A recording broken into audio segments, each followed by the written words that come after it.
Yeah, I do mean that. I like it when we come together, but there's more than one way of doing things. So sometimes it's really nice when you take me to that place of complete anguish and release and have the enjoyment of watching your face as you let it go all over me. When are you coming over?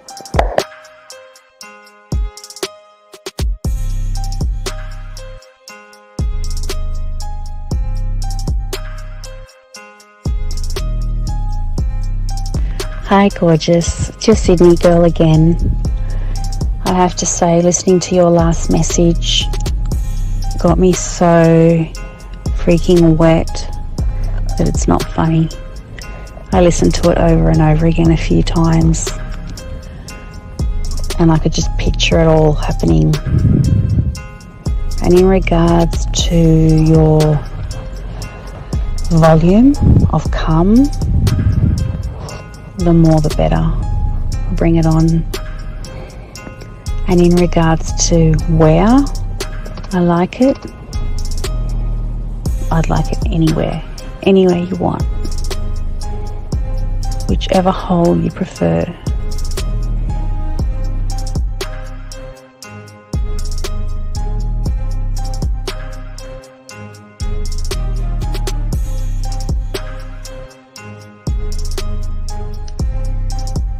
When I see you, I'm going to kiss your face. I'm going to put my arms around you. I might even like jump up and straddle you. I miss you and I wish I were with you right now. I wish I were with you in the rain, holding your hand, sitting on the couch with you, laying on the couch with you, vertical, horizontal, I don't know. I like it all fours, but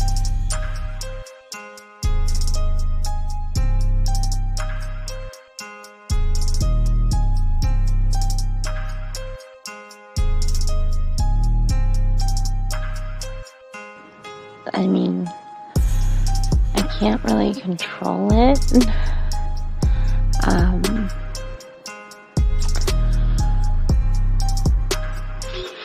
Something just happens to my body when I'm in that place, and I really don't have much control. But I would definitely allow myself to lose that control with you, for you.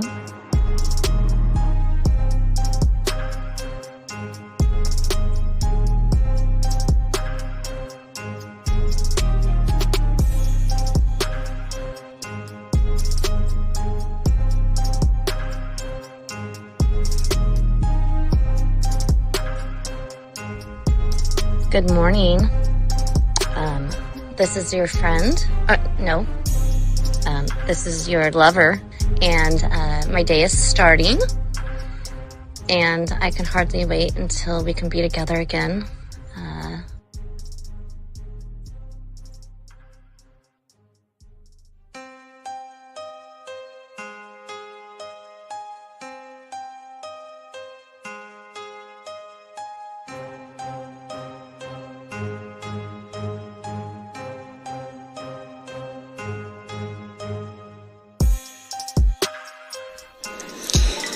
I'll have you know that the way that you talk to me makes me just melt.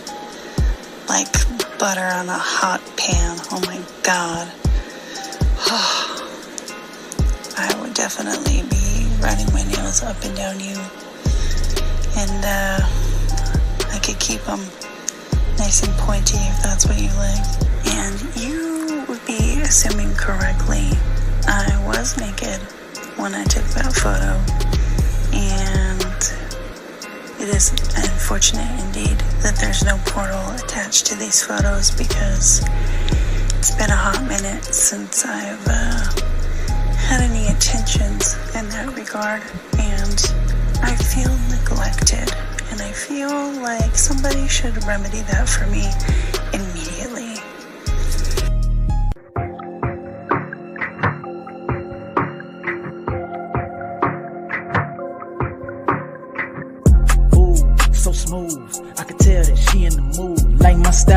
attitude, how I rock and the way I groove, yeah. That's right, talking dirty in the late night. Told her, let's make it happen. Call up Steve the Dean Williams, NK Zaggin'. Yeah, this for all my gentlemen. You see baddies, I know you feeling them. We got the skills, show you how to seal the deal. And we gonna keep it real, let's go. Whoa. You got a stagecoach to catch or something, huh? Slow the fuck up. Too cool, way too smooth. Show you how to get the girl to the bedroom. Ain't no thing, that's what we do. Get her vibing, in the mood. Hey, we got the sauce, it ain't a joke. Come check it out, you should take notes. You'll have her begging for more. Wet like the ocean, you rockin' the boat. Hey, all of these brothers the flyers. Give you the game to get her excited. One of a kind, I know you will like it. Only the realest of men are invited. Yeah, that's true. Time to get her in the bedroom. Let's go.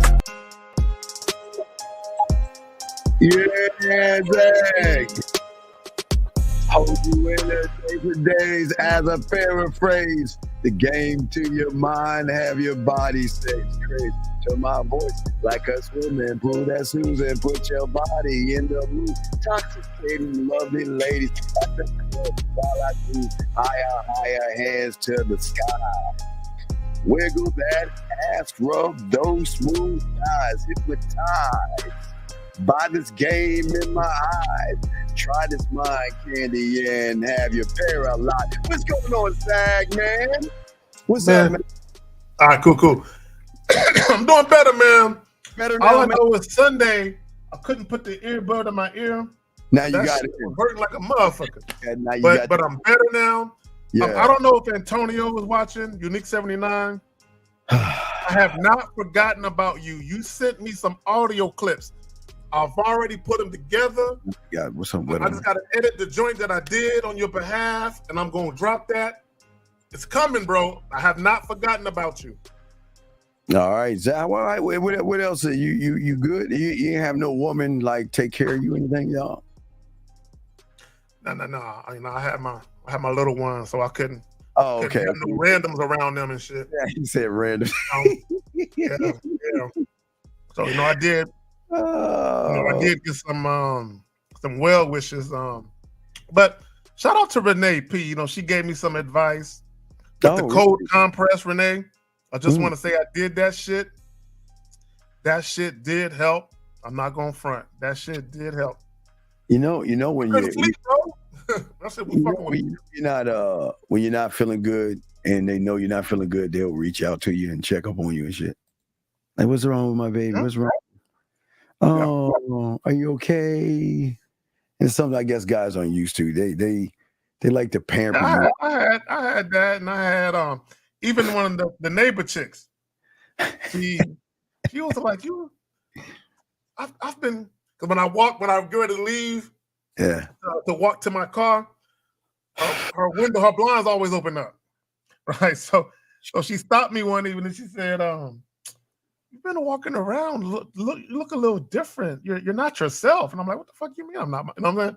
So I'm like, "You watching a nigga that close?" You know what I'm saying? So I said, I am feeling a little under the weather. She was like, "Do you need anything?" And then she's asking me all these list of things that I'm doing to take care of myself. And I'm like, "No, I'm good. I'm straight. I appreciate you asking." You say I'm good, baby. I'm good. When I'm better, I'll message you. You can come back. Steve, I fuck with neighbors a couple of times. I might have to tell. I told one of the stories. I might have to tell another story, but not right now. No, gentlemen. There's rules with neighbors. Well, there's got to be rules. Neighbors. Yeah, when you deal with neighbors, you got to be on. It's kind of like dealing with chicks at work. Oh yeah. You have to be on point if you're gonna fuck with a neighbor chick. Oh, definitely on point because she doesn't like the other women coming. Exactly. She like, well, who's that one? And who's that? Why ain't spending time? Oh, you had that girl and da da da. So yeah, you gotta. Oh, I've had that. That's what I'm saying. That's why I'm like, oh no. I get it. I told we have all gone through that when you have game. We've all gone through that. So all right. So prelude to sex. Yes. Have a plan. Learn how to set up a date. So I like that. Before we even talk about the video, let's talk on that because I always Zag, I stress this shit, man. This is the thing that most guys don't even think about. All they do is think, okay, I want to just talk to her. You know what I mean? I just want to talk to her and see if she wants to fuck with me. But I love Zach. To me, I love what, again, when I was young, I learned the skill of sound checking. I love the lighting. I love the music. I love the atmosphere. I love the moves. I live for that shit, which then, Zach, gives you more. It allows you to go beyond confidence to sexual confidence, because what you're saying is, Zach, is that I can be an experience. I can be an experience knowing that even from the moment, and not even setting up the crib, Zach, you can even set up the mental experience. I mean, because people think it's just because we want to let y'all guys know, it's not just a physical. I'm saying sound check the mental experience. And Zach, that's the most important part, though. Oh, absolutely. And this is where I created land, sea, air, space, because every guy is not going to be around every woman, but you can still give her the same experience as if she's there with you by how you tap into this. But what say you to that, Zach? Well, I want people to understand, if you don't understand what prelude is, let me just break it down what it means. An action or event serving as an introduction to something more important. Woo. So it's an introduction. So when we say prelude to sex, is an introduction to sex. Steve, are you sex? Yes, I am. I'm sex. So I'm introducing her to. You see what I'm saying? I am. So, yeah, I am. So let me share this with everybody. When I was a kid, when I was an adolescent, when I was knee high to a grasshopper, when I was a young lad. A wee baby. Yeah, a lad. When I was a lad. One of the hobbies I used to have was putting model airplanes together. You know, hanging them from the ceiling and shit like that. Okay, I feel you. Right. And you know, of course, when you buy it, it don't come with the paint. It just come with the model. It come with the stickers and all of that. You got to break it off the pieces. You keep, exactly, like the molding or whatever, the housing that holds it together. You got to break it off, right? Yes. So I want guys. I'm gonna break this shit down using the parallel or the analogy of putting a model airplane together. So when you get the model, you're looking at the box and you're like, I want my shit to look like on the box. But do you know how carefully you have to take the shit apart, Steve? And build it. And slowly piece it. And be very precise. And piece it. And before you even put it together, you got to take it apart and then lay the different pieces in a certain type of order. It's a prelude to something more important. So if you rush it and you try to get to the end where you can see the finished project, you're going to skip steps. And when you begin to glue shit together, you're going to realize the shit isn't lining up. It isn't sticking together right. So when you go in to put in the inside of the airplane, the seating, the housing, it don't fit right because you rushed the outer pieces. You rushed it. And that's what you guys do when it comes to dealing with women. You skip steps and you rush through shit. Oh yeah, yes, absolutely. Now, exactly. I'm pulling up an example just so they get it. I mean, it's more than this, but they're kind of young, so they're like, "What the fuck is he talking about?" So this is just an example that I'm about to. But it's more than this, guys. This is just a light example. Think about probably 20 or 30 pieces like this. Yep. 20 or 30 pieces like that, where you got to pick it out and you got to put it together. It's time consuming. You know what I mean? So Zach, that's what I wanted to make sure that. Okay. And not only is it time consuming, Steve, but you have to have a passion for it. Oh, Zach. Like dealing with women, you gotta love women, dog. Zach. Oh man, I gotta point at you now. Yes. Just like the model airplane, you gotta have a passion to say that it's not the passion of pussy. To me, it's a thrill of the hunt. It's a passion to say, I'm introducing you to me. I'm introducing you to something you haven't.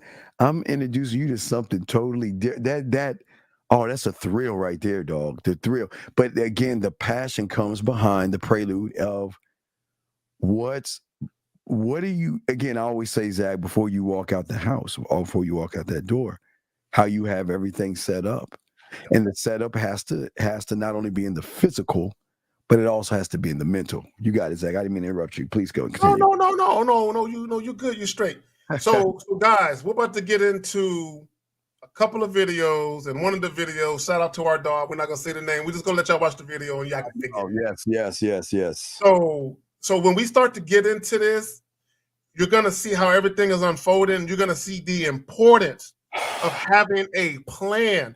And let me tell y'all something.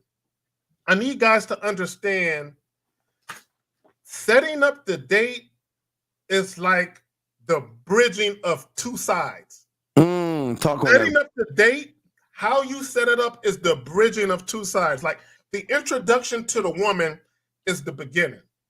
Setting up the date and how you do it is the bridge that's going to lead to the anticipation, the curiosity, the excitement of her not being able to contain herself because she's so excited to see you. She can't wait.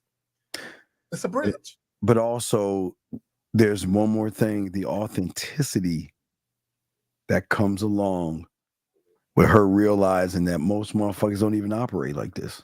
Nope. And that's why they lose, Steve. And women, this is why you got to share us. Wait, I'm sorry, Zach. I have to zoom you on that. What'd you say? And women, this is why you got to share us. Thank you, Zach. Thank you. Guys, if you have a question, please put a Q in the chat or you can call in. We got you covered. We're going to be breaking this down, but we got to talk about plans. But even before we get into the video, Zach, most guys don't even have, their plan is I want some pussy. That's the plan. I want some pussy. Okay. And here's the thing. Because a lot of guys just want pussy, you don't have a plan. No. Okay, your plan is I'm going to say and or do anything I got to say and or do to get to the pussy. We are about creating an experience. Oh, talk about the experience. What? We're talking about having a plan. See, Steve, it's kind of like I already visualize how things are going to unfold. But before I get to that part, right? It's like, I already saw the trailer to the movie. I already know, you know. So before I get to that, there are steps that I'm taking to ensure that how I want things to unfold, it unfolds in that way. But I got to do this first. And if that goes off the way I intended, then I already know that the next step and the step after that and the step after that is going to go well. Why, Steve? Yeah. I'm a man with a plan. Because all you're doing is moving her to the next step and moving her to the next step. Yep. And how she moves off of that step that Zach didn't tell you guys. There is a plethora of other doors that you have based upon the step. So she has. I'm about to point him. I know Zach. No, I'm pointing out beautiful with her. She's funny. She got jokes and shit. But go ahead. Okay, so if you have a and a B, and once she gets to the A, B, and C, once she gets to the A, depending on how she's doing, there is a door B, then there's a door C, then it could be CA, CB, CC, it could be C1, C2, C3, it could be C red, C circle, C square. So there's many doors. I'm ready to get to it. You ready to get to it? Okay, so which video you want to go? L's or L's first. L's first. Then we can go to the lady. Let's get to that video first. All right, here we go. Oh, okay, L's first. We go L first. All right, here we go. Here we go. Our dog. Here we go. It's usually, I don't know why it does. It's going to load, and then it's going to say, no, Steven. Load. While it's loading, let me tell the guy, pay attention to exactly what he's saying, gentlemen. Pay attention. Here we go. This is going to work this time. Here we go. Do is they hit up girls and they say, hey, yeah, let's meet up Saturday. And she says, yeah, that sounds good. And then he just leaves it there. He doesn't give her the date, time, and place. You understand? It has to be all three in one message. You understand? Hey, meet me at the Main Street Bar, 8 o'clock this Saturday. pause. We got a call. Hold on, we will get down in a second. I think it's 470, sir. What's your name? Where you calling from, sir? How can we help you?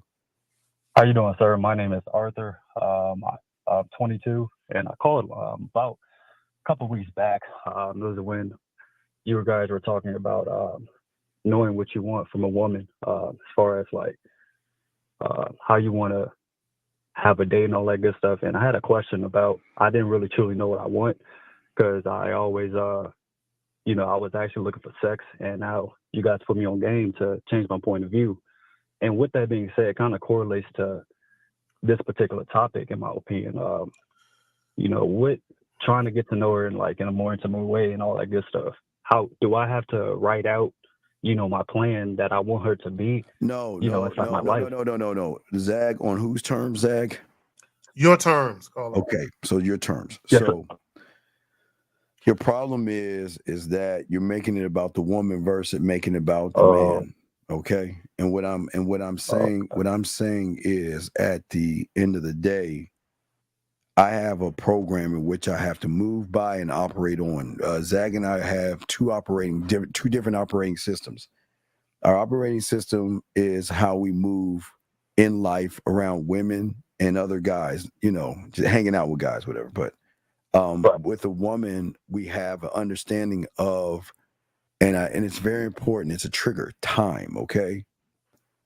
So your program is going to shine a light on her character, not her body, but her character, to show you that is she worth your time, or is she someone wasting your time?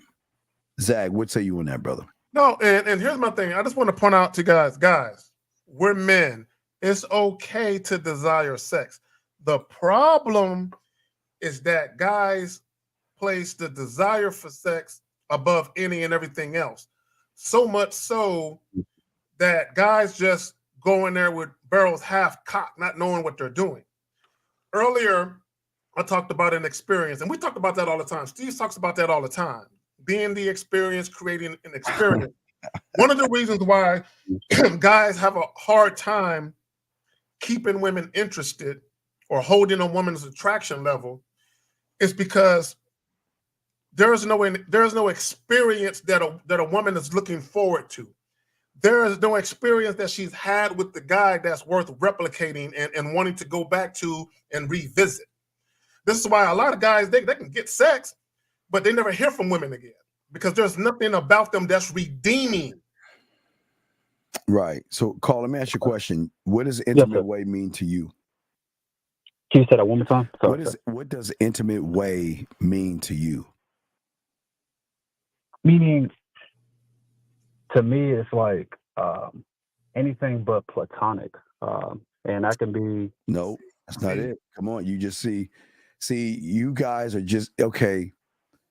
See, you guys are taking our words and you're running with it without even knowing a definition of the word. So why would you say intimate way if you don't even understand that?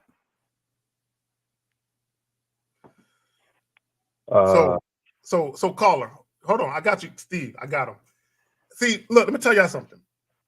When y'all say certain things, some women will just think you're goofy, because they're going to think that based on what he said when I first met him versus what he's saying now on the phone, he's two different people. It's not even the same guy. So sometimes women wonder, is someone telling him what to say? Is someone feeding him shit to say to me? Because the guy I met was not the guy that I perceived to be the type of guy that would say these things. So what some women will do, they'll just ignore you. What some other women will do, they'll call you out. And how they'll do that is they'll say this: "Oh, intimate, huh? Can you describe in detail what that means?" Mm-hmm. And they're holding your feet to the fire, because what you said sounds good, but they don't believe you.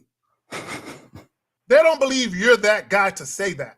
So they want you to break it down to see if you're really that guy. Right. Continue on putting the bid in. Okay. But you don't have a, that's what I'm saying. You didn't even have I wasn't studying it. I'll be honest with you. Right. So why would you say I want to get to know her in a more intimate way? Why would you say that?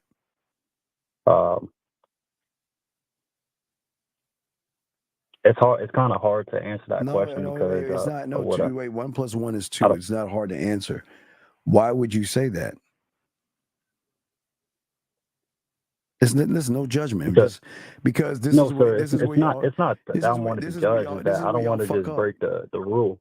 You know? What rule? Break what rule? You ain't. What rule? You're not a student of the game. What rule are you breaking? Right. What rule are you breaking? You're not breaking the rule. So why can't you answer the question? I listen to a lot of your products, and But I you're was okay. taking bits and pieces. But that. So, Colin, let me ask you a question. Do you know what shag means? And if you were in England and you said shag, do you know what that means? No, sir. Okay, that means fuck. Right? It means have sex. So imagine if you were listening to a British guy and he says something about, yeah, man, when I talk to chicks, I tell them I want to get to know them in a more intimate way, and do they fancy a shag? And then you decide to say that shit to a chick and you don't know what the fuck it means. You just said it because a guy that you respect says he says it, but you have no clue of what it really entails and the inner workings of what he means when he says it. You think But it's you just just cool. said it because you think it sounds cool. You just think it sounds cool, but you don't know what's behind it. Gotcha. No, not gotcha. But why would you say it? That's the question. Why would you say it? Because it sounds cool to say. No, sir. It just makes more sense than What? Wait, I'm trying but you to can't. pretty much. I'm trying to go on the other side of just purely thinking about it, just of sex, and just trying to It's pretty nothing. much reinvent, my way of You doing things. can't. When Okay, you can't reinvent anything right now because everything you have reinvented is already done based off your interpretation of the world, and that's why you keep messing up. You think that you can change a guy that just wants some pussy to a person that wants to reinvent intimacy. And let's look at the prelude, excuse me. Let's look at that. So you see a woman, what are you saying to her? well, I introduce myself. Okay. After that, then I'll tell her why. In between that, we'll have a little conversation, About what? and then About what? Because you're leading all the you're leading everything. So having a conversation about what? Is not an whatever answer. she's doing. Okay. Yeah. You're gonna have a conversation about what she is doing. So how is she gonna see you as a different guy when every guy she has talked to is doing the same weak ass shit?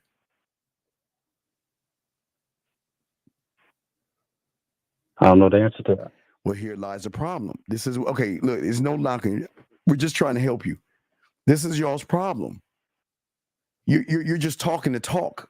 You're not even. Where are you leading her by talking about what activity she's doing? Where is that supposed to lead her? Then I will say, then I'll kind of revert back to why I'm approaching her, right? And then just tell her that I want to take her out for a cup of coffee and get to know her in a more intimate way. I use that word. Caller. Okay, this is what it appears from my perspective. This is what it appears you're doing.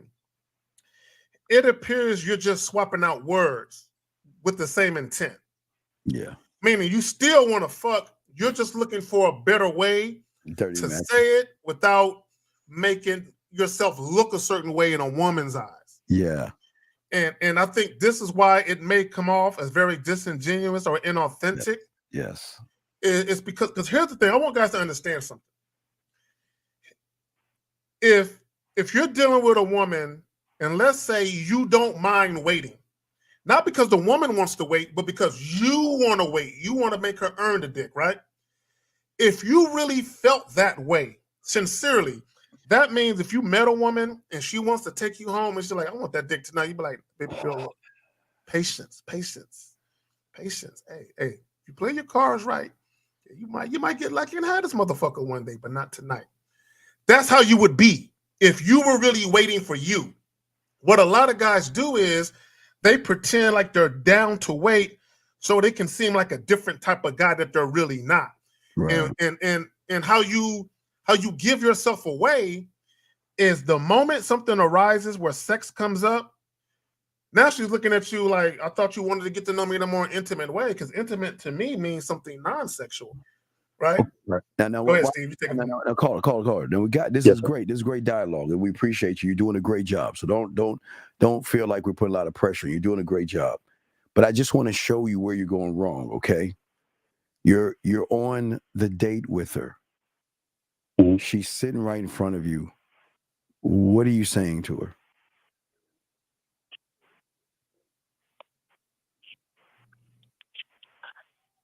I would love to go to what I would say. I'll be honest with you. I'll be regurgitating what you're saying in one of your other videos. I don't care if you regurgitate. Listen, I don't care. Listen. This is no judgment. A lot of people steal our shit because our shit fucking works. So it's okay if you regurgitate. Listen. I'm not here. We're not here to knock you, judge you, or get mad at you. It's okay. We're just asking you if she's right in front of you. What are you saying? Because what Zag and I are trying to explain, if you are going to use that word intimate way, then there has to be congruency with the way you move and the way you think. It has to have this thing called flow. It is the one thing a woman is not used to. A woman is used to either you talking about it or you're faking it. So I'm asking you, you say you want to get to know these women in a more intimate way. What I'm saying is that now this woman is in front of you. What are you saying to her? That you're just one thing at a time. What are you saying to her? Well, after we walk in and she's actually sitting right next to me, but in this situation, she was sitting right in front of me. I'll tell her, hey, I appreciate you for coming in.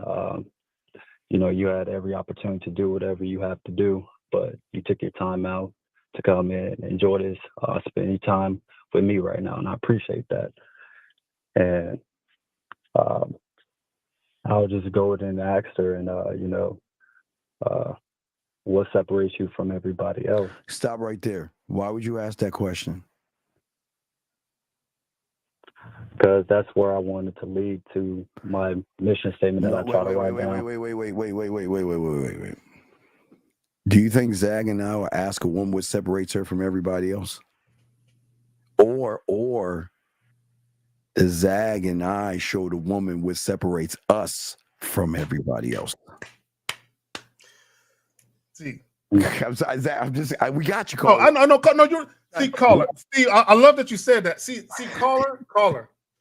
See, a lot of you guys, you don't know how to actually influence the woman. Yes. Yeah. Okay, you're too busy being influenced by the woman. Yes, Zag. That's my motherfucker. Right. So you're saying that I want to influence. Okay, I'm talking about intimacy. I'm trying to invoke emotions out of her. And it's the one thing the average guy cannot do. So why do I look to find out what makes her different when I am different? When I am one of one? She doesn't know one of one. She doesn't know unrecognizable. So if I am one of one, then why do I need to her tell me what she needs to be for me when I'm showing her what I am to her that is going to separate me from everybody else? Answer that question, caller. Answer that. Then I got something I want to say on top of that. Is that you? That's a hard ass question. No, it's not a hard ass question. But Carl, listen. This goes into the prelude. This goes into the intimacy. This goes into when you get her back to your place. This goes to flirting with her on the phone. This even goes to phone sex, sir. It Right. connects to everything. Because once a woman realizes that you are not the source of all the connections, they are going to disconnect. Mm. So caller. This is the mistake that guys make. Guys like to ask women questions, and the reason why guys like to ask women questions is because a lot of guys don't actually know how to lead. So what they do is they'll ask women questions, and based on the woman's answer, they'll use that answer to kind of gauge or guide their next step with the woman. This is why I say guys are influenced by the woman. What Steve is talking about is we're going to show her who we are. Yeah, exactly. And see, we're not looking for no fucking answers to no fucking questions. You know what we're looking for, Steve? We're looking for a response or reaction to an action. And her response or reaction to the action that we put forth would let us know whether or not she gets the number and she's going to get a chance to see me later, or whether or not I'm ending the conversation right now. Now, quick question. I don't mean to cut you guys off. Sure. What's up? Do you guys mind giving me just a small example of what you mean by that? Like, okay. When you say a small example of what? Of what? I wouldn't necessarily say like influence. Yeah, like influencing women, or just showing her like why you're the compliment, or why you're the prize. Okay, I want you to think of it like this. All right, in her mind, these women are smart enough to have a checklist, right? They got this list that maybe think about it, they have in their head of the determination of what this guy is based upon based upon the averages of everybody else. You know, she just because remember. Most women only fuck with average motherfuckers. They don't really fuck with men. They fuck with average motherfuckers. So average motherfuckers gonna do the same thing, which gives women an advantage over you because she already knows everything you're doing. But she's got to be able to recognize, in a small checklist. I'll give you a few things. Can he lead by example? How is his social skills? Is he transparent? Is he bold? Can he listen? Is he authentic? Can he empower me or invoke things out of me to think about things like, wow, this guy's a smooth talker, or recognize things about being socially a savvy person. She should be, when she recognize, wow, he can teach me something. Like, remember, we always talk about elevating and educating the woman. Remember, if we're one of one, we have to not only be able to educate and elevate them, but also have the ability to inspire her through ourselves by sharing our vision of what we are. We're not trying to see her vision. We're trying to show her our vision. Okay. You see what I'm saying? Right. Yes, sir. I got to stop you. I got to hold on real quick. Yes, Zach. You said a word, Steve. You said inspire. Do y'all know that a woman needs inspiration to get naked in front of a man? Inspiration, yeah. She needs inspiration. This is why if you're talking to a woman sometimes, and I think, Steve, we might have had this last week. Yes. Where a guy was kind of broaching the topic of talking about sex a little bit. Yes. And a woman was like, tell me more. Keep talking, keep going. And what she needed more inspiration so she can visualize the moment. Visualize the type of experience that may go down. It's that inspiration. It's the one thing, Steve, that when you do give her your number, she's actually going to call it. She's inspired to call it. She must call it, Steve. She has to call it, because if she don't, Steve, she might not meet another motherfucker like you anytime soon. She better call that number, Steve. So, caller, what Zach is saying is that with the game, because it's a sex show, so Zach and I's sexual confidence, okay, has the ability to inspire a woman, so they will start to recognize what we're doing and what we're saying is going to have a bigger impact if she decides to keep going down that hole, if she decides to open that door. because opening that door is going to unlock something that she's not used to, other doors. And Now, every Mr. Steve, yeah, I'm sorry. sorry, I don't. Quick question. Sure. I want to be transparent with you guys. Sure. I have limited experience, right? So And we know that. how can I open those doors? How can I create the doors if I don't have the experience? This goes back to the prelude. It goes back to the prelude. Oh, wait, what's up, Zach? What you say? What's up? No, because he's asking, and I'm pointing to the manmindset.com. Real quick, Renee P. Thank you, baby girl. Appreciate you. All right, go ahead. So, what we're saying is that when I create or Zag creates, we don't create for the woman. We create for ourselves. Okay, so think about, let's look at something simple. Walt Disney, Disneyland, okay? Yeah. Does Disneyland create the rides for a specific person?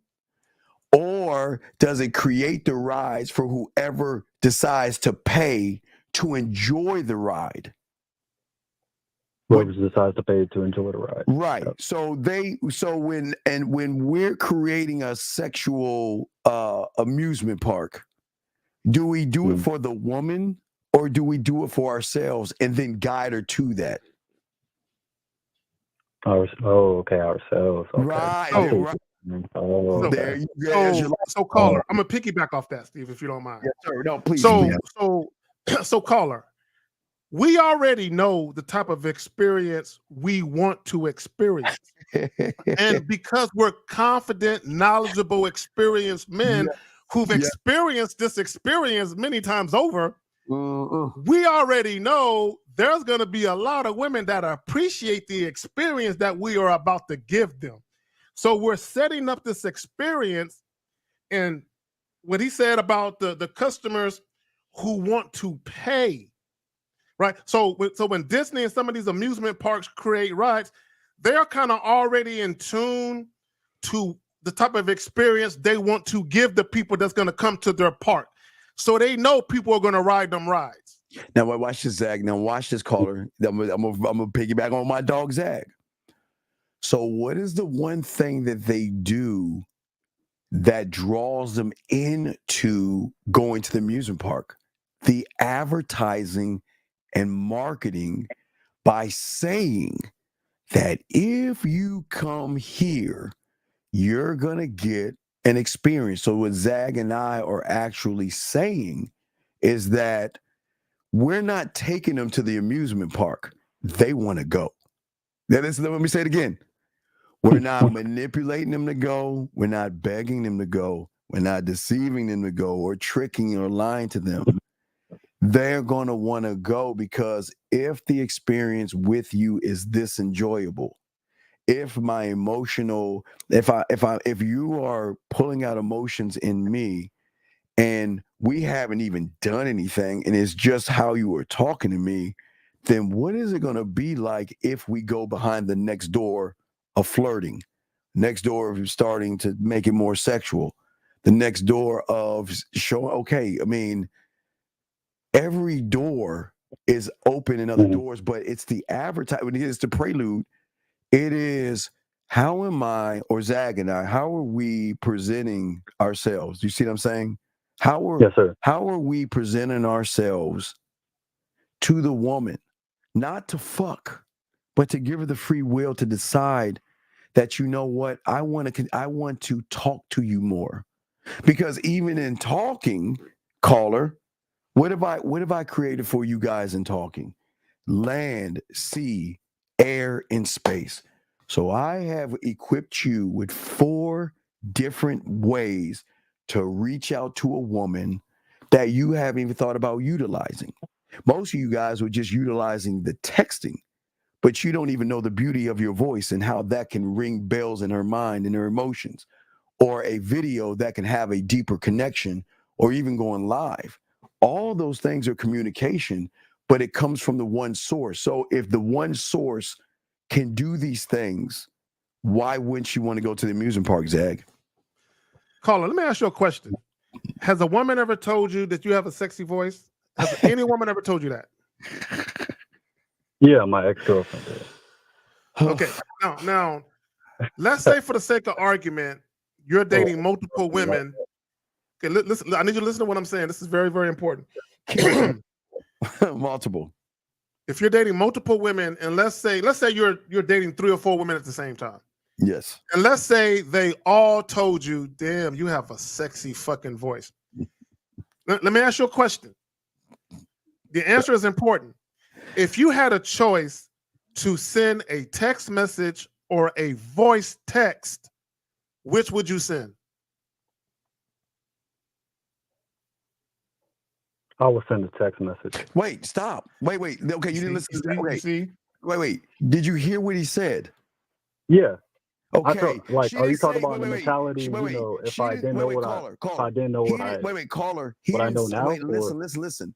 He didn't say the woman said you text sexy. She said you have a sexy voice. So if she's saying you have a sexy voice, Zag is asking you, would you text her or would you send a voice message after she's telling you how sexy your voice is?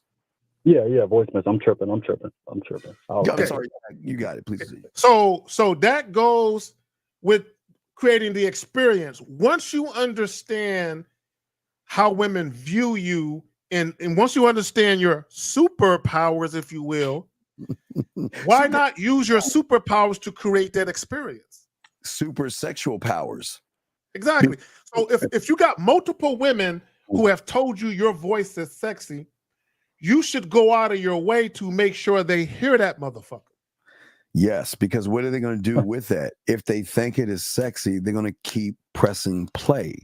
They're going to keep listening to it over and over and over again.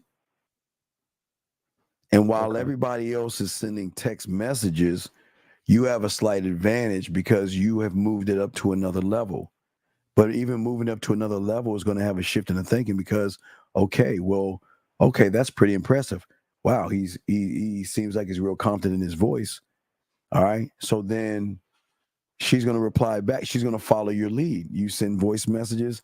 Then what are you leading her? She's going to start because she's going to think her voice is not really sexy until she tries it. And then you say something about her voice.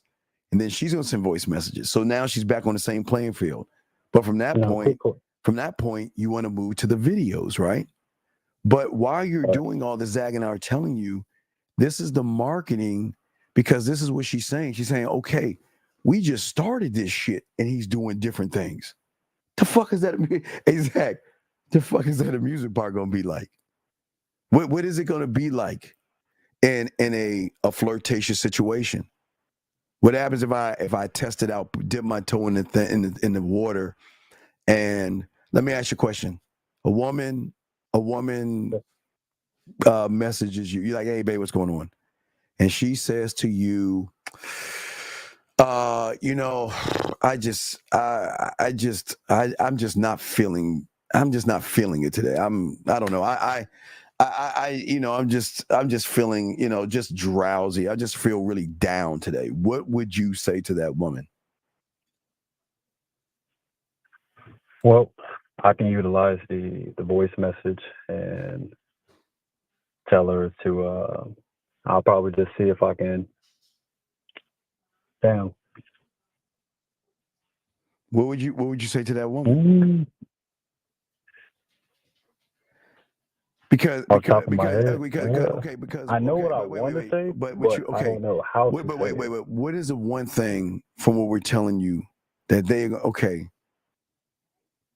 when they recognize what you can do, they will recognize that you have other women. They will recognize that you're not the kind of guy that is just a one-trick pony that is single. Mm-hmm. It's one of the things they recognize, that we have options. The one thing that they have tons of, we have those things too, right? Right, that's the dirty talk, right? Well, no, that's not the dirty talk. You don't need the dirty talk to let her see that shit. She should see that in the way you're communicating, that you have options.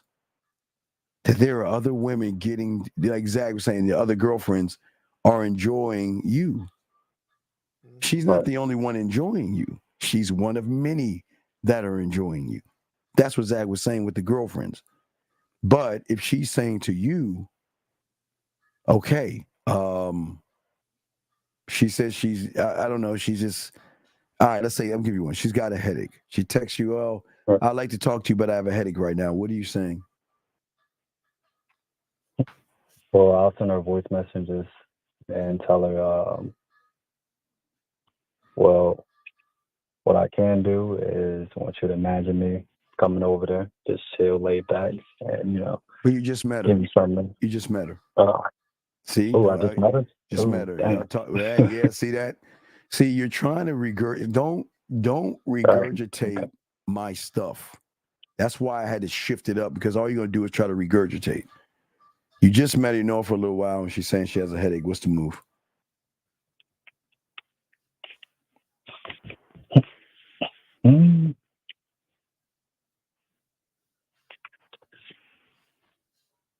See, but this is what I'm saying. This is what Zach is saying about the Prelude. You're not prepared. So one thing, you guys are not prepared on making moves. It like Zach, okay, if a woman doesn't recognize you can get other women, there's no competition. Thus, why mess with someone that there's really no competition with? All right. Zach, what would you like to say on that? No, look, you know what's so funny, Steve? I actually saw a Facebook post where a woman said that. She was saying, I always want to be the only chick, but when I feel like I'm the only chick, I question, am I the only bitch this nigga can get? So it's kind of like, it's this weird thing where a lot of women want to be exclusive with a particular guy, or they want to feel like they are the priority in that guy's life. Yes. But if there's no one else to compete with, see, that's what they think they want, Steve. This is what women think. But once they realize this dude ain't got no options but me, and now, whether consciously or subconsciously, it becomes a huge red flag. Wait a minute. Is this why he's single? Right. So now they start to get a little inquisitive about what's really going on with you, whether they admit it or not. But go ahead. All right, let's do one more thing. It's 12:15 in the morning. Bra, panties, calling you. What's the move? Well, shit, I'm gonna answer the phone, and I'm gonna talk to her. About what? I'll just ask her what she's doing right now. Why would you do that? Because I want her to tell me that she's just laying down, or she's just showing me. And then I'll ask her. But why are you asking? Okay, it's 12:15 in the morning. She's in the bed. All right. So why are we asking her what she's doing? That's the only thing I can come up with right now. But okay, this is what goes back to okay, this is all I'm just trying to say, not to knock you, because we appreciate everything you're doing. You guys are not prepared for every situation. Everything that Zach and I are telling you, we are already prepared. We already got it in our head. We already know where we want to take it, how we're going to lead her, why we're going to lead her here versus there, and then let her body, especially around 12:15, Zach, let her body then tell me the other doors and options I have to take. Do you see what I'm saying? Yes, sir. But this is where y'all guys go wrong. You guys have to know all these things. This is what makes a great sexual experience, because she'll never have to hear dead air. Exactly, especially around 12:15. That's what I'm saying. But see, caller, and it goes back to, what do you want? Mm-hmm. What do you want? And what type of experience do you want to create for yourself that the woman can partake in and also enjoy? And is that hold on, real quick. So let's start over. So now, Pete, what I just said, and Steve's going to ask you a question again. Pete, what I just said. What do you want? What type of experience do you want for yourself in the situation where you want the woman to come in and also partake in and enjoy it? So, Steve, can you ask him that question again, brother? She's calling you 12:15. She's saying, "Hey, are you up?" Is she's texting me that, or is she calling me? Okay, dog. Okay, brother. What different do it make? God damn. Yeah, note on the fucking dove, dog. It doesn't matter if it's a fucking smoke signal. She's saying. We're gonna do a Morse code. Or we're gonna do a little flashlight where they blink the light and shit on him. All she's asking you is, "Hey, are you up right now?" I'll be like, "Yeah, I'm here." What do I don't know. See, okay, this is Saginaw sing. Okay, we're about to let you go, but you're right. This is why the Prelude, a great lover, has everything already lined up. Everything already lined up. Let her say some shit to Zag and I. It's already a done data. Hey, Zag, I guess the only question, Zag, is how many orgasms? You know what's so funny, Steve? You know what's so funny? Caller, and this was so funny. We can talk to, and women, I don't want y'all getting all in your feelings about this. We can talk to 3 women in 1 week and be asked the same question and literally say something different to all 3 women. 3 different experiences. Depending on how we feel and what we want for ourselves in that moment. Quick question. Yes. I don't want to keep on holding you guys up. Now, before I even get to, I'm not trying to say like you guys' level, or like just at my own level to be able to talk dirty to her. You ready to tell you something crazy? You got to take sex out of it. Wait. Oh, yes. Wait. I'm going to say it again. You want to talk dirty to her, you better take fucking out of it. You better take the thought of trying to fuck her out of it. I understand that. It's just that when trying to set everything up. Okay, hold on. No, okay. Never mind. So caller, real quick. Okay, here's the problem with a lot of guys. And this goes, and when we finish the clip from L, I'll get a little more into it. A lot of guys, they're so worried about the outcome of what they say. Outcomes, yeah. And they're so worried about it yielding a particular result. So because you're worried about that, I don't know if I should play this recording, but I probably can't hear it. I was watching The Last Dance again with Michael Jordan. And he was talking about, Michael Jordan was talking about how he doesn't worry about shit that he can't control. Period. And they were talking about how a lot of guys who are athletes never reach their potential because they are afraid. Yes. And Jordan said, why in the hell would I be afraid to miss a shot I never taken? Yeah. And that's the problem with a lot of guys. A lot of what you say is based on the fear of the woman saying something you don't want to hear. So you're not relaxed when you say it. Well, you're afraid that you're going to say something that's going to make her pussy dry. Damn right. Well, there you go. So you're okay. Okay, but this is why what I don't understand is, why are you not working on your creativity? I can go back to high school, but that's just a lot of bullshit. No, you need to get back to elementary school. Your creativity. The one thing that you stick up in the ass motherfuckers have killed off. Why would you kill off the most important part of you that can take sex to another level, that can separate you from everybody else and make her get on your fucking program? Why would you kill that part of you, big dog? Well, I'm not trying to make this like a sob story, but just to answer your question, just growing up, you know, I was focused on grades, getting money, you know. That's fine. You should do that. That's what all responsible people do. But what does that? The main thing. But what does that have to do with you communicating to yourself?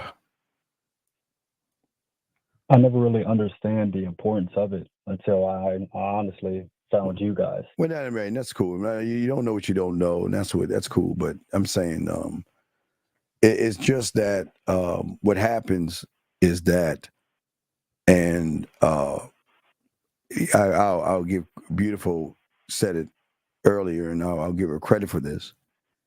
Is that you motherfuckers are on her drug, dog? You on her drug, her time, her fucking program. Why the fuck? What?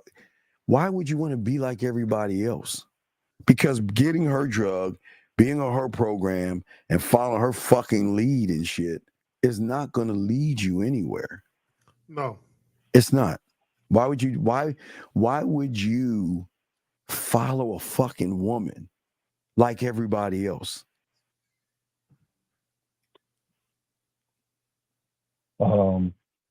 Just I never really seen value in myself. Stop right there. Right. Okay. Okay. Now I like you. Somewhere a breakthrough. Yeah, you were getting a breakthrough. Okay. So this is what we're saying. If you don't see value in yourself, okay, and she's saying, okay, well, it's 12:15. It's 12:15. Mm-hmm. And over to my right is my toy that can give me all kinds of pleasure. Over to my left is calling you and letting you be the pleasure. So I asked it, Zach, what the fuck you doing? So, I'm just saying, you said the toy or the phone to call up for some pleasure. And I'm saying the phone. Yeah, you on the phone. Okay. So if you don't believe in yourself, who do you think's gonna get the call up? The toy or you? The toy. Do you see that's a problem? You should be, yeah. You should listen. She should be like this. I like my toy, but God damn it, I like his voice, and I like the way, hey, Zach, I like the way not only does he utilize his voice, but he's not ashamed to allow me to bring the toy in. Now listen, a lot of you guys are intimidated. A lot of you guys are intimidated by her toy. Because you know that thing, or whatever the fuck it is, not only give her pleasure, but then give her orgasms. And a lot of you guys get intimidated by the toy. But what if she calls you and you can be the thing that she gets off on? And then also the guy, Zag, that can bring in the motherfucking toy. Steve, real quick, caller, before you answer that question, I had a chick one time. She was telling me how guys suck and all this other shit, and how she had these collection of toys and shit. I'm like, so I'm talking to her about her toys, and I was like, that's cool. I said, but a toy can't choke you.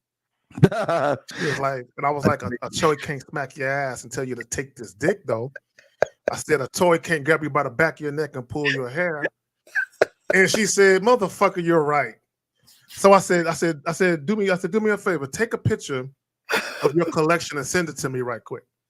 So she took a picture. I said, lay the shit out on the bed. I said, lay it out all on the bed and take a picture of that shit and send it to me. So she took a picture, Steve, and I replied back. I said, those 3 toys, and I numbered them. Boom, boom, boom. Those are the 3 toys we're using when I see you. Right. Oh, especially when you see him. Yeah. Oh, call it. Look, Zach, I'm not even talking about the C part. What I'm saying right now, caller. There are levels to just you guys think that playing with her pussy is the end all be all. There is the voice messages that can work with that. There are the phone calls that can work with that, and then you can move it to video. Do you know how a woman would get turned on watching you watch her play with herself? And she doesn't even, listen. level 1 is just looking at her face. Level 2 is looking at her face, and then she's going to take that phone and put it between her legs and let you watch what she's doing. Level 3 is having the orgasm and having it while you're. There are levels to this. So what I'm saying to you, in order to get these levels, you have got the prelude to the game by creating a sexual atmosphere. All this stuff will never be created if you cannot create a sexual atmosphere, because it's the one thing the average motherfucker cannot do. Zag, what say you on that? I want to reiterate to the caller and anyone listening. I want to go back to when the caller first called in and he was kind of cherry picking your words. And I want to say, shout out to some of my clients. I've been talking to some of y'all, and y'all are bringing up a lot of shit that Steve be saying. See, I be getting on. I'm like, why are you talking to me then? Call that nigga Steve up, right? So my point is this, and like I tell some of y'all, Steve knows what he's doing. There's rhyme and reason for why he says and does what he does. A lot of you guys, you're just that's exactly, and you guys are just picking shit. And you truly don't understand the depth of knowledge this man has and why he's doing it, and ultimately where he's trying to move the woman to by saying it. Yes, Kazag, they see the results and they say, I want that result. So I'm going to say that thing. So, caller, we'll throw you back in, but thank you for the call, big dog. Yes, we appreciate you. Man, no problem. Thank you. Good call. Lines are open if y'all guys want to call in, but getting back to what we were saying, gentlemen, if y'all have a question, please, gentlemen, put a Q and we will answer your questions, okay? Wait, I think we have one. Wait, hold on. Let me see. Here we go right here. How do you make her wait on the dick without taking her on many dates? Zag, answer that. Let me get back. Hold on. Okay, I'm disappointed because all we do is talk about this all day. Gentlemen. When Steve come back, we're going to play that clip from Lucario one more time. This is what guys need to understand.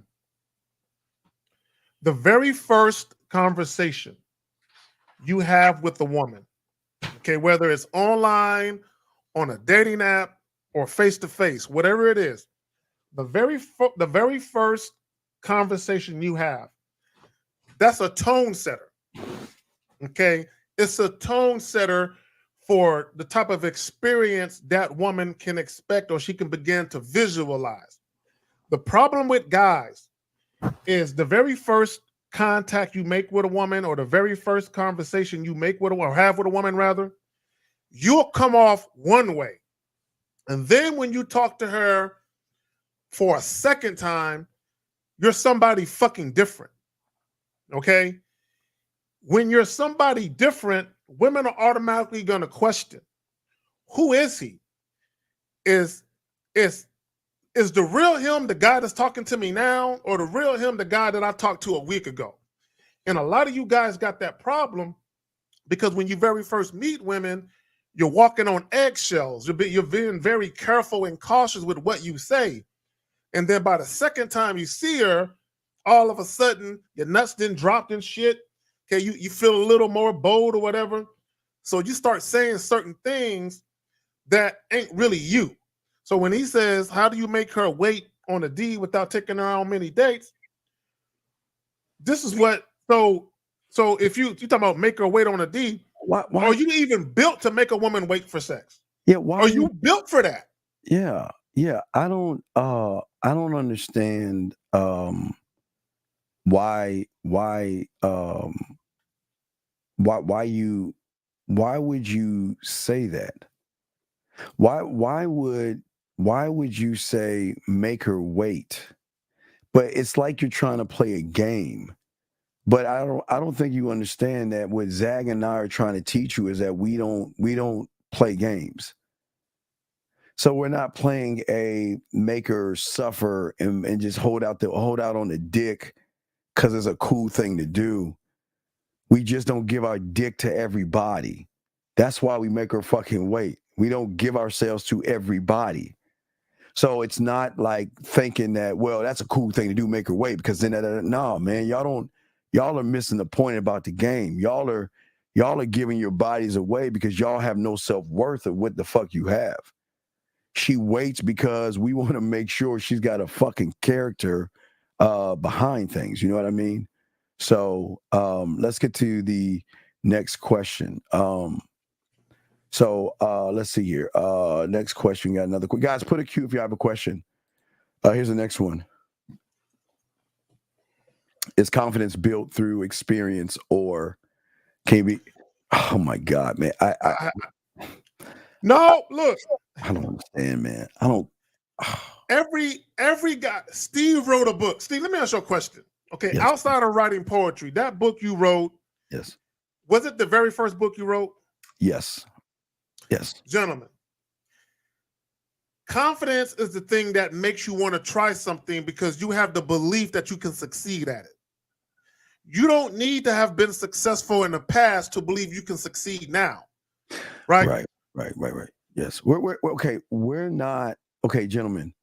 We're pushing the pendulum to this thing called sexual confidence. This is a sex show. So we're pushing sexual confidence. Sexual confidence.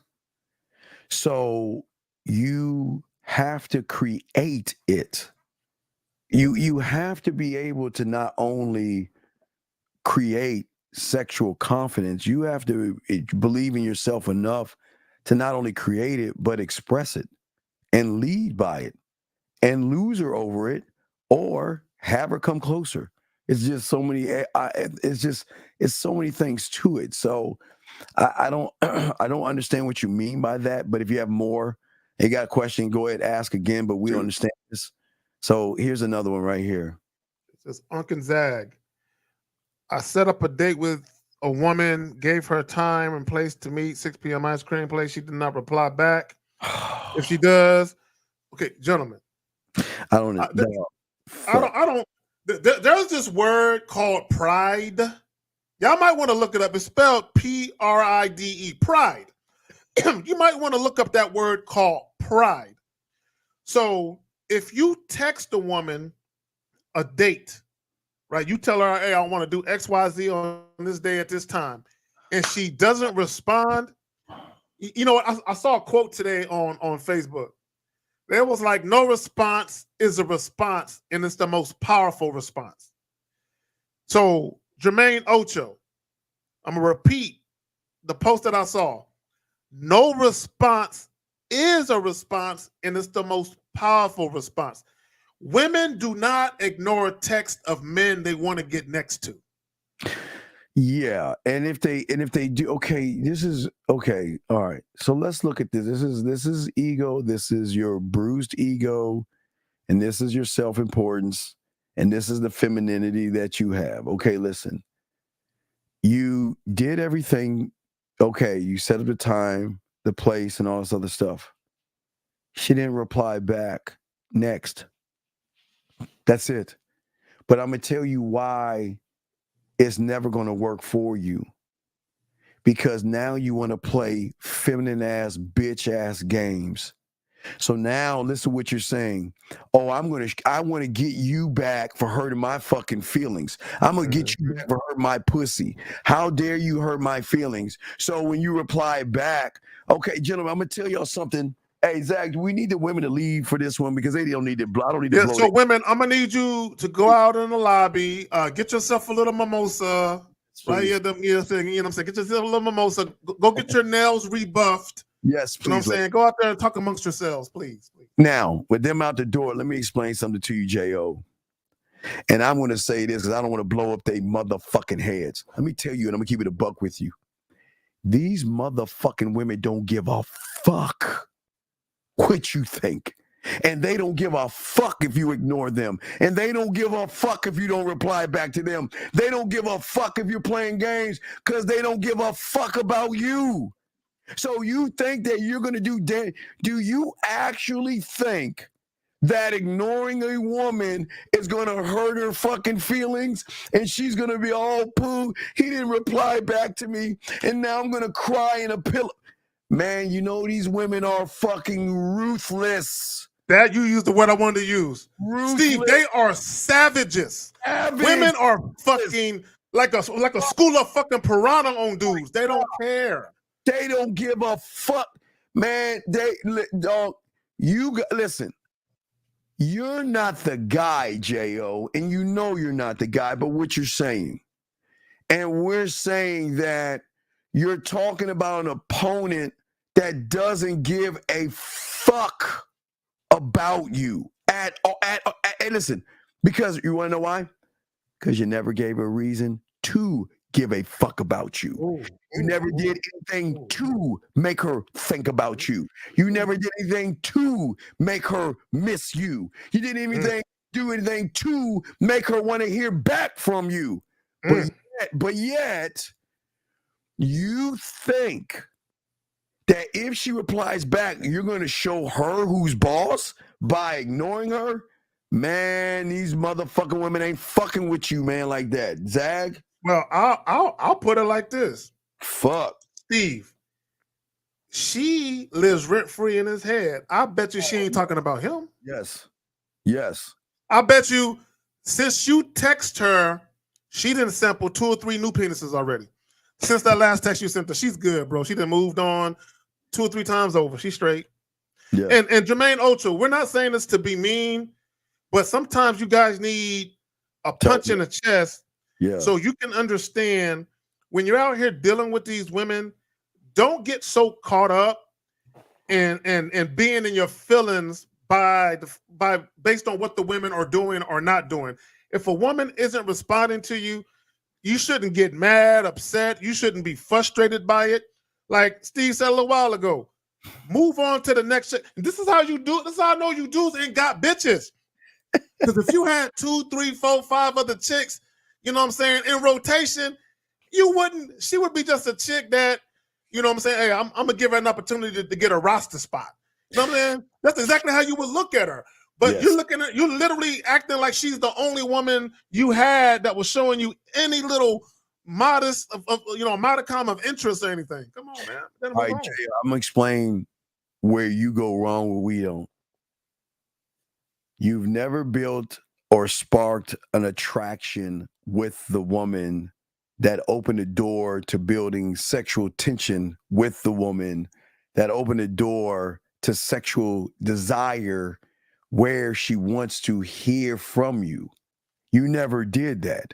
And the fact that when she recognized that you are not that guy.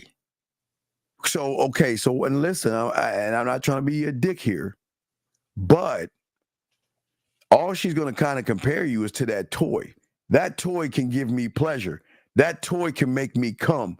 That toy can make me feel good. So let me take what makes me feel good over here and compare it against a person who cannot do anything at all and not put a dent in my emotion to where I want to actually connect, talk to, or feel what you have to say, brother. And there's no not. But go ahead, Zach. You got it, man. I just want to point something out. And guys, I don't want to hurt y'all feelings, but I really, because Steve, you said something. Imagine a woman who would rather stay at home and play with a rubber or plastic toy than to go out with you where you're spending money on her. She fuck him and his money. Yep. And I don't need anybody but you. And the toy's like, just imagine a woman don't even want to use you. Because God, what do guys complain about all the time? Women just use you for dates. She came across you, she like, I don't even want to do that. I don't even want to use this nigga. I'm just saying. You should have a woman wanting to use you for sex, dog, sexual pleasure. But you can't do that if you're looking at doing childish things. Then we'll get back to Lucario's thing. But, gentlemen, if you have a question, go ahead and put a Q or call in. Let's get back to Lucario, what he was saying. Let's get back to this because all this is important in the game. So let's knock it out. Here we go. Some guys do is they hit up girls and they say, hey, yeah, let's meet up Saturday. And she says, yeah, that sounds good. And then he just leaves it there. He doesn't give her the date, time, and place. You understand? It has to be all 3 in one message. You understand? Hey, meet me at the Main Street Bar, 8 o'clock this Saturday. Date, time, and place. You understand? Hey, meet me at the Playground Coffee Shop at 12 noon on Sunday. Date, time, and place. You understand? You always have to send that all in one message. You understand? So, for example, if you meet a chick on Tinder, you message her, hey, what's up? We should go get some coffee this weekend. Are you free? She says, yeah, I'm free. That sounds awesome. You say, cool. Meet me at the Playground Coffee Shop on this avenue at noon this Saturday. Date, time, and place. Right? That should always be in the message, in that one message when you're setting it up. So you don't say, hey, let's go get coffee. She says, sounds cool. And you say, all right, cool. Let's meet up Saturday. And then she says, oh, yeah, that sounds good. And then you just leave it at that, thinking you're going to hit her up Saturday and give her the rest of the information. No. Date, time, and place in the same message. In the same message. Get it? Okay. Now, let me. Okay, you were pointing. I want to say something as well. You got it first. Okay, so, gentlemen, this is very important. He's 1,000,000% right. That's daytime place. But gentlemen, I'm going to explain where you drop the fucking ball. You guys can do daytime and place. Oh, but okay, let me grab 3. All right, 332. What's your name? Where you calling from, sir? What's up? Hey, Steve. I have a question. And hey, K Zaggin. We got 2 people. Hey, Steve. Hey, K Zaggin. Let's try it again. Hey, K Zaggin. Sorry, man. Sorry. I'm a little bit nervous anyway. No. What the fuck are you nervous for? If you're nervous around us, you definitely are nervous around women. Relax. Thank you, guys. Thank you. How you doing, guys? We good. How are you? We got you, man. We got you. What's going on? I'm good, thank you. Okay. I just have a question. So, yes. Recently I just moved out to a new state. Yes. And I was in online dating app. So, I got this woman. She has a boy, and so we've been texting and. Wait, everything was smooth. What do you mean a boy? Yeah, what do you mean a boy? What? She has a kid, 5 years old. Wait, stop. What does that have to do with anything? Thank you, Steve. Okay, I'm coming. No, I'm coming to the story. So I'm just trying to. So let's just keep it focused because you're already fucking up by talking about something that has nothing to do with anything. Fuck if she has a boy, a pet, Bigfoot, or a goddamn unicorn. Has nothing to do with that. Now she has a money tree. Okay. In the backyard. We might be able to talk about that. We got a money tree, you know. Yeah, money tree, but go ahead, brother. What's up? So been texting and so I went to her house. Okay, call her. Texting. And we had wait. Talk. Yeah, go ahead. Texting what? We've been talking over the phone, texting, and then we. Okay, call her. I'm gonna ask you a very important question because we just listened to the homie L talk about something. How long? Well, I'm gonna ask the question like this. You answer it how you need to answer it. How long have you been messaging this woman? When I say how long, I mean days, weeks, and or how many different messages have you sent back and forth already? So it was short. It was very short on a. Okay, on brother. Listen to me. Listen to the question. How long have you been messaging her back and forth, and how many messages have you sent between each other? Did you send 5? Did she send 6? Have you been messaging for the better part of 2 days now? That type of shit. Okay, so it was like probably like 3 days. Three dates. What do you mean 3 dates? What do you mean 3 dates? So we've been texting for like three days, and it was 3 days. 3 days. About 3 days. Okay. So let me ask you a question. Yeah, I know. Okay. No. Listen, bro. No, we gonna get to how you fucking up because you are fucking up. We're gonna get to that. Just let me get my shit off so I can help you out. Get him, Zach. So in those 3 days of messaging back and forth, have you even set up a date yet? Yeah, no, we haven't set up a date. We just saw. No. It ain't no we caller. It's not we. It's not we. It's you. You. Yeah. Go ahead, continue. You got to call. Let me just get to the. So I'll tell you exactly. Give me a second. 1 sec. Sorry. Give me a sec. Okay. So let me just go back here to the conversation. So it was very short. Then she invited me home. So I went to her house. So she was down to fuck, and and we fucked the first day, and then because she had a custody shared with her ex, so some like during the weekdays she had the kid, but on the weekend she's free by herself. Okay. Go to her house on the weekend. So I went to her house like probably like 3 or 4 times. Oh, okay. All right. I didn't realize you had already been fucking, but cool. Go ahead, continue. Where's the problem at? What's the fucking problem? Yeah, I don't know what the problem is. If you fuck. I'm coming right now to the problem. I'm coming to the problem. It's not a big problem. I'm just trying to figure out things. So, so last Saturday, because every time when I go to her place, I would just text her like while I'm driving, because we'd be like on Friday, okay, are we down on a Saturday? She's like, okay, I'm free. Then I'll be driving. I'll text her while I'm on the road. So last Saturday, I was driving. Then I texted her like I'm on my way, and she said, "Oh, I'm sorry, I have my kid." So she had, I don't know what happened. She said she has her kid. So she didn't notice me earlier. So I texted her like, but I was like kind of like 45 minutes away. Okay. What? 45 minutes? What? Okay. Hold on. Let's back up. How far do you live from her?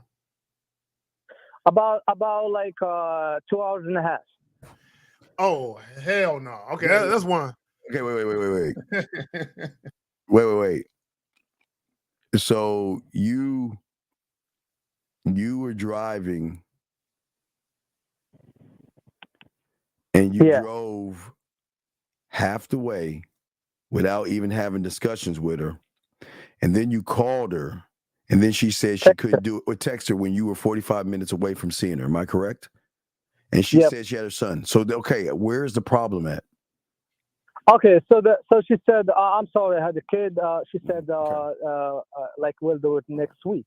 Okay, where's the problem? So the problem is, I said, but you should notice me earlier, so I wouldn't be driving. Stop. Wait.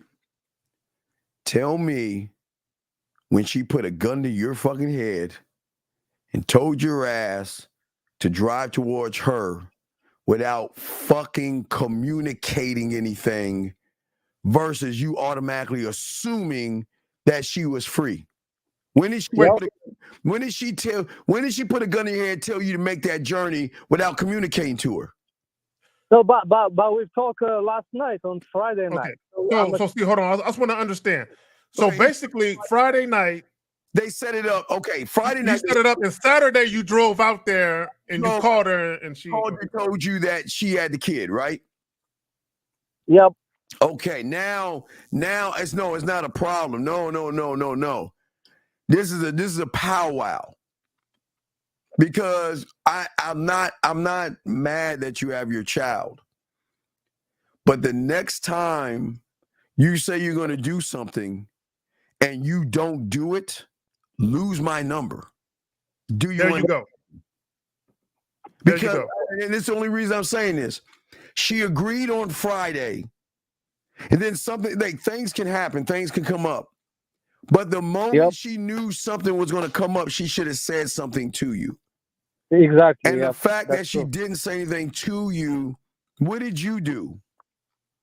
Okay, I did. I just texted her like on 45 minutes. She said she has a kid. Then I called her and she didn't respond. And that's it. I just went back home. Okay. Once she says I have the kid, there's no reason for you to call her. Yeah. You should have just did what Steve said. Just text her and let her turn your ass back around, park so you can text safely, You know what I'm saying? And then drive on home. Let me ask you this question that I'm sure a lot of people are dying to know. How come she ain't driving to you? Because she said she will come to my place because I live with Your my parents. roommate right now, and I those your just moved parents. out here. So Okay, the wait. situation Okay. is really, Then where's your question? Okay, really- wait. Then what is your question? What is your No, my question is I haven't texted her back or anything because she fuck up with me. No. So right now, yeah. Why don't we call her right now?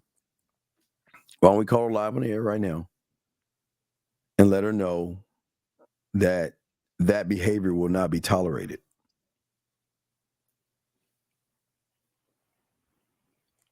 Do you have the balls to do that? Are you ready? No, hold on. I can't do that. But the thing is, I called her and she didn't respond. So I didn't want to call her again or anything. So right now it's been like 4 days and she didn't call her. Oh my God! Okay. 4 days. It's 4 days. Oh, she still ain't responding to your call. Let me tell you something. No. I haven't called her back since Saturday night when she fucked up. All right, brother. Let me. So I don't want to call her again. So right now, charge it to the game and let that bitch go. Leave her alone. Okay. Okay. Leave her alone. Leave her alone. Just leave her. And let me explain something to you guys. Guys. If you have a roommate, do you have your own room with a door? Wait a second. You got a roommate? I thought you were with your parents. You have a roommate and you can't bring a bitch over? Yep.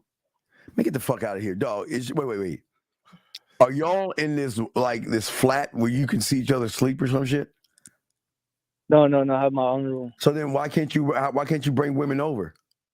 She'll come, but she was comfortable me coming to her place. I got it. No. So she has a problem with you having a roommate? No, she wants to come. I'm saying like it's been like 3 or 4 weeks right now. So I was planning. Okay, call her. If she wants to come, why are you driving to her? How come you haven't let her come to your spot then? I never asked her to come. I'm good going to her place. So why are you worried about her not responding in 4 days? That's the problem. That's the problem. Why do you give a fuck? No, I don't give a fuck. You do. Call her. I just want to fuck. I just want to fuck right now because I don't have any bitches. Why y'all so fucking thirsty, dog? God damn, man. That's just sounded real pathetic and shit. I'm telling you the truth, man. I just got here. Bro. I don't Hey, know. Steve, you know what? Steve, call her. Hold on. Call her. Call her. The fact that you're driving 2 hours for some pussy, we already know you fucked up in the game. Yeah, I wanna get some pussy, man. I don't have any women right now. I just got her right now on a dating app. I'm working on it, man. Right now, I'm new to this state, so I'm hitting my shots right now. But anyways, just wanna get some pussy, but she fuck up with me. I didn't call her back or anything. So I'm calling you. You're just desperate ass. what's the leave her the fuck alone. You know, your problem is you ain't got no other pussy in the back. See? Yeah, that's the thing. Yeah, I don't have any other pussy in the back. You're right. But then go search for some more pussy, dog. What else do you want us to tell you? Oh, I know what you want us to tell you. You want to beg, you want to call that motherfucker. No. I don't do that. I don't do that. I never did that, man. I don't do that. Then leave it the fuck alone. Leave it the fuck alone. Okay, thank you. All right, man. We'll throw you back in, man. Guys, lines are open if y'all got a question, gentlemen. The lines are open. If you got a question, please put a Q like this gentleman is, and we will answer your question, okay? If you got a question, please put a Q or call in. The question is that the woman that had a kid that lived 2 hours, hour and a half away, she had to come to us and meet her halfway. Well, what I'm saying is, why do y'all keep bringing up the kid? Kid ain't got nothing to do with it. Kid ain't got nothing to do with this shit, dog. Stop bringing up the kid. See, here's the thing. A lot of you guys, this is what you guys got to understand. If you have a woman, if you're dealing with a woman that has a child, especially if it's a younger child, adolescent or whatever, in many cases, she cannot be a regular fuck buddy meaning it can't be a chick that you're probably fucking multiple times out of the month in many cases. So it's got to be one of those type booty call type shits. But you guys, because he ain't got no other woman, his main source of pussy was a woman that has obligations. Now go ahead, Zach. Continue. Go ahead. I'm just doing it. I'm trying to figure why you up on the camera. Like, you all up on the camera, nigga. You all right? I'm sorry. I was doing something. Go ahead. All right. I'm just making sure my boys all right and shit. I was doing something. You know. Anyway, guys, I thought your depth perception was off a little bit. I ain't know. You know what I'm saying? I'm old. I thought your cataracts was fucking with you again. And shit. I'm old. My cataracts. Yeah. So guys, y'all got a question. Put a Q on call in. Let's get to the lady. Let's get to this lady right here and see what she was saying right here. Oh wait, it's a guy. I think it's a guy. Here we go. Check this out. Check this. I hate when women been single so long that they get mad when a man like them. Wait, what? What? Try to do this without curse. But I believe that women who have been single for an extended period of time don't want to waste their time on irrelevant stuff. And 95% of y'all are irrelevant. Because you pursue a woman, get her number, only to send her 8 text messages asking what she doing all damn day. Can we just stop it right there, dog? I mean, yeah. That's and so when we say prelude to sex, always have a plan. Learn how to set up a date. And see, if you pay attention to what Lucario was saying, he said something that I always say that guys do. Guys like to do shit in segments. Do shit in one swoop. Get all your shit off and then let the woman respond or react to that thing. Yes. And the reason why you guys do shit in segments, because you're so busy trying not to fuck up the highway to heaven. And your highway to heaven for you niggas is pussy. I don't want to fuck it up. So I want to be real careful what I say. And oftentimes, a lot of you guys, you're trying to give women what you think they want. A lot of fucking attention and a lot of conversation. And what she is saying is, you niggas ain't got no conversation. See, if you actually had conversation and you can say something worthwhile, women wouldn't mind talking to you a little bit. But a lot of times, dudes ain't got nothing to say, and you end up talking yourself out the coochie because you're doing a whole lot of talking, but you're not saying nothing. There's no impact to what you're saying. Steve, you got it. Yeah, Zag, I want to draw her in. Okay, if I'm fishing, she's way out there, right? I'm throwing that line way the fuck out there. Gentlemen, you want to draw her in to you where she notices things and begins this weird thing to actually, it's a weird word, it starts with a D and it's not dick, but begin to desire you. Or have some kind of an interest in you by being intrigued by how you're moving and how you're thinking. And I think this is where a lot of you guys are actually messing up with all of this, because what a woman is going to do at that point, it goes to either the checklist or not, but she's going to pin you up against other things. Sometimes it will be her toy, Zag. Sometimes it's not. But if you're like everybody else, you're not going to get. Oh, this nigga just called me Danny Glover, bro. Danny Glover's an ugly brother, dog. Like, I can't even believe he said Danny Glover looked like Danny and gone fishing. Man. Not Danny Glover, bro. You could have said Michael Bivins. A lot of niggas you could have, because I've been niggas that I look like that nigga too, bro. But Danny Glover? No, wait. Yo, whoa. Hey, D. There is. If I don't have anything to say to her, I usually just don't say anything to you. Oh, gentlemen, there is nothing a woman can say and nothing a woman can do that we don't have anything to say. I'm always prepared.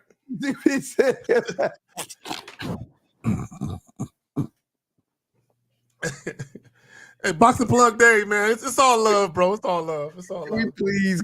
All right, Master SSJ. Yeah, y'all got jokes today and shit. All right, let's stick to the script. Let's stick to the script. Okay. AD. Well, we're trying to, I think this is why sexual confidence is so very important, because through my communication, right, I am showing her why she should fuck with me, not why I should fuck with her. See, if you have nothing to say, then you're going to follow her fucking program. She needs to see certain things about you, that you have a high sexual confidence in yourself, a belief in yourself. She needs to know that you believe in your own abilities to what? Okay, what are we doing here? Are we just here talking? Are you moving mountains in my mind by being independent, decisive, playful, adventurous, courageous, ambitious? I mean, what are you doing? But also, while you're doing all of this, now here's the thing y'all gotta understand. Men don't need to be mysterious because there's so many doors behind the doors. It makes us mysterious because every time she turns around, okay, let me explain something. So you guys always, as Zach always say, they always want to talk to women when everything is good. They never want to talk to women when shit goes bad. You know what I mean? When things go bad. So, gentlemen, y'all have to be all things. All things. And if you have nothing to say to a woman, then she ain't fucking with you, dog. Zach? You know, having game is beautiful, Steve. Okay, let me tell you why. It is. There is nothing a woman can say that will leave me at a loss for words. There's nothing that a woman can say. Because look, let me tell you something. Nothing. Sometimes women will say some off the wall shit that is just completely not in alignment with what's going on in the moment. And sometimes women may do shit on purpose just to see, you know what I'm saying, how witty and crafty you are and shit, right? Other times they just doing whatever they do. But the reason why you guys get caught up with women when they just say some random shit is because you think everything is supposed to go a certain way. Yes, area code 470. What's your name and where you're calling from, sir? How can we help you? Or ma'am, I'm sorry, Hey, how's it ladies. going, fellas? Okay, it's Arthur again from Prelude. What's up? Arthur, what's up, brother? Hey, quick question. So with the sexual confidence, by me not, I have limited sexual confidence or to none, right? Mm-hmm. In order to build that, do you have to pretty much you have to be a student. No, you can't create. Okay, all right. Why do y'all guys say I have not a sexual bone in me, but yet I can create? It doesn't make any fucking sense. You can't create what you don't know. If you are if you do not believe in having, it starts with having a diamond dick mentality. Because I don't want you guys to think that you got to have. I'm glad you said that. Because some of y'all ain't packing, so I don't want to knock it. So let's just switch this up. You have to have a diamond dick mentality first, meaning that everybody cannot get access or can have access to you. Period. It is the one thing that you have got to start everything off with, where you're saying that, you know what I can do with my lips, my tongue, my fingers, and my words are so fucking impactful. I can't give this to everybody, and I'm not going to give it to everybody, but they're going to have to work to get me. That's number one, sir. So you cannot do any of this if you got cubic zirconian dick, where you will fuck anything that comes your way. You'll fuck with anybody that comes your way as long as they open up their legs.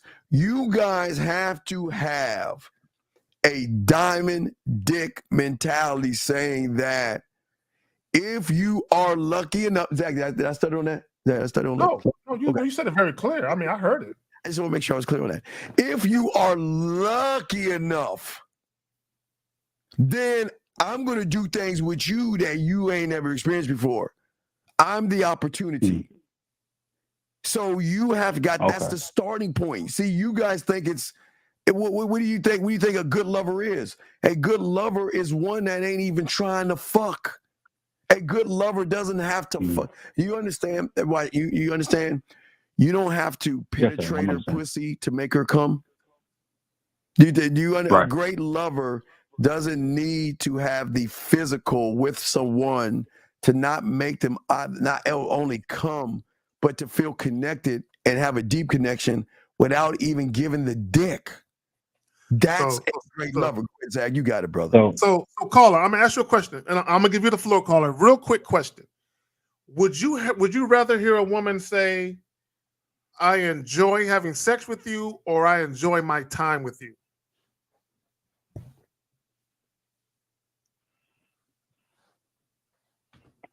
I enjoy having sex with you. No. Why? No. Why? Because isn't the sexual like okay, real quick, Zach, hold on. Call. I understand where you're going. I'm sure we fuck up. Stop thinking women are men. You are thinking about the physical. Women are not moving. They're moving through the fucking feelings, emotions. It is more impactful for her to say, Zach, what was the question again? Question is, do you want a woman to say, "I enjoy having sex with you," or "I enjoy my time with you"? See, think about the time with me versus the sex with me.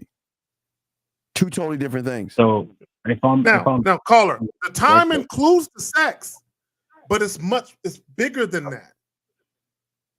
I think I'm catching on. So like, it's not if I'm about the physical. correctly, I know time is very valuable. But your time is not. No, your time is not. You're lying. Your time is not valuable to you because you're not a student again. Don't lie. Just stop, dog. Stop trying to regurgitate shit and stop trying to act like you. Please don't do that. Please stop. Just stop. Okay. Listen. Go ahead, Zach. Go ahead, man. So, caller, real quick. So, caller, years ago, right? I was dealing with this chick, right, and we were just dating casually, and by the second time, I want to say it was the second time, maybe the third, but I'm quite sure it was the second time. By the second time we had sex, right? We were at a Motel 6. She paid for the little Motel 6, by the way. Oh. But on the way to leaving, she said, I got something I want to give you. And she gave me a fucking Hallmark card. Oh, right? yeah, I get those too sometimes. Yeah. It's so sweet. And in that card, she wrote on this card, she was thanking me because I guess she had gone through a bad breakup not too long after, or not too soon before I got there. So I basically created an experience for her where I literally took her mind, body, and soul away from all that negative shit. And let me just say this as an aside. This is why I tell you guys, never bring up old shit. Keep women in the present moment. Let them bask in the present moment with you in that new experience with a new person. Because that prompted her. Now, some of y'all might be thinking, oh, that card ain't shit. It's not about the fucking card. It's about the fact that her time with me was so impactful to her that she went to a fucking store to get me a fucking greeting card. You know what I'm saying? With the thoughts of, I'm grateful for you. Thank you. Mm-hmm. So caller. So you remember the key is an emotional connection, not a physical one. A woman wants to keyword feel, okay? What is a trust and a vulnerability, meaning that I want to trust him enough to be vulnerable around him, to share, knowing that he is a safe space, and he is someone that I can open up to. He is someone I can share my thoughts to. Does this have anything to do with fucking? No, absolutely not. Another thing is understanding. He understands me. Why does he understand me? Because you know what? For the first time, I'm actually talking to somebody who's not trying to fuck me. I'm finally talking to someone who's not trying to manipulate to fuck me, right? Also, the enhanced communication, right? The honest communication that she becomes emotionally connected to, because for the first time, she's dealing with someone who actually listens and doesn't just listen to shit, just try to fuck. which then gives her a sense of belonging, okay? Because at that point, she's so connected to the person that she then, through her emotions, and like Zach's saying, they then feel connected to you. So why would we want a physical when we can have an emotional? What is a physical going to give me? Just for you guys who are thirsty, 2 minutes, fucking, and that's it. And that's why y'all lose, because y'all are thinking on the physical. You're not thinking about the mental aspects and the mental game with a woman, dog. And that's the difference between chess and checkers, huh? No, it's the difference between us and you. It's not even chess and checkers. It's I was just putting in. I like to just put things into like. No, I'm putting it in. I'm putting it in perspective. It's us and you.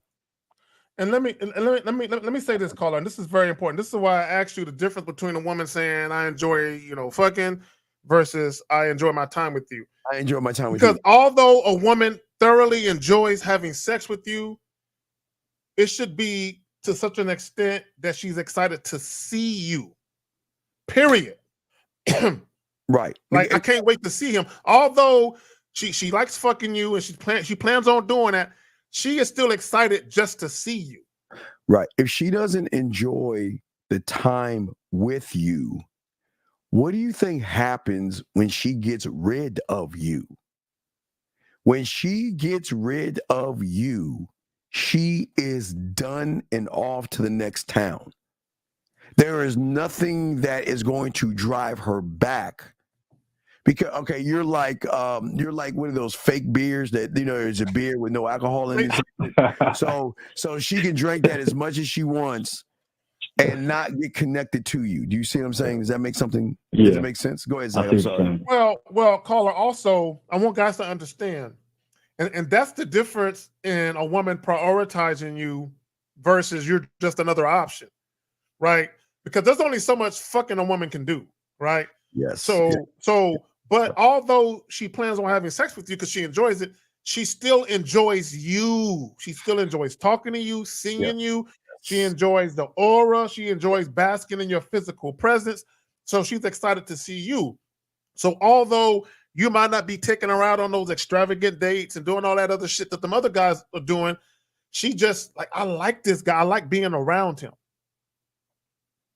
And that's going to make her basically say, now, I'm not saying you should go out of your way and try to be a woman's priority. But what I'm saying is when a woman actually enjoys being around you versus just fucking you, because if it's just simply fucking you, then, again, there's only so much fucking she can do. So she's not necessarily always going to prioritize that. Yeah, she's got a fucking toy. She doesn't need. Okay, gentlemen. They don't need you. When they have their woolly mammoth in their drawer, whatever it is, they don't need you. Especially if they can have a better orgasm by fucking themselves than fucking you. They can fuck themselves and have a better orgasm. What do they need you for? They don't need you, okay? But you're not authentic. That's the problem. You got to learn how to be authentic. It's and that question right there, Condoleezza, I got to get the coaching session to learn that authenticity, correct? Well, you got to learn the game. Yeah, man. All this is a part of the game, man. All of this is part of the game, dog. And we're trying to help you out. But any other questions that you have? No, sir. I should do it. Thank y'all. All right, we'll throw you back in. All right. Thank you for the call. We have two more. Yeah, guys, if y'all got a question, please put a Q and we'll answer your questions. Here's a question right here. I'm staying with the woman. Work from home is good, but I'm feeling like losing myself. How do I handle such a situation? Dude, man, I don't. When you say you're staying with a woman, call in because I want to know. Yeah. Because to me, this is what I get from what you're asking. It's almost like you're in a situation you don't want to be in, but you feel like you have no other recourse, so you're kind of just putting up with it. That's what it sounds like. Uncle Zach, a woman sent me a picture of her culture's food. How would I lead this, and what would you say would be a smart decision? No, hey, Zach, you know the country I'm in. I'm all about Pakistan, India, Middle East, and that area. A little further to the It's more like the continent of Asia. You know, Yeah, more, Asia, like yeah. Right. So, Indochina and all that other shit. All that Russia, Czechoslovakia, all that shit. Right. So when they love to share their culture on a day, that's why we have places. I mean, every grocery store has a foreign section. Mm-hmm. I love going to because what I want to do and what I love doing, I'm sure Zach does too. We listen. I love other cultures because they're sharing things about them to me that about their culture, because I want to know about the culture. I want to know Zag, what they call it, Bishmani rice. I mean, even the way they eat with their hands. I mean, the way all that. They can show you all that stuff. So it's leverage things. Yeah, all that good shit. But what I'm saying, big dog, is that you need to call in because we need more information. Yes. Because what prompted her to send that picture will tell us a lot about the direction of the situation and exactly what might be on her mind. Absolutely. Yeah. So you have to let us know, because you're saying you would say it'd be smart to set up a good, but no. If you're going to set something up, it will be a date at her place, and you can have part of the date, the prelude, Zag, to the date. There you go. Yeah. Is to go to the grocery store and get the item. Now, Zag, what I would love to do is we're gonna have 2 baskets. Okay. I want you to cook your dish. Now, mind you, Zag, I'm a little bitch when it comes to spices, so you gotta take the heat out. I can't do it the heat. But anyway, what I'm saying is, I'll go with you while we'll go down, because I want to know more about you by you choosing your dishes. You make the dinner, I'll make the dessert. We'll go in the aisle, we'll get all your stuff. But while we're getting all your stuff, I'm going to connect with you, talk with you, flirt with you, and all other stuff. While we're getting all your items and all the other stuff, put my arm, hug you, all that shit. And then when we're done getting all your items, then we're going to go to my spot where I'm going to get all the dessert items. And we're going to have it all set up, bags, everything, go to the place, unpack it. But it's not the grocery store. It's what the fuck are you going to do in that kitchen? I'm going to let Zach go, but we'll move to the kitchen, because y'all motherfuckers don't understand kitchen game.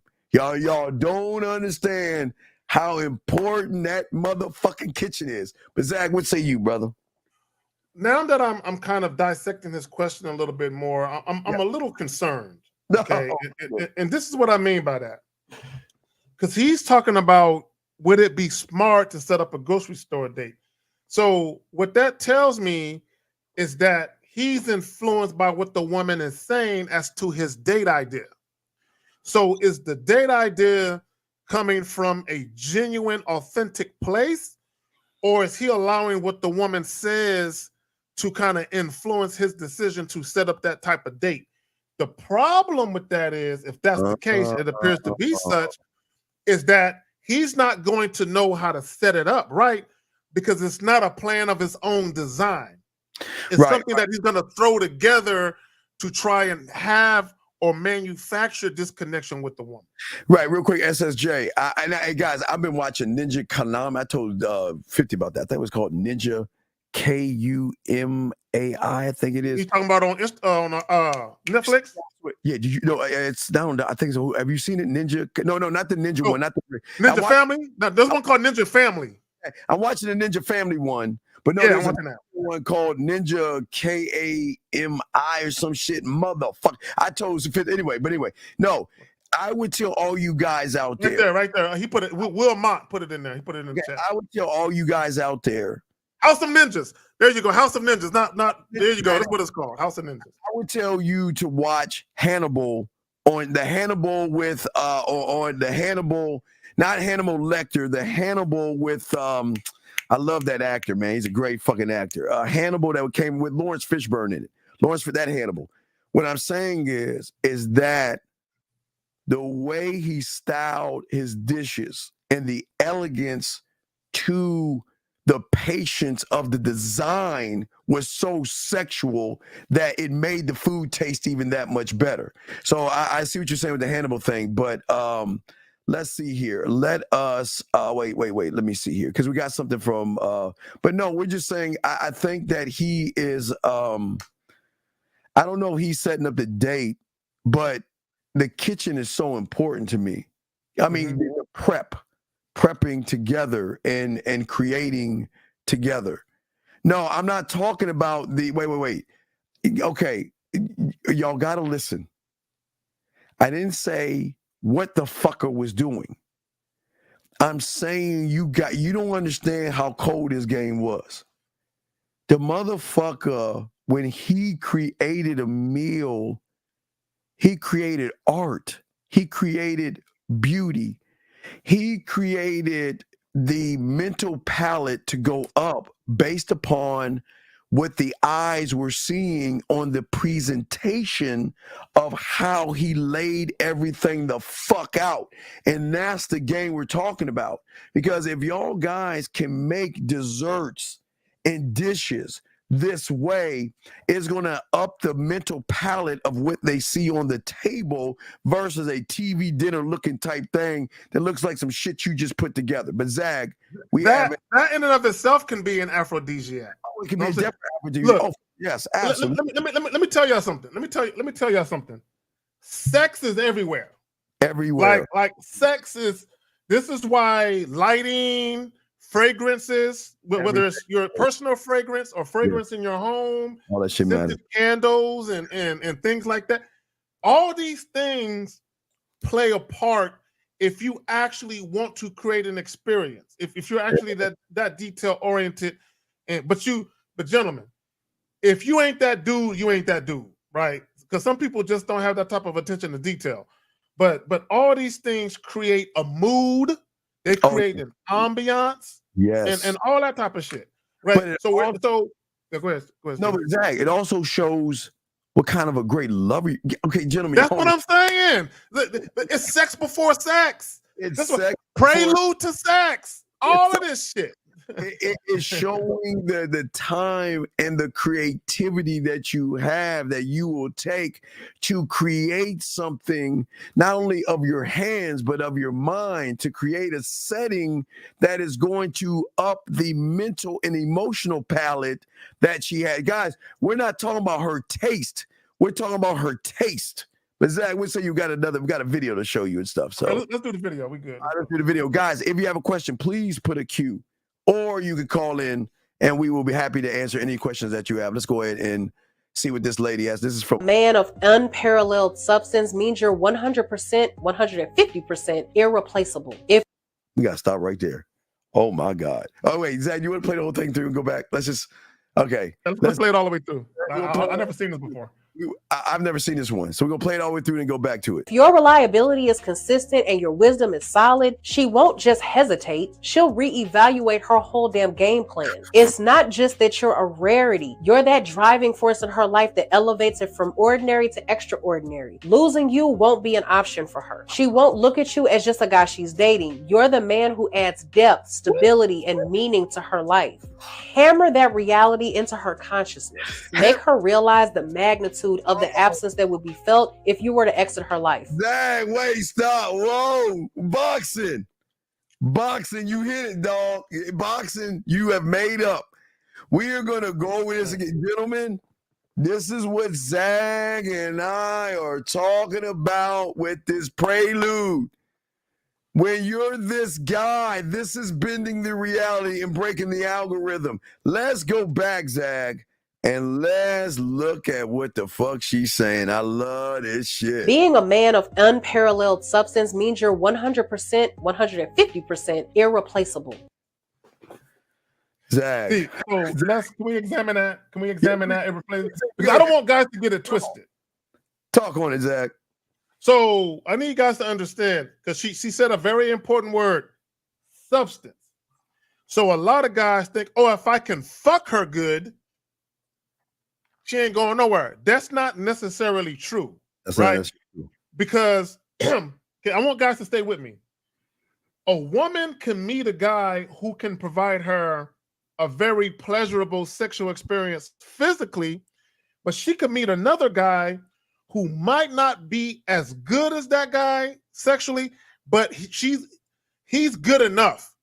And he provides the unparalleled substance that she's talking about. Who do you think she's going to want to fuck with? This is why I asked the caller, do you want her to say, I enjoy you sexually, or I enjoy my time with you?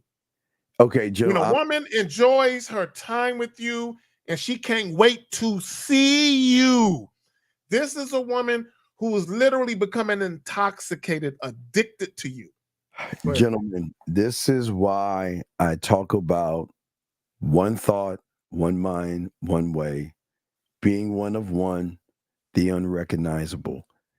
That is why we will become irreplaceable, because of the depth that we have, not only with ourselves, but the depth, Zag, that we have with a woman, to be able to elevate her and educate her, to be able to connect with her on a different level where we always tell you, they will leave, they will go. Some will stay, some will go. But the thing is, at the end of the day, is the deep-rooted connection that she has, that is an emotional drug that she can run away from it as long as she wants, but it's always there. Remember, gentlemen, one thing we always told you guys, or I tell you, Zag, I always tell you, listen, gentlemen, why do you think I tell you I want to be the first thing she thinks about when she wakes up? I want to be the last thing she thinks about when she goes to sleep. And I want to be in the middle. Or why is it I want to actually have land over sex? I want to be a landowner in her mind, because a landowner will never be replaced by anybody, because everybody's just trying to fuck. When you have game, like we're showing, like in this video, we'll be breaking this down. We're going to dissect this shit. That what you're showing her something about yourself that most guys don't have. And we're saying that if she is with us, that the emotional, the physical, the fantasies, the desires, all these things will be missed based upon the influence that you have, gentlemen. That's what sexual confidence is all about. Doesn't matter how big your dick is or whatever it is. If you have erectile dysfunction, or you have you come too fast, or whatever. We're saying is that the way we are is that we have a magnetic sexual personality. We're quite alluring, and they can recognize how much passion we have in who we actually are. And what Zag and I are saying is that that's irreplaceable, because women only run into average. They don't know one of one. They don't know unrecognizable. They don't know core, gentlemen. And if they don't know that, and they run into you when you're a student of the game, it is a connection where they will always want you in their life, sometimes on their terms. Before I throw Zag, sometimes on their terms, Zag. It's sometimes on the terms of, you know what, I want to keep my distance, but I want to think about you. But I'll keep my distance. And I want to miss you from afar. I care about you from afar. It's how she does it. But once you're in, you can never leave, based upon the impact that you had, not on her pussy, but on her emotions, her mind, Zag, and her feelings. What say you, Zag?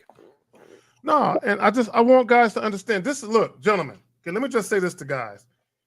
For all you pussy hounds and pussy fiends, if all you want to do is bust nuts, fine. Go ahead and find a chick that want to fuck you. Cool. There's no shortage of women that indulge in casual sex.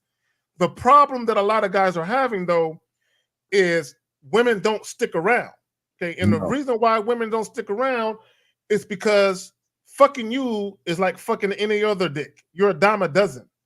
Okay, there's nothing about you that's intriguing to the point where a woman she just has to have more. She wants more. She can't get enough of seeing you. This is why we tell you guys don't be so focused on simply just fucking. Right. And I just want to say a few things. What makes them miss you is actually the communication that you have. See, the communication that you have has an interlock thing to it, gentlemen, because she doesn't want to feel like, damn, is all he want to do is fuck? I mean, that's all I am? I'm more than just my pussy, Zach. You know, they're thinking this. But yet, I can't even have an intellectual conversation with this person. I cannot share my deepest fantasies or my deepest fears. I can't share what I love and things that don't make me feel sexy. And this is what I'm saying is that most of you guys don't understand the perspectives that you have got to have with the communication. And that's part of the things that they will miss. They will miss the dependability in you as well. When they have, Zach, through the good times and the bad times, who can they always rely on? They can't rely on you motherfuckers, but they can rely on us, Zach, because guess what? We're not here to fix. We're here to fucking listen. So there's so many levels to what they miss is that you guys don't understand. But hey, Zach, you still there? Wait, okay. Yes, I'm here. I'm here. I'm sorry. I had to leave a little message. I ain't want to play the next thing. Here we go. Leave your message. Go ahead. Okay, here we go. Oh, no, I'm good. I'm straight. If your reliability is consistent and your wisdom is solid, she won't just hesitate. She'll reevaluate her whole damn game. Okay, so all right, so gentlemen, reevaluate her game plan. Right. So, gentlemen, you guys are always reevaluating yourselves because you don't have game.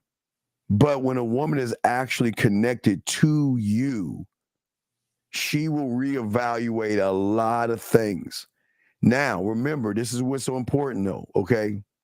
Women have beliefs, morals, judgments, and all these things in between. The reason they will reevaluate with us is because we're never trying to take away from them what they are.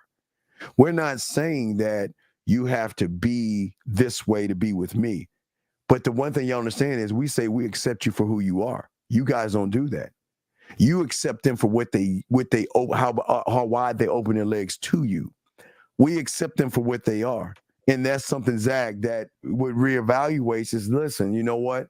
Depending on the thought, again, an emotion plus a behavior can override a belief system based upon how she actually feels about the interaction, because she's going to weigh all this shit out, Zach. What say you on this, man?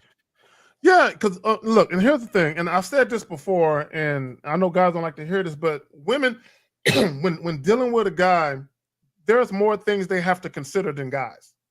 There's just more things they have to consider. Yes. Women typically are in a more vulnerable position, specifically because they're being entered. Okay, I need you guys to understand that. That might not mean a lot to some of you dudes, but that it does matter. She's being entered. She's because you gotta have to understand when a woman is relinquishing the need to want to control shit to a man and she's giving it up. She's giving the reins to you like, hey, yeah, got it. Okay, that's not only she being vulnerable, but there's a level of trust.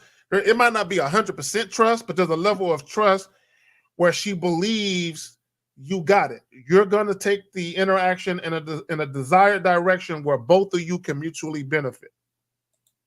Yeah, so for a lot of women, that's not the easiest things to always relinquish. Just understand that. Right, and what she loves is not the judge.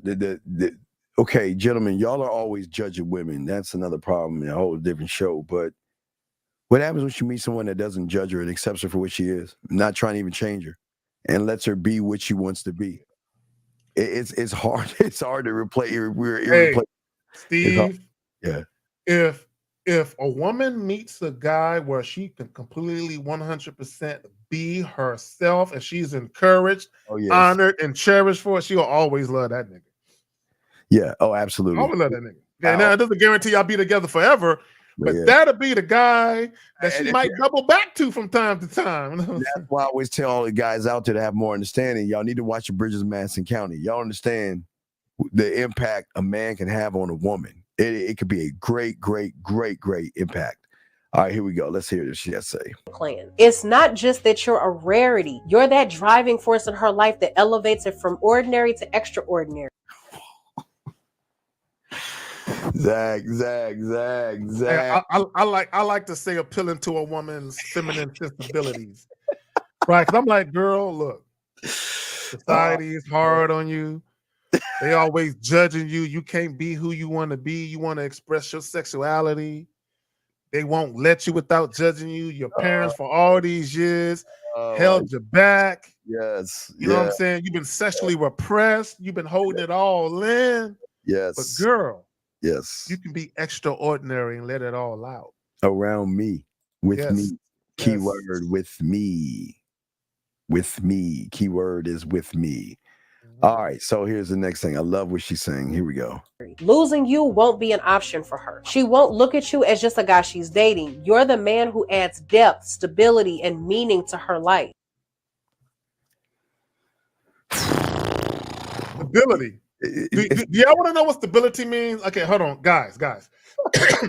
Stay with me real quick. Stay with me. Women. Okay, I know some of y'all got your. Oh my God! Wait. Hold that thought, Zag. Let's get to 254. So, what's your question? What's up? How can we help you? We'll get to that thing. What's your question? So, what's up? 254 going once. Okay, he hung up. Okay, go ahead, Zach. I didn't mean to interrupt you. Go ahead, sir. You got it. She said, can you back it up a little bit when she said stability? I see. There we go. Damn it, beautiful. I'm getting there. Can you slow down? Do not get ahead of the teacher in the class. Raise your hand the next time. Don't be blurting out the answer to the question. Don't look at you as just a guy she's dating. You're the man who adds depth, stability, and meaning. There we go. Okay. Yes. So, in order to add stability to a woman's life, you yourself as a man have to have a good foundation and structure in yours. Right? Not only that, now beautiful got ahead of the class and she said consistency. Right? So consistency is part of it, but also being transparent, assertive, and decisive. Not only being a good decision maker, but being a quick decision maker. Oh, absolutely. Right? Where she ain't got to worry about or second guess the decisions you're making. She ain't got to worry about shit. And regardless of what women say about being an independent chick or a boss bitch, when a woman is out here and she's really looking to be with a man, she wants to be with a man where she ain't got to come home and be that boss bitch. She can chill and he got it.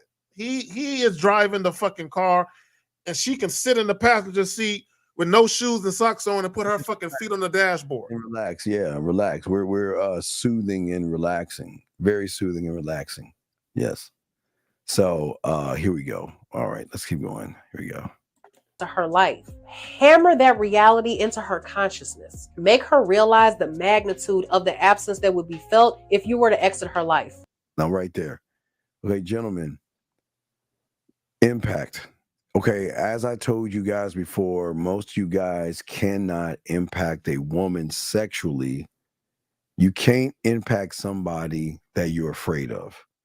You can't impact somebody that you place above yourself. The one thing that we have impact is because we're assholes. And we'll get to 254. Are you there, sir or ma'am?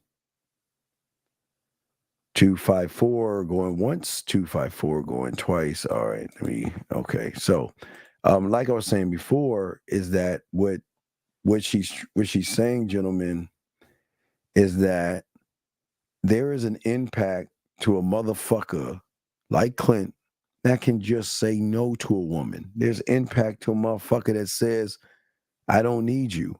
There's impact to a woman that says, goodbye, see ya, peace, and move the fuck on. It's not to be mean, but if that person is so quickly to run away, what is it like to get that person's time? What is it like to be around that person? And it's got to be an impact that, again, Zag, diamond dick mentality. I'll say dick. The diamond dick mentality. If you guys don't have diamond dick mentality, you're never going to have an impact on a woman because everything you're doing is about pussy. So Zach, you're like every other guy. You know what I'm saying? So if you're like every other guy, there's nothing redeeming about you where you stand out, where she just feels like she can't get enough.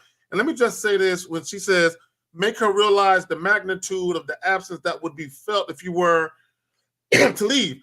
Gentlemen, I want to bestow this upon you guys. This is not about you going out of your way to try and make a woman pay for something. Now, I will say this, though. Just like you reward a woman, you honor or cherish a woman who is doing what she needs to do in your life, there are also going to be times where you need to chastise or check your woman or let her know there's a consequence for disrespect. And one of those consequences could be either she might not see you for some time, she might not hear from you, but also she could potentially not hear from you ever. And I'm going to tell you. Go ahead, Steve. No. We got a question. First woman question of the day. So she says, do you believe a man sees good decorum for him is significant? I don't understand the question. I don't think a lot of men even understand that. Understand, because that's part of just how you present yourself. But when we talk about decorum, right? Is he presenting himself with a mask on because he's trying to get people to see him a certain way? Is he present? Wait, I don't understand. Wait, what does that mean? Is she saying the man? Yeah. She said, do you believe a man sees good decorum for him is significant? I'm assuming that how he conducts himself. How he conduct. Okay. How he conducts himself. And beautiful, you can, if I'm wrong, and if you mean how the woman conducts herself, please elaborate or clarify. Yeah, I don't understand. But I believe she's talking about how the man, how he's conducting himself and shit. But beautiful, please clarify. Wait, decorum in what way? Yeah, we need more. We need more. I don't understand it. We'll answer, but yeah, I don't understand the question. So if you can re-ask it. And if people don't understand, Steve, I want to, for people that don't know, decorum means behavior in keeping with good taste and propriety. Right? Just you know what I'm saying? So let's get back to our question. So and here's the problem. A lot of people can be fake. A lot of people can sell you an image for a couple of weeks, a couple of months at a time. So, and this is why consistency is so important. And a lot of guys really don't have the fortitude to maintain consistency when they're fake. It's just a matter of time before they give it away. Especially after they get the sex, they'll really give it away. Oh, I think women can recognize, but women can recognize that all the time as far as fake people, because there's more fake guys out there than real ones, because the real ones ain't pressed on pussy. You know what I mean? I think that really separates the real from the fake. Who do you know that we know, Zag, is pressed for pussy? I don't know anybody personally. I got dudes out here that got shit to lose. You know what I'm saying? And I got dudes out here that do not just want to be fucking for the sake of just fucking. There's levels to that shit. Like for real, I got dudes out here where like I know dudes personally, not just, you know, my partners, you know, Steve and 50 and L and Miles. You know what I'm saying? I'm talking about like in my real fucking life, like my road dog, like these dudes out here, like chicks want to fuck, and they like, man, all she bringing me is some pussy, dog. I really don't even, I don't know. You know what I'm saying? Dudes is even questioning that shit. Mm. But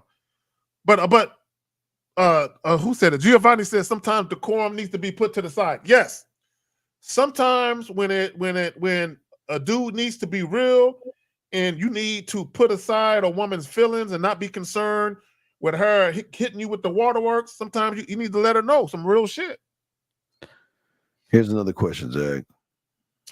Says, can you speak on why males struggle to leave the nest of them? I don't fuck with dudes that got that problem. I mean, me personally, I moved out when I was 17. About a month before I turned 18. Because I grew up with both my parents in the household. And I remember both my parents told me, if you don't like the rules, get the fuck out. So I got the fuck out. You know what I'm saying? So I got the fuck out. Yeah, that's more of a responsibility question right there. So, gentlemen, if you have any questions, please put a Q. If you guys want to call in, we got you covered. We're breaking down the prelude to sex and why a plan is so important in the game. Let's continue to add this woman here. She wasn't done talking. Let's continue to see what she's got to say. Y'all will tell her over and over again, I want to see you. I want to see you. I want to link with you. I want to chill with you. I want to see you. Never playing nothing.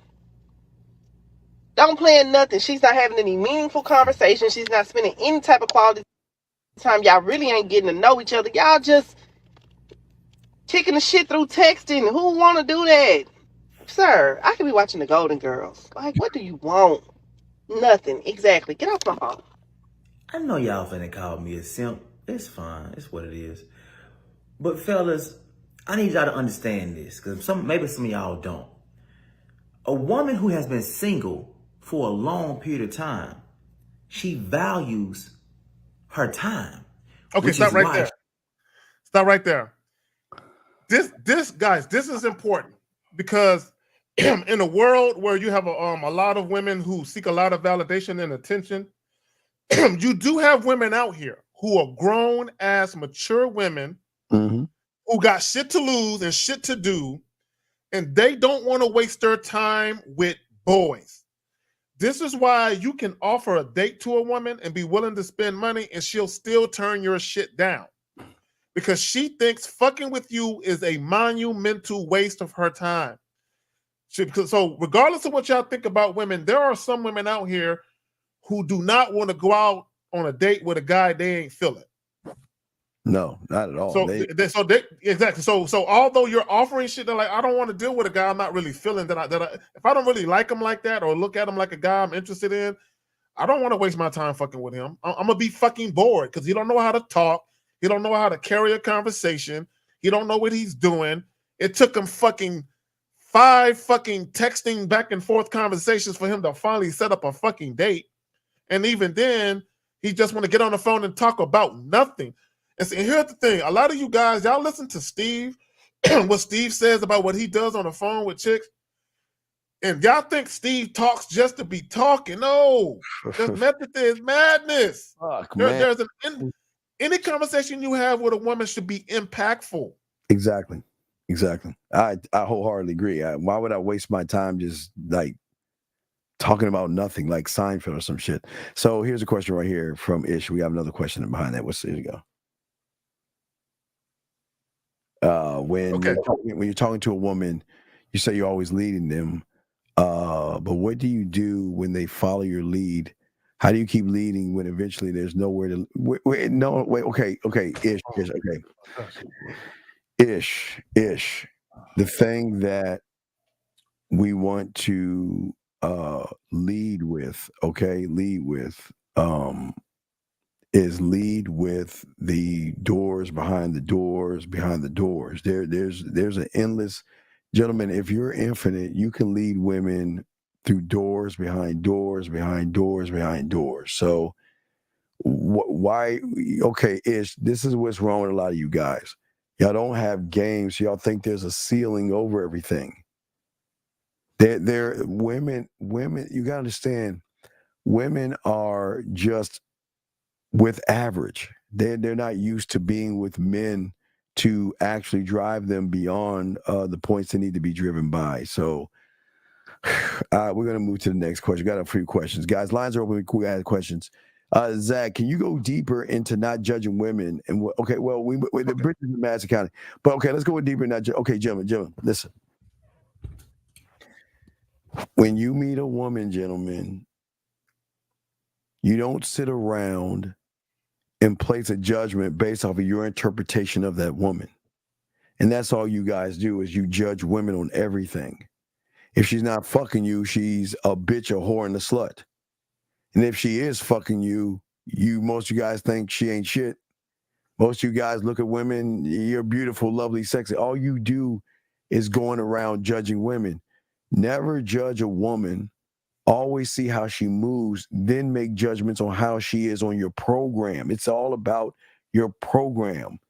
That's where you have to look at things. You don't look at anything else other than a woman that's riding on your program. Zach, what say you, man? You know, I got into a spirited back and forth today on Facebook. I got to be careful. I keep going to Facebook jail. You'll go to jail for that. Yeah, I'll be going like every 60 days. I'll be down and out for 30 days. Yeah. But I got into a spirited back and forth because a guy, he thought the prudent thing to do was to ask women about their past relationships and why the relationships ended. Let me explain to y'all why that's dumb. Okay, let me explain why it's dumb to ask a woman that. It's kind of like asking a woman her body count. Okay, I don't know no woman personally that's gonna make herself look bad, where she's gonna say something that's gonna make her look fucked up, right? So let's say, for the sake of argument, a woman has had 5 boyfriends and she cheated on all of them. I don't know no woman that's going to admit that to you. I cheated on all my boyfriends and they broke up with me. I don't know no woman that's going to admit that shit, right? So, and they were saying, well, man, every time I ask a girl about her past, she always make it seem like it's the guy's fault. Of course! That's what women are going to do. 9.9 times out of 10, they're going to make it seem like they were angels and the guy fucked up, right? So why even ask? Yes. Boxing. Is boxing still in the room? Boxing, are you still there? Here's a question. What is that going to do for you? What is that, and how is that going to help you in things by seeing? He's gonna jack off to your voice, dog. No, I can't. No. I don't understand what is that supposed to do? Boxing. Don't pull up the Yakology. Just put up the Sneeko and I'll put the link. Give him the Sneeko thing. You can see I did that live and unscripted. So once boxing pulls the link up, I'll post it and you can just, there you go. I don't need to do a video. Y'all think, wait. Do you think Zag, myself, 50 Miles, Lucario, do you think that we can't talk to women? What is a video of us talking to a woman going to do for you? I guess that's the question. What is it? You know what I want to know? Yeah, what is that? When these guys go to get their colonoscopy, okay, that's where you see a proctologist and you get the thing stuck up your ass. Do you ask to see a video first? Yo, man, I want to see how you kind of stick your fingers in there. I want to see, do you go to the second or the third knuckle? When you get an oil change, do you ask to see, a video of the oil change? No, you just go to the motherfuckers that know what they're doing. No, Box, I'm sorry. Pull up Steve talking, or was it 16 women in 12 minutes? Or was it 12 women in 16 minutes? Pull that one up and we'll link that one. Let's go there. Let's pull up you talking at 12, pulling 12 women and shit easily. Now we'll grab that one, Box, and me pulling 12 women and I think it was 16 minutes. But I still understand what I think for a lot of you guys out here, this is weird. What would a video do for you? Because again, it's not about what Zag and I do with women that we talk to, because you will never be able to get the echelon of women that we fuck with. The women we fuck with are high up in the tree. Y'all are just getting low hanging and shit falling on the ground. So what is that going to do for you? I don't understand. So it's going to do nothing, because it's not like you're going to go talk to women. Yeah. Because if you Joms, whatever the fuck your name is, I know for a fact you're not dealing with women, right? No. Because if you were, you wouldn't even ask that question. And let me say this, because I failed to connect my points earlier. Because the guy was talking about passing judgment on women, right? Yes. And this is why I was talking about men asking women about their sexual past and about why their past relationships didn't work. The reason why you want to know the answers to those things is because you want to judge them. You want to use what they say to either say, yes, that's the person that I think is a good person, or no, that person is the bad person. And that's all you want that information for. I really think he thinks that we can't get women or some shit. I think he thinks that we can't get women. That's. Hey, I don't look. Let me just say something. Oof. I don't care what nobody think about me. You know what I'm saying? You can think I'm the lamest nigga. Exactly. You can think I'm whatever. I don't give I have never come to YouTube with the need to try and prove myself. Yeah. Hey, either you rock with the information or you don't. Yeah, that's it, dog. Just you rock or you don't, right? So here's a question from Beautiful again. Well, she says, there's so much talk on women not understanding the layers of the doors, but can you talk on males not knowing what to do behind those open doors. We talk about that too. We talk about these dudes not knowing what to do. Well, yeah. Well, prime example, the guy that asked the question.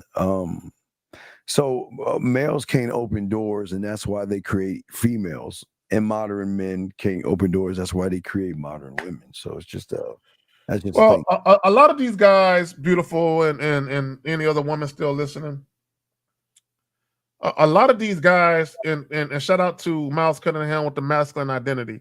A lot of the issues that some of these guys have is they don't know who they are. Yeah. So imagine it's almost like. Oh wait, we got a call. I'm sorry. Wait, hold that thought. Area code 703, sir or man. What's your name? Where you calling from? Yo, Steve. Yo, Zach. It's Mohab. What's up, brother? Can you hear me? Yeah. What's going on, Yo, Mohab? I have 4 questions. Sure. And to begin with, number 1 is, okay, do you ever feel a sense of competitiveness in the game, not with other people, but in the sense like you're always like looking at like the past of how you move and like trying to like make sure that it's a lot better? No, I'm my own competition. There's no other competition but me. I am my own competition. I will always be my own. I will never see another man as equal to myself, and I'm sure Zach feels the same way. 1950. Exactly. There is no me. So when people say you're 1 in a million, no, nigga, I'm 1 in 20 billion. What the fuck you mean? I'm one of one. So there's never I'm never looking or judging another man based on what I do. I only look at me and look at how I move. So the competition will always be with myself. I'm always challenging me.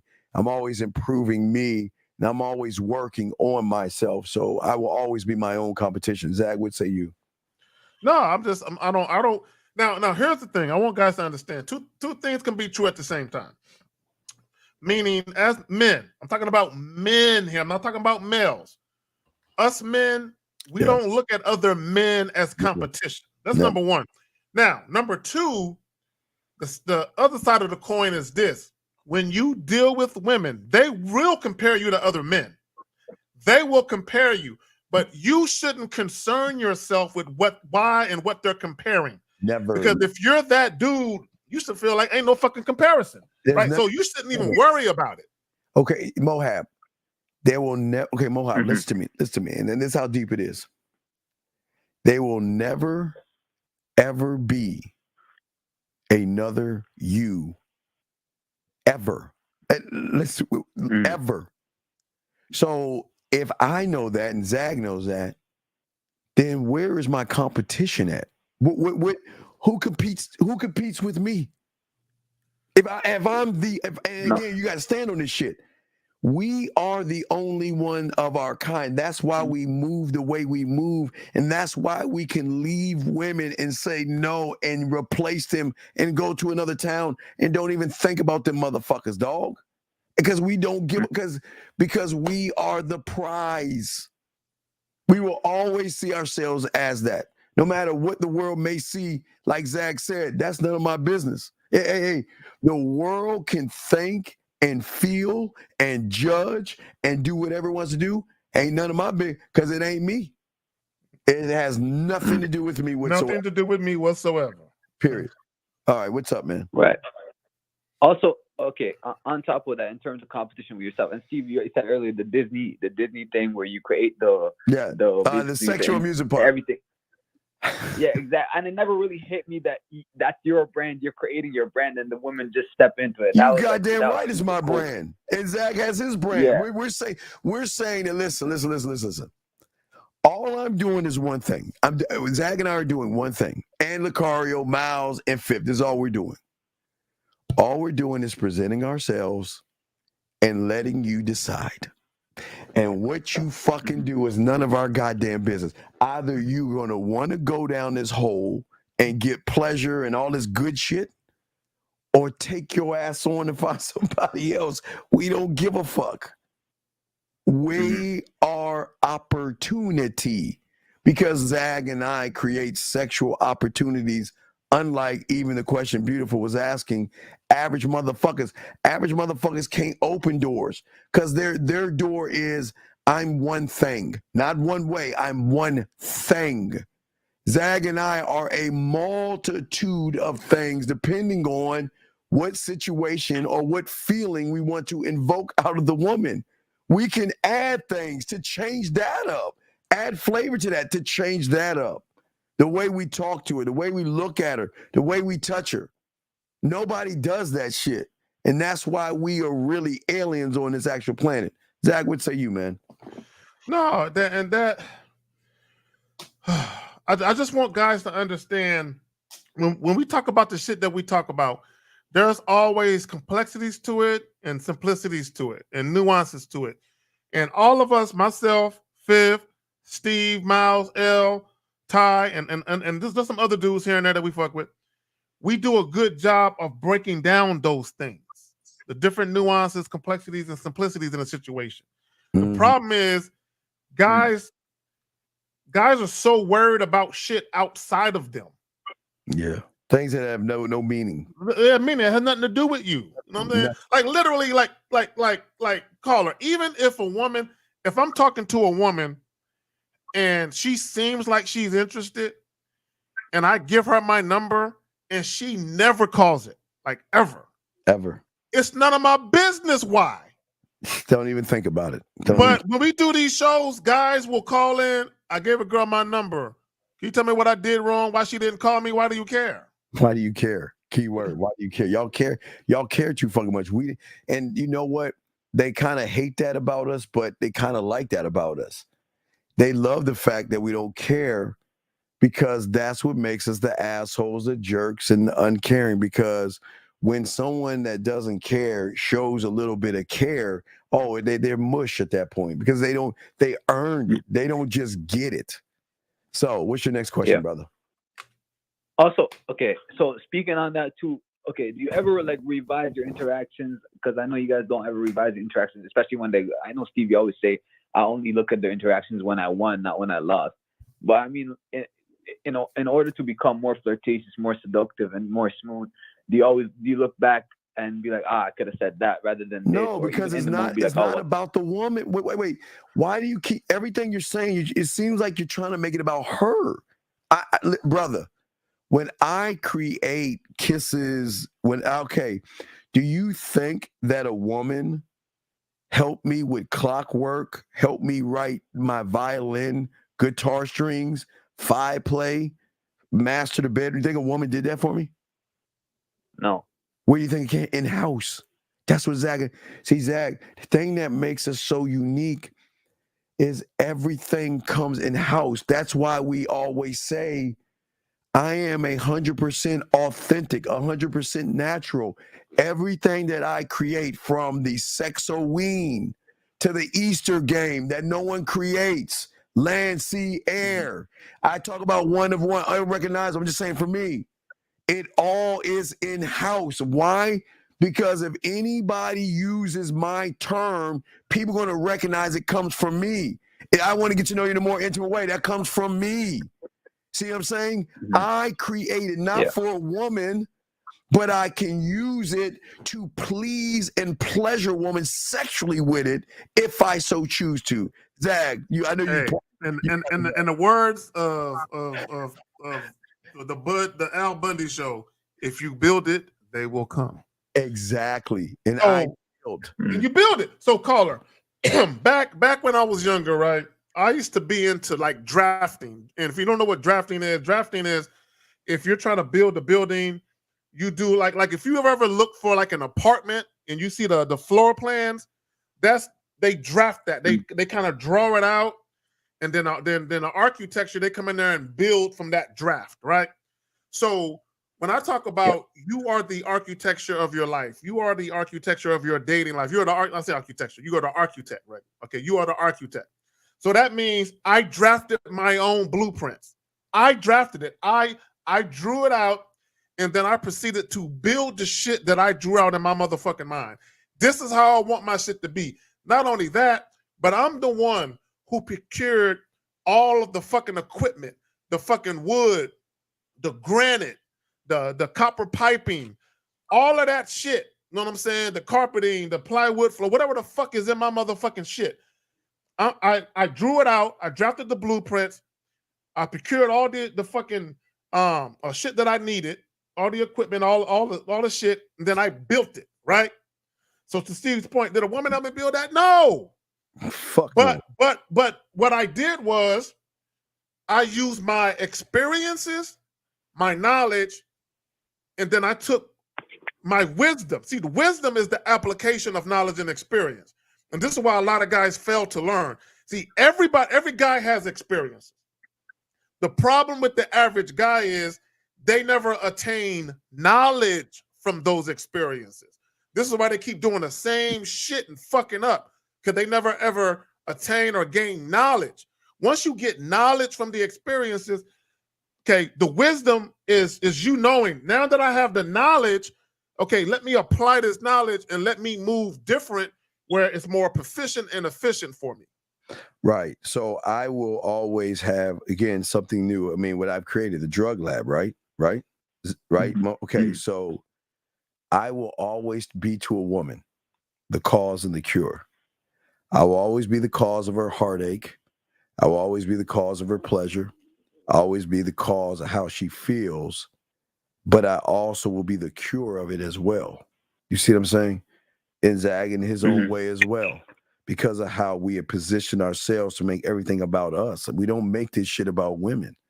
We never do. And even though we could do these things to women, we never make it about women, because we don't say, we're saying you're not special until you're on my what, Zag? Dealing with me on my terms. There you go. Dealing with me strictly. And let me expound upon that real quick. I want you guys to understand something. When you talk about dealing with women strictly on your terms, you have to have something that a woman wants to be part of for her to feel like she wants to do that. Because you can say that all you want. Oh, I'm only going to deal with women strictly on my terms. Regurgitate. How that working for you? You know what I'm saying?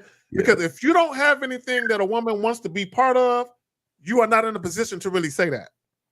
Exactly. What's your next question? Also, okay, I had this thing, Steve, that you said, and Zag as well, but it's the pulse of knowing when to do certain things at certain times, when to be freaky, when to be flirtatious, when to just have a deep conversation. This more like in terms of like someone you've been seeing for a while.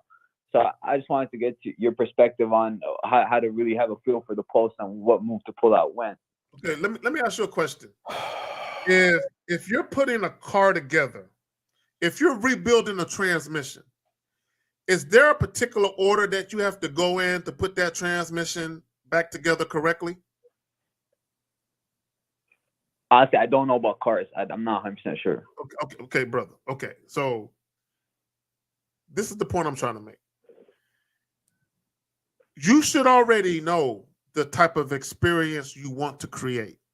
So if you know the type of experience you want to create, if you know what that is, then you should know the steps you need to take, even 2, 3, 4, 5, 6, 7 moves ahead. What steps you need to take to create that experience that you want, that both you and that woman are going to mutually benefit from. So you should know exactly at what juncture to introduce certain things. If you don't know, that means you're uncertain about the type of experience you want to create. Yeah, I mean, what experience do you want to create with a woman? Okay, so there's long term and then there's short term. Okay, for example, a story like, and then like it kind of goes with the pulse. And then, so I was playing with this game with a chick or whatever. And then, we are the pulse. Don't look at the pulse. You be the pulse. Okay. Go ahead. Therefore, you mean by that I create the tempo. Well, I'm always creating the tempo. It's just she's not ready. She's not used to shifts. At one moment we can have a serious conversation. I can shift that to funny. And if we're having a laughing conversation, I can shift that to intimate. I choose how I want to move. And that's part of creating the experience. What experience do you want to create? Yeah. What do you want to give her? So there's not really a right time. You just move how you want to move. It's you're the right time. It's not okay. Stop making You're it fishing. Thank you. A man is a right time. Whatever you're doing is the right time. There is no wrong time because you're never second guessing or questioning yourself about the move you make. So I could be having a deep conversation, then I'm like, all right, I'm next up is the shower game, and then next up after that is. Well, wait a second. something Why would you smooth a little. shift from a deep conversation to shower game? For what? Well, because I would want to shift it from a deep conversation to something a little bit more not bordering on sexual. I mean more. Okay, like, why? Okay, caller. Right. Why? There you go. So why? Okay, I'm asking you a dual question. Why would you shift it to that? In what purpose? Okay, what purpose? Why? And what are you hoping to create by doing that?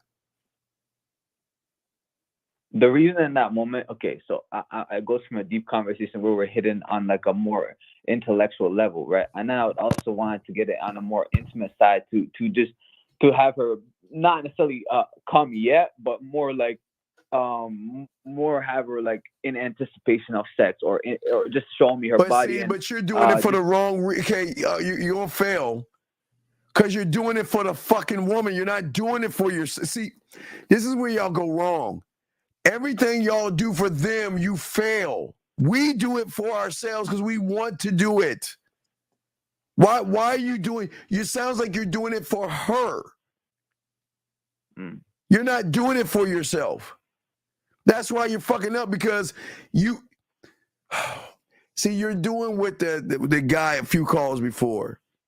Y'all listen to what we do and what we say, and y'all are so intrigued by how fucking smooth we are and how romantic and cool we are with women with the words we say. Hey Renee, be safe. Y'all wanna mimic it or try to be it. That's part of the game that you got to learn, dog. We're not doing this shit for women. You're trying to do it for a woman. Why are you trying to do it for her? I'm more trying to cultivate an experience, like in the sense that like, have a great experience. You got to be the experience. Okay, you can't. If you're cultivating it, it's for her, right? Again, for her. So if you're doing it for her, then you have failed. So, caller, because this is what you're doing, because you're using words like cultivate. So, okay, shout out to you, because you definitely listen to us, but kind of like the other caller when he was using kind of words, like some of the Steve said, you're just using words, but you don't know the true depth and meaning of those words and why you're doing what you're doing and the ultimate goal beyond just fucking her. There's nothing wrong with fucking, but there's a deeper aspect to what we do. Right. All right. I'm saying that my ultimate goal, I told you, conquer and land. That's all the fuck I want. Yeah.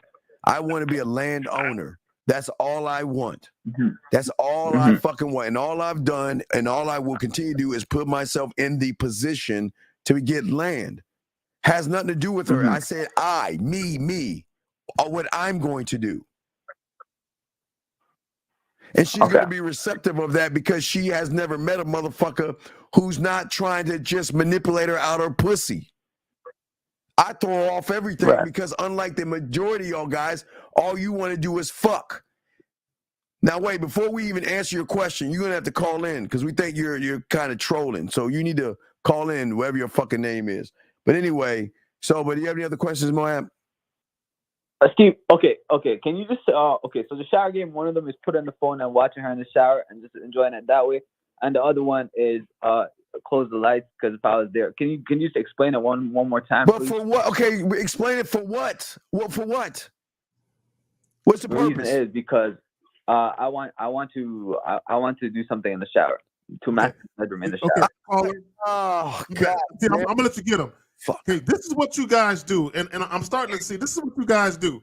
So I'm gonna use Steve as a book. Like, so let's say Steve is a 15-chapter book, 15 chapters. Y'all want to take chapter 6, 10, and 11, and y'all want to skip everything in between and never understand why the dots are connecting. I don't understand. Okay, let me ask you a question. Wait. You want okay? What do you want her to do in the shower? I want to create an experience. What I want to do. But why do you want to create the experience in the shower? Why? Because that's going to leave a mental effect, which is no. What you're doing? Why? But no. What is the why? Don't look at mental effect. What is the why behind you? What you want to do in the shower? I'll tell you my why. I got millions of them. My why, which is already authentic because nobody's saying this, is that I'm jealous of the water hitting her body. I got the water gets to hit your body and go wherever it wants to go freely. It gets to hit one point of your body and gets to touch parts of your body, and I'm jealous of that. That's my why. That could be one of my whys. That's my why. What is your why? Why you want to see her in the shower? What's the why? Well, two more whys. One of them you taught me too is obviously the loofah, like her using the loofah as my tongue. No, that's not a why. That's an instruction. What is the why behind why you want her in the shower? What's the why? Well, one of the whys on my end is because the shower is something that she will always connect to me. That's one why. No, you're why. Another why. You know, I'm gonna give you another one of my whys. I'm just pulling these shit. I'm pulling these motherfuckers out the air that I can use. Another why is, you want to know why? Because I want to see you in your natural essence. I want to see you. No, you ain't say that. I had a chance. You had a chance. You didn't say. I want to see you in your natural fucking self. I want to see you without the makeup. I want to see you as you are. That's another why for me. So I'm asking you, what is your why? Why you want to see her in the shower? I got one for you. All right, Zach, what's your why, Zach? Go ahead, Zach. So, caller, my why would be because I would love to see how your skin glistens when the water beads off your skin. Bam, bam, bam, bam, bam. So that's our why. Now, what is your why? Well, I also like to see her wet hair, like her wet hair flowing down her upper back. I love wet hair, and I like to see her wet hair just flowing, and how she looks. Like you said, she's naturally without no makeup. No, that's surface. That's surface. You just heard what we're saying. We're going a little bit deeper. You're just saying shit. It's not gonna hold anything. I like to see her hair wet. She can just go to the sink and wet her fucking hair. Right? Can she not? That's kind of true. That's kind of true. You gotta get something else. What is your why? Why do you want to see that? Now, here's another why. If I know you play with yourself in the shower, then I want to get a front row seat to see what it's like to watch you in your essence, touching and exploring your body while I just watch you be you. That's another why. You see what I'm saying? We see, you don't understand. We are actually intriguing her to say, well, shit, I want to do it now. Shit. With the glistening, my water, oh my God, I want to do it now. I want to show you. Okay. Yeah. No, I see the depth in what you're okay, saying. Wait. That's okay. That's layer number one. Now, let's get to the how. How or what is the next move? Or what are you going to say? How are you going to say it? The next move after the shower is turn the water off. No. The how. You already got done with the how explaining. So she says, I'm going to take a shower. Now you must conduct. You're the conductor. What are you going to tell her you want to do? Okay, well, get in the shower. I want her to bring a candle with her inside, because if I was there, we'd have back up, director. Back up. You're missing it. First thing we got to do is we got to go live. Details everything. I want to go live with you. And what I want to do real quick is let's go live. And what I want to do is the preacher, but let's set the camera up and let's see the angles. Because I don't want to wet your phone and fuck up your shitty ass iPhone. If your Galaxies are more water resistant, people. But if she has an iPhone, she's fucked. So we want to keep it away from the moisture and shit because it'll blow up and explode, and we don't want to destroy buildings. But what I'm saying is, I want to go ahead and position. I want you to position it where I can see all of you. That's the first. See that you're even skipping the step. See again, you're doing Zach. So you're doing it 6, 10, and 12. First thing we got to do as the director is I got to direct this thing, and the camera angles are important. So you got to put me in an angle that I can watch you. Now again, if she's playing with herself, that means she's going to be probably in a corner somewhere in the thing. So we got to pull the drapes out, and we got to have an angle where I can see everything. You see what we're saying? Yeah, I see, like conducting everything. I see everything matters. Everything matters, except attention to the detail. Except her touching herself. That's all on her. But then what? So okay, that was gonna be my question. The touching is just allow her to be her natural self, right? Yeah, you don't need to conduct that. She's saying I like to masturbate in the shower and I like to come in the shower. So you're saying I just want to see what it's like. But let me say, I'll set everything up, and then you'll be the star of the thing. I'll just say action and you go. But before you do that, you have got to be able to make her feel sexually safe enough to want to do those things. So what we're saying is, what are you going to say to her to make her feel comfortable enough to allow you in that door? Remember, that's a door that most women will not allow anybody in. What are you going to do to get in that door? What are you going to say? Are you talking beforehand, or are we already where she set up the camera? No, it's before camera. You got it. She says, I like to come. I like to play it myself in the shower. And then she's like, you know what? I think it's shower time. What are you going to say? What are you going to say? Oh, shit. That's a layup.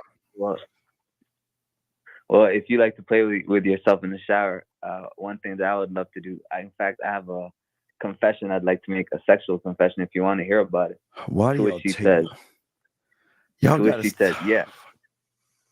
All right, go ahead. That's my word. That's my words again. That's my words. I'm just shooting, man. It's fine. I'm not mad. It's okay. I'm just showing y'all how bad your boy is. Y'all can take my words. I'm fine with it. But y'all see how cold I zag. Y'all take my words. Go ahead. Hey. The greatest form of flattery is imitation, goddammit. God damn it, you right. So go ahead. I think you're proud of me too. I'm cool with that. Nah, go ahead, man. So you're gonna tell her the sexual confession. What's the sexual confession? To which she said, yeah. And I say, well, if you're saying that you play with yourself in the shower, I want to see what that looks like. No. Now you're making it surface. I know you play with yourself in the shower, and I'm not even gonna talk about the playing with yourself. I want to get a chance to experience another side of you that you don't want to share with anybody else, okay? I want to experience you being one with yourself and one with your body and one with your orgasm. And I just want to be the thought that you're having while you are exploring your motherfucking body. Allow me to I just want allow me a front row ticket to another side of you. Do you see how that works right there? I'm not talking about her playing with, I know she's gonna play with her pussy, but I want to reassure her that, listen, this is what I want to see. If you allow me to watch you in this moment, it'll be a great honor because you're sharing something that you're not sharing with anybody. Matter of fact, the fact that you're telling me this is deep enough. Do you see what I'm saying? So what I'm saying to you is, what are you going to say to her that is going to relax her? Because now, remember, this is a nervous thing. This is something I don't share with everybody, but I'm going to share it with you. Yeah. So how are you going to calm the nerves down? I know that this is not something that you do for just about anybody. I know you don't share this side of you with just about anybody. Negative. Now you're going negative. Instead of I know you don't, why not say this is why this is the moments I find you sexy. These are the things I appreciate about you. Positivity. Dude, you can't go with the negative. I know you don't do this and I know you don't do that. Then you're trying to. So what I'm saying is that this is why, you always ask me why would I find sexy? This is the moment I find you sexy, is because you're sharing a part of me with no one else. You're allowing me behind a door in which no one gets access to. And this is why I appreciate this moment, because then the appreciation will go later on. But you got to be able to talk. Gentlemen, this is all about the game of now this is about a master woman. Guys, this is just a woman that's masturbating in the shower. That's all. And this is why it's important. So go ahead, Zach, do you want to say something as he continues? No, let him go. Let him go. Yeah, keep going, brother. So what's up now? Yeah, you want me to no, but not that's for. Do you want me to keep going, or do you keep going. So what are you gonna say to her that's gonna relax her to want to touch herself? So to hop on what you said, Steve, this right here is what I find sexy. The fact that you're opening up to me in different ways and showing me new sides of you. I'm glad that we're gonna have this experience together, and I want you to know that I got you. And with that being said, I want you to bring the candle inside the shower, not inside the shower. Put it on the table outside. Light the candle and turn the lights off. Because if I was there, I would turn the lights off. I would instruct her to put a little bit of music on, and I would tell her to begin slowly undressing. Exactly. So that's my stuff. But see, all right. Let me tell you the problem. Okay, let me tell you. Now, there's not a problem with following what Steve says. Okay, but here's the problem for a lot of you guys. And this is where you guys are gonna fuck up. This is where you're gonna fuck up. You're gonna have inconsistent conversations with women a lot of the times. Okay, let me explain what I mean. Yeah. When you very first meet women, and then you decide that maybe, after a week or 2 or 3 or whatever it is, you're going to start talking like that. You better be that guy that's been talking like that. Yeah, you can't just fake this shit, though. Yeah, you can't. What you cannot be is that passive, indirect guy, and then all of a sudden you this suave, assertive motherfucker that's saying all this fly. I mean, you could try that, and but in some cases the woman gonna look at you like, that's not you, boo. Right. So what I'm saying is, because you're saying you had intellectual, you can go to shower. Okay. Well, maybe instead of going towards the masturbation, why don't we slow walk this into maybe just watching her take a shower or something light? Because you're asking for a big ask right there. Okay. I mean, she comfortable. She'd do it. She's happy with it. I've had her masturbate naked. I've been through all that. I just want to do the shower to up the ante on the shower itself. But you gotta be the ante to up the ante. Sorry. You gotta be the ante to up the ante. You can't up what you're not. Right. Because so is this a woman, Mohab? Is this a woman you already fucking? Yeah, you're probably already fucking. Yeah. How long have you known this woman? 3 years, like over 3 years. Are y'all boyfriend and girlfriend? What's going on with y'all? No.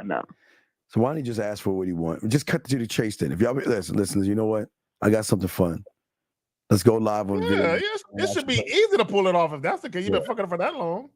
That's what I'm saying. Just ask her to play with the pussy. No, but I'm just happy I called because there's I thought shower game was just a bunch of, but the way you guys described just showed me how much. No, I'm telling you, this is why the prelude that Zach's talking about. This is what makes us different from everybody else. Like that woman was saying, these are the things that make women think twice because they'll never hear a motherfucker talk this way. And not only that, but even the shower, that could be categorized as foreplay. See, y'all, look, let me tell y'all something. And this is really, really important if you're going to be in long-term relationships.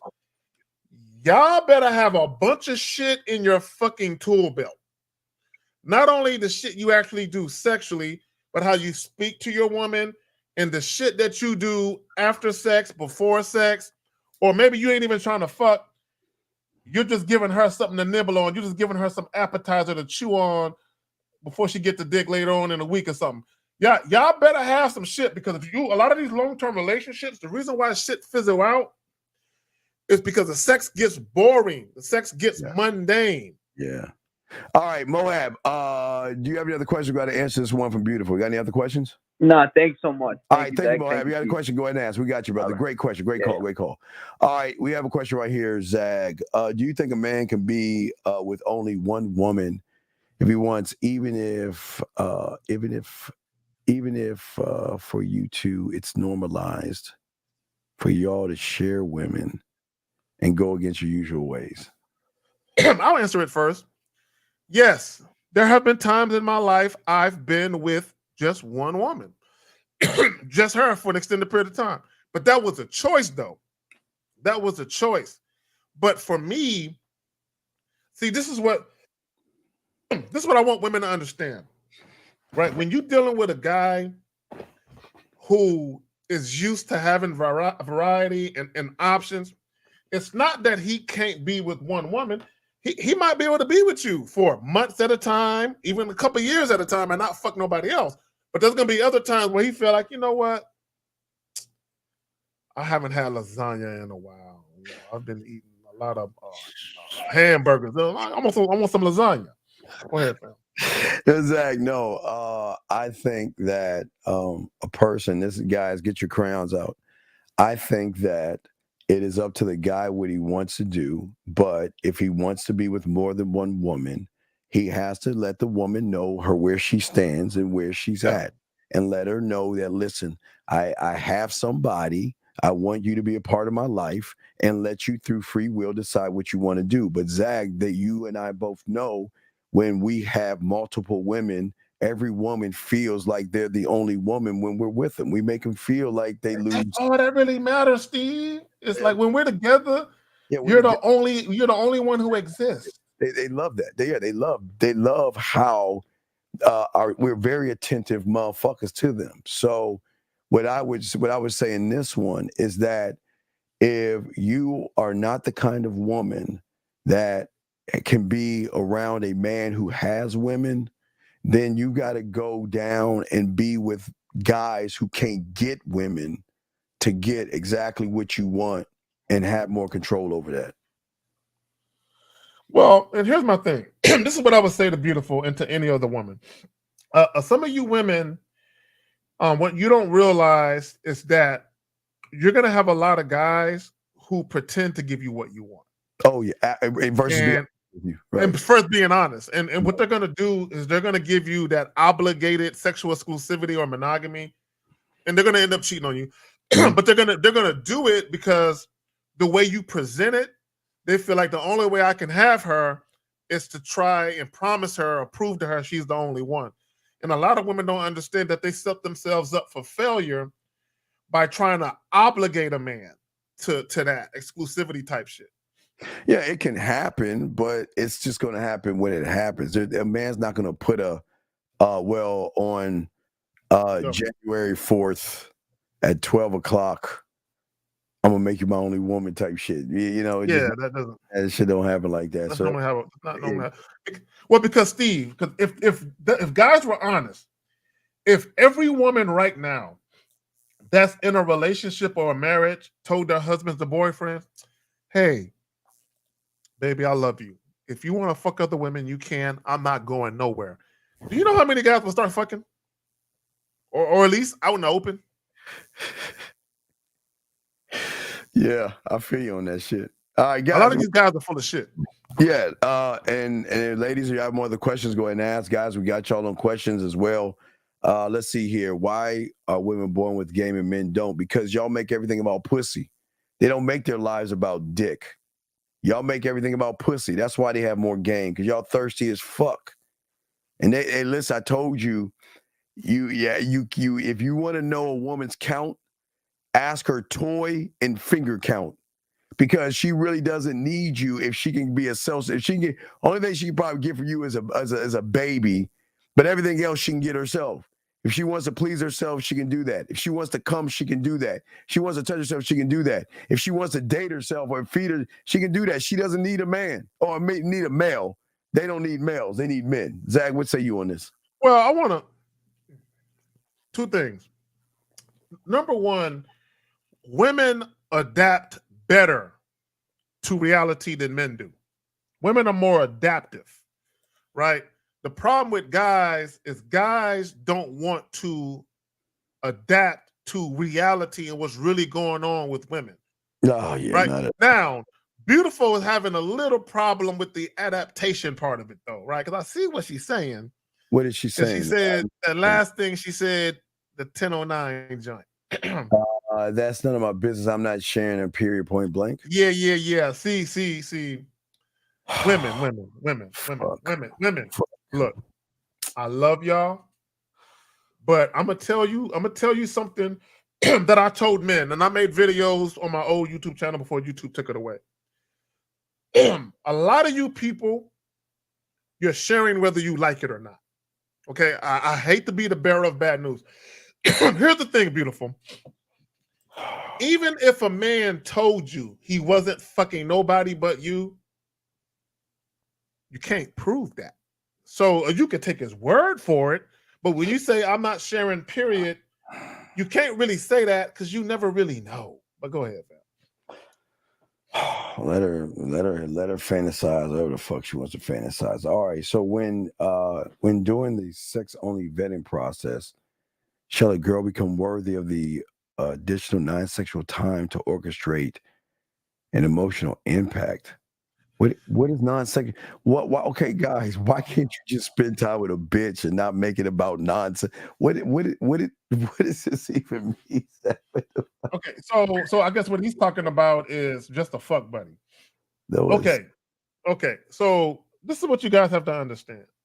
There always has to be rhyme and reason for what you do. All right, because he's talking about, if I'm just fucking her, I'm not spending time with her outside of fucking her. Okay, cool, whatever. But here's the thing, because you're saying when during a fuck buddy vetting process, shall a girl become worthy of the additional non-sexual time to orchestrate? Okay, y'all are thinking too much. Y'all are literally thinking too much about this. Okay, I'm gonna keep it simple for you. If you are dating a woman in the beginning and your relationship is mainly fucking, you guys really don't go out on dates, you really don't kick it like that, it's mainly fucking. If you decide you want to elevate her in your life, you got to ask yourself, what do you want to do? Do you want to take her to the movies now? Do you want to let her spend a night with you? Do you want to go out on more dates? Whatever it is. Because here's the thing, gentlemen, if you're that dude, once you start introducing the intimacy, especially non-sexual intimacy, a woman's gonna start feeling you anyway. You don't have to go out of your way to try to implement anything. Just be you. But go ahead, Phil. I told a woman I want to see her Friday 8:00. She said that'd be hard. My kids aren't asleep by then. I said I'm wanting to see you Friday. She said, bet. We'll see. Should I dismiss her because she's a man? What the fuck is man? There's something. Kids, man. Gentlemen, you can't. What are you trying to make her see you, nigga? They're doing it again. See, y'all guys think that y'all in the position that we're in to cut motherfuckers off. You're not in that position. So don't act like you about this game where you know your bitch ass ain't gonna cut her off. You know your motherfucking ass ain't gonna cut her off. Because if you were gonna cut her off, this would be a whole different message. It'd be, Steve, I asked this woman to do this. She said no, I cut the bitch off. But you didn't say that shit. See, your problem is you trying to act man and you ain't a motherfucking man. Stop trying. Guys, listen. Y'all do this because of the internet. I know y'all see motherfucking Andrew Tate yell at women. You think you got yell at women. Y'all see motherfuckers taking their clothes off and not talking about jerk. Y'all just mimic like a bunch of sheep. This has nothing to do about, why can't you guys out here assess something? If the fucking woman has another priority and responsibility, why the fuck can you just accept that for what the fuck it is? You're not going to dismiss her. You a lying motherfucker if you're thinking to dismiss her. Your bitch ass is showing how thirsty you are. Listen, she say I got shit to do, and yet why are you badgering the fucking woman, Zag? Okay, here's the thing. I'm gonna give you guys a little tidbit. Okay, and this is how you know you're fucking with a woman that really wants to see you. I know where If this a going. woman has a child or children and she really wants to see you, she's gonna tell you straight up when she's free. Hey, normally I'm able to get a babysitter on every Friday or every other week. She's gonna break it down because she knows that you're probably gonna set up something. So she's already giving you her schedule ahead of time. So if you wanted to set up something, you know that she's free on these times. Now, if you're dealing with a woman who has a child and you're trying to set something up and she has a situation where it's touch and go, where there's no consistency to her freedom to be able to see you, all you got to do is tell her, hey, whenever you free, hit me up. If I'm available, we'll make something happen. That's all you got to do. And if he's that guy, she'll say, listen, it's not that I don't want to see you. I just got to take care of my kids. Mm-hmm. And once I take care of that, then maybe 11 o'clock, maybe 12 o'clock or 10 o'clock, or maybe tomorrow. But I got my, and why are you bitches so fucking thirsty? Can you have like, okay, and just be cooler than the other side of the pillow? Why it's got to be Friday? Why can't be Saturday? Maybe Saturday's a better day for her. Some bitch shit. But you know what it is, Steve? He ain't fucking nobody else, and he really want to fuck her. That's all that is. You ain't got no terms, so I'm gonna skip your question. Let's get to this one. If there's such a thing as a program without giving a woman to do things for you to get, wait, is there such a thing as a program without giving a woman to do things for you or give you, wait, what? Is there such a thing as a program without giving, I don't even understand. What does this fucking mean? Zach, can hear you. Okay, gentlemen. Y'all are overcomplicating this shit. Y'all, yeah, I don't, this is what it, gentlemen. Okay. I'm gonna try to simplify this as much as I can. This is the bottom line. If you call yourself a grown fucking man, you should already know what it is you want from women, what it is you're willing to do. So an example would be this. If you know for a fact, I don't want to be married right now, I don't want to have any kids, and I don't want a serious relationship. That means everything that you fucking do should be geared to that particular lifestyle. Go ahead. No, and wait, Zach, and the piggyback off of that, you should be able to tell a woman that motherfucking shit from the jump. Yeah. From the door. From the fucking beginning. Let her decide what the fuck she wants to do, guys. That's it. That's it. And guys, some are going to say yes, and some are going to say no. So, okay, whatever. That's it. That's it. Your program you have to come in. See, here's the problem. The reason why you can't have a program is all you want is pussy. Pussy ain't part of the program. But all you want, that's why y'all don't have programs, because all you want to do is fuck, and y'all think life is porn. You think these women just gonna fuck you just on general principle? Fuck no. Let's get to the next question here. Oh, I got another question here. Next question up. Guys, y'all got a question, go ahead and put a Q in there. I sent a loser corny text before, so when you're learning game, it would change. No, what does a corny text got to do with the game? Okay. Can you? I'm trying to understand that. What the fuck does that? What does a corny text message have to do with game? Let's get to the next one. Fuck, man. What do you believe are the reasons for delay? I don't give a fuck about. Why do y'all care? I don't give a fuck. Why she not responding? Oh my God, gentlemen! For the woman that sends you a delayed text, there's millions that will send you fast. Why do you care? Why? Wait, no. Why do you guys? Why are y'all so fucking thirsty for validation? I don't understand why you humans worry about their fucking response. I don't give a fuck. I don't think you understand. Okay, hey, Carl, I don't give a fuck if she texts me or doesn't text me. I don't give a fuck if she talks to me or doesn't talk to me. I don't give a fuck. Why do you? Why do you care about the delay? What is the Carl? Come on, dog. Why do you guys care? You know why? Because your fucking ass. Oh, she's thinking about another guy. She's probably with another guy right now. She's probably sucking another guy's dick and all these judgments. Steve, you know what, Steve? I don't get it, brother. I only deal with women strictly on my terms, Steve. Oh, I know, man. Our terms. I only deal with a woman strictly on my terms. Hey, look. And first of all, I'm curious. I mean, I'm curious, but I really don't give a fuck, Carl T. I'm curious because you said delayed responses. Look, let me tell y'all motherfuckers something.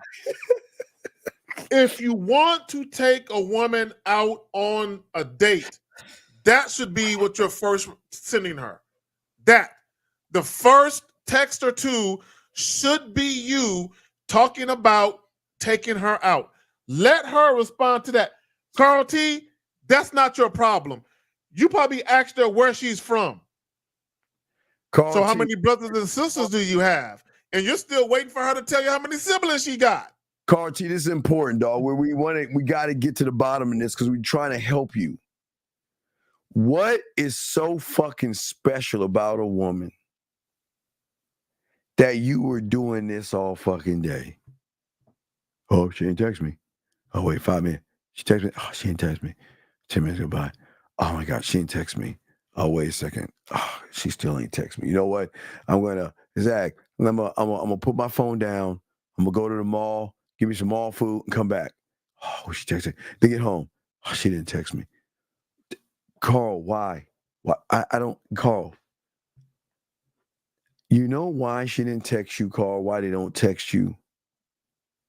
It's because, unfortunately, the ladies don't have to leave. They can smell the insecurity in your fucking actions and your messages, where they recognize that there's something off in you. There's something broken in you, or there's something about you that signifies femininity, insecurity, emotional. Because when did you send her the text message and what did you say, Carl? Just answer the question. We're not judging you here. I'm curious, though. Yeah. Carl, tell her, what did you say, Carl? Call in, Carl, or text us. What did you say to her? And when did you say it? Let us know, Carl, because we ain't fucking around, dog. You call the fucking or let us know. Because if you really want some help, tell us what happened. Yeah, you better get on this shit. Get on it, because we trying to help all the guys in the room. So you going to answer that fucking question, you will get banned the fuck out. So it's your call, Carl. We want to help you. You ask the question, we want to help you. So either call in and we got you, or answer the fucking question. What did you text her? Oh, I hope this is Carl. Carl, is this you, Carl? 631. Hello, Steve. Hello, K. Zagan. My name is Dylan. I'm 30 years old. Oh, well, hold on, Dylan. See, Dylan called us, Carl. You better be calling on Dylan. You better call after Dylan, or I'm kicking your bitch ass out. Dylan is calling. You better call in, Carl, or I'm kicking you the fuck out. Bet that. Hey, Dylan, how can we help you, sir? What's up? Hey, first of all, Steve, this is the second time I'm calling in. K. Zagan, pleasure to meet you. This is the first time I'm speaking to you. Hope you're doing well. Hey, sir, what's up, buddy? Okay, I'm gonna get to my question real fast. So what I'm take your time. What I want to do here, guys, take your time. Is I want to tell you about a text message conversation that I had with a woman. All right, wait, Carl. Why don't you do this? Why don't you screen print it, scratch out the name, send it to us so we all can just post it and look at it? Why don't you just do that? If that's what you want me to do, okay. Yeah, we got you. Yeah, we got you. We'll just send it. Okay, what I want you to do is go ahead and you have an iPhone or a Android Galaxy. What do you have? Here's the. I just realized something. I deleted the text, so I can't do that.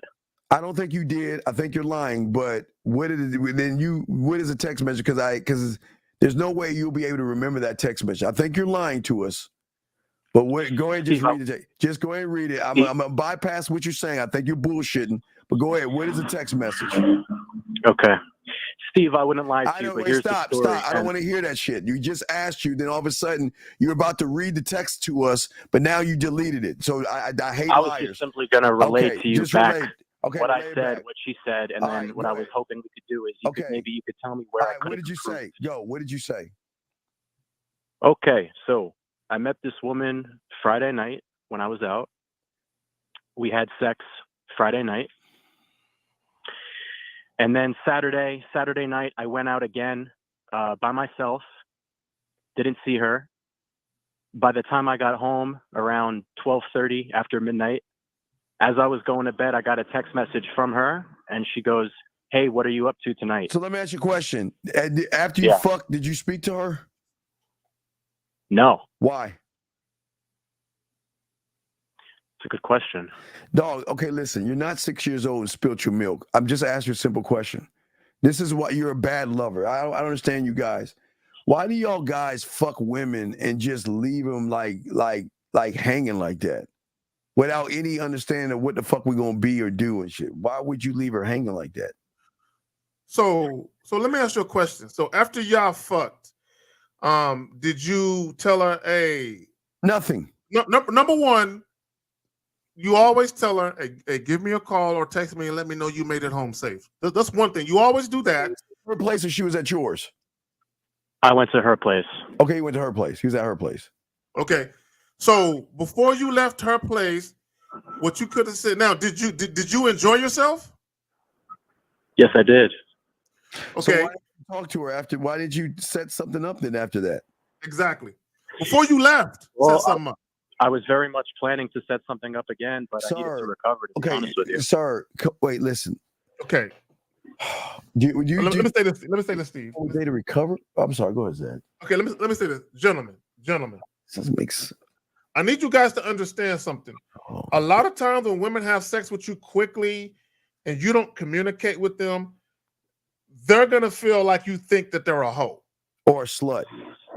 So because of that, a lot of times they have no incentive to reach back out to you. So I'm telling you guys right now, if you're having sex with a woman first night or just rather quickly, before she leaves your house, before you leave her house or a hotel room, whatever the fuck it is, you tell her, hey, that shit was fun. Let's do this shit again next week. Right. Something to that effect. Right. Did you establish to her that y'all just fucking and there's no relationship? I never said those. I never texted her those things. All No. right, go ahead, man. So she reaches at you at 12:30, and what did she say? Okay, so I let her know that I was done for the night. I was going to sleep, but I said, "Hey, let's talk tomorrow. Text me tomorrow." Okay. She texts you tomorrow. Okay. What? Yeah. So she texted me the next morning. So now it's Sunday morning. She goes, "Hey, good morning." I said, "Hey, good morning." So then I texted her and I asked her, "So when you texted me last night, what were you thinking of doing?" Okay, stop. Wait, stop. Wait. Steve. Just call her. Y'all can't call her. I mean, Steve. I don't understand. Oh, wait. I don't understand something. You just got done fucking her. Why would you go backwards? Like, why go backwards? Why would you ask that question? What was the purpose of the question? I was genuinely curious to see what she was going to say. But what she was going to say? What were you going to say? You got to lead this shit. What does it matter what she was going to say? Okay, you asked her. What was she going to say? What did she say to you? So she said to me, well, maybe you could come back over and we could have some wine. And then she goes, and maybe if you are lucky, do some naughty things later. And what did you say?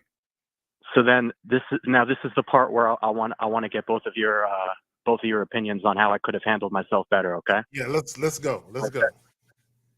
Yeah. So I said to her, so okay, here's what I did. I called her because I wanted to I wanted to tell her that the whole if you're lucky thing, that's not going to work with me. That's not the kind of man I am. Okay, you're doing too much. She was being playful. Okay, caller, stop right there. She was being playful. She already let you fucked. Go ahead, So Steve.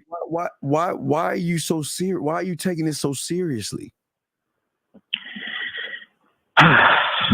This is why y'all guys ain't no man. You're not being a man, and you doing some feminine ass shit. Do you know what sexual banter is? She's just having fun. She's being flirty. She's just trying to make it fun, man. Why would you call her and take the fun out of shit by talking that silly shit you saying? Why would you say that? Okay, so what would have been the right thing to say then? Well, be playful with her. All right, we're gonna see what's up when I see you, or when just have fun. Yeah, but isn't that a power move?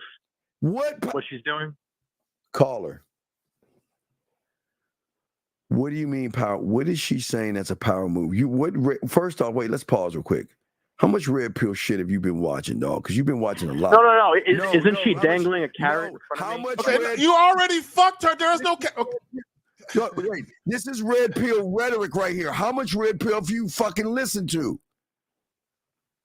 How much? Some. So when is all that?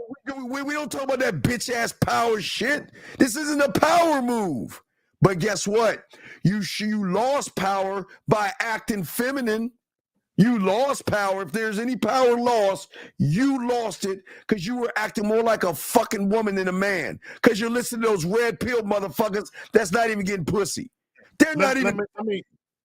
Caller, let me say this, caller, and I really need you to listen to what I'm about to tell you. Oh my God! Okay, listen, caller, listen. Okay, you always have to pay attention to the context. Okay, let me explain what I mean.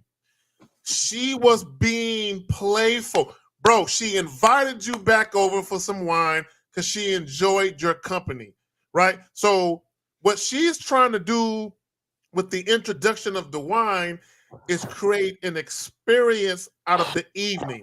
So when she said maybe if you're lucky, now I understand that you don't like the words what the fuck you mean if I'm lucky? I get that, but you have to look at it in the context of the moment. Now, caller, so let me flip it towards this way, where maybe it would have been a quote unquote power move.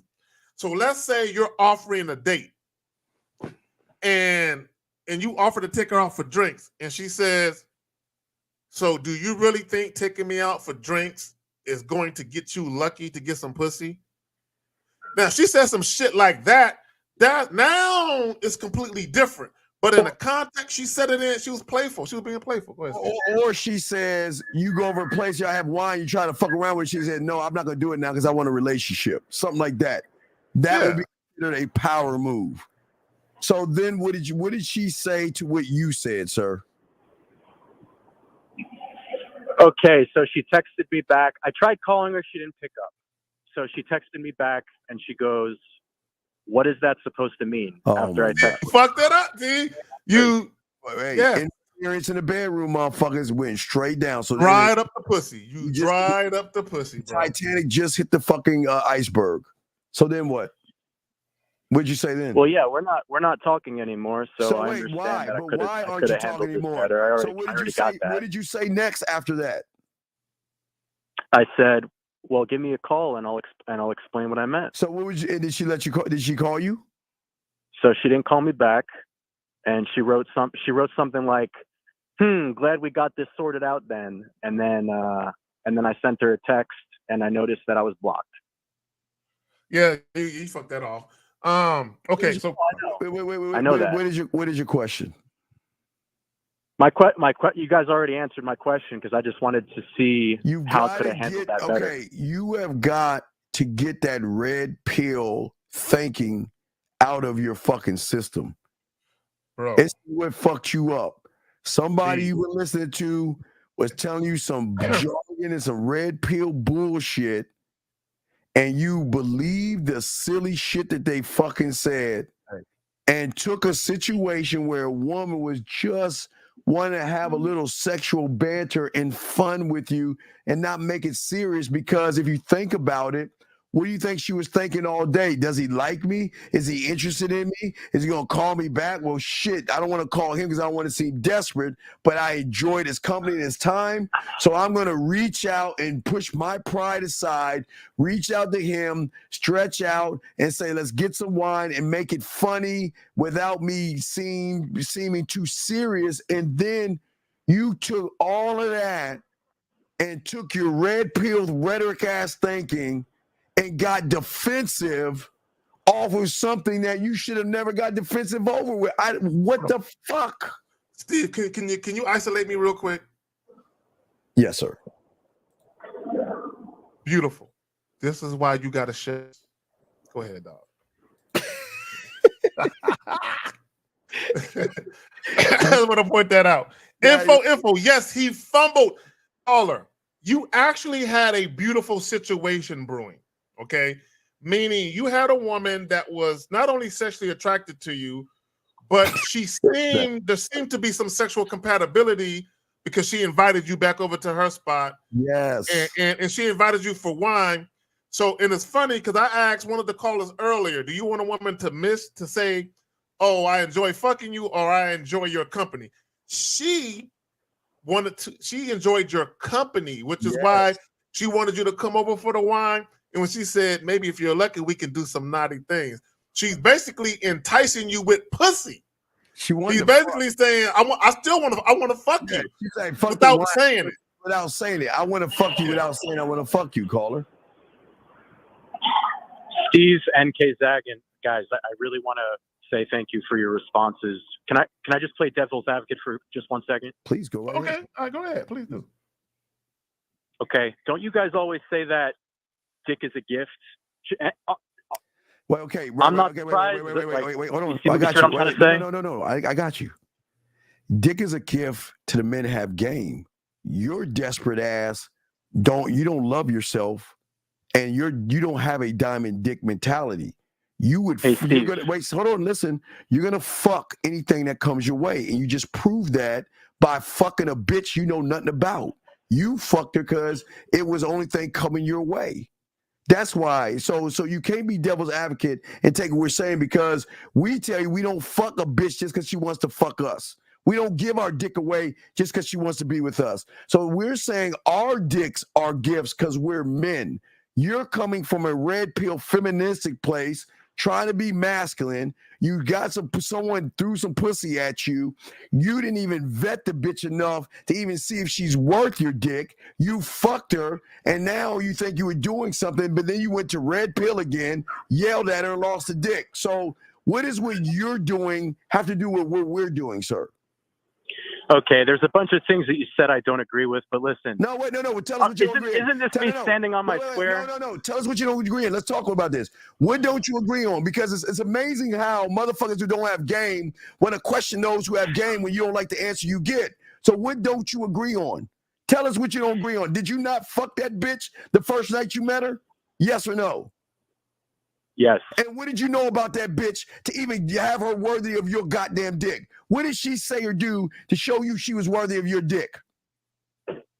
I just wanted to fuck her. Well, my whole point, then, that's why you are not on the level of what we're saying when we say dick is a gift. Because you don't even know how to fuck. Because you don't even know how to communicate sex with a bitch. You get mad at a woman that jokes around with you. So tell us what you don't agree on. Please educate our ignorant asses and tell us, you who don't have game, to motherfuckers who do have game, what you don't agree on. Part of my standards is not having a carrot dangled in front of me on a stick. Okay, sir. And so this is me standing on my square. No, you don't have. Okay, sir. Sir.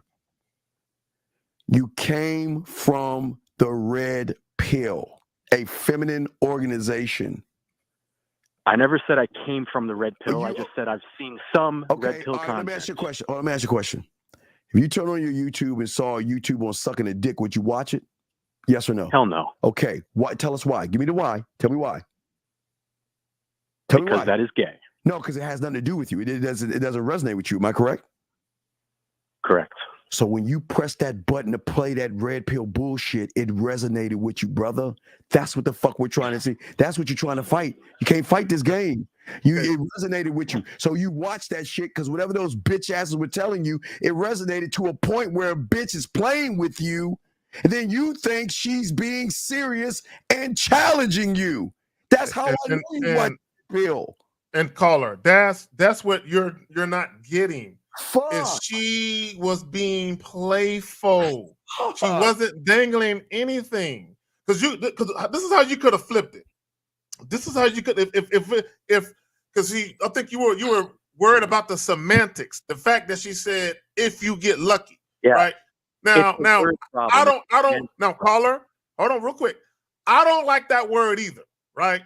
But I wouldn't have been so sensitive to respond. Okay, what I would have did more than likely, right? Because I never had that happen to me like that. So what I would have did more than likely, if she would have said that, my response probably would have been like, "Oh, if I get lucky, huh? So you're trying to have me come over there and get me drunk and take advantage of me so you can partake in this dick, huh?"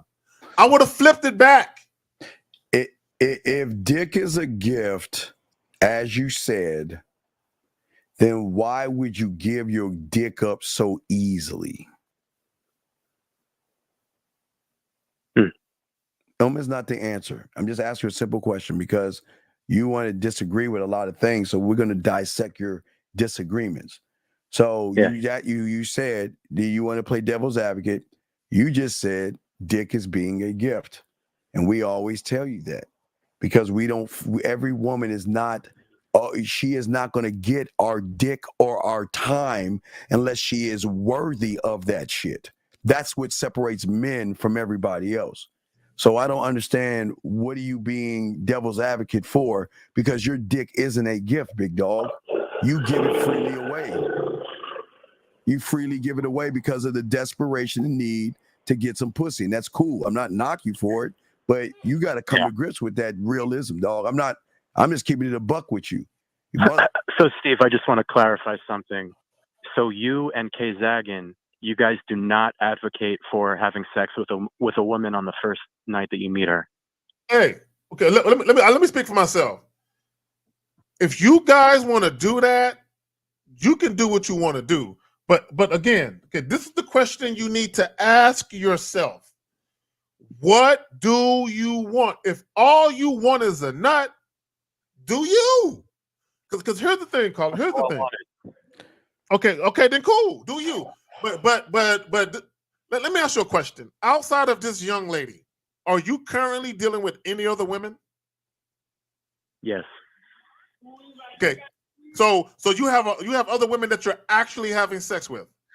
I don't think he is. At the moment, no. Oh, okay. So here's the point I'm trying to make, right? A lot of guys, they want to actually have a situation where they have a roster, where they have multiple women that they're seeing. Part of establishing that is being able to have a situation with the woman where there's an understanding that you guys are going to see each other on some level.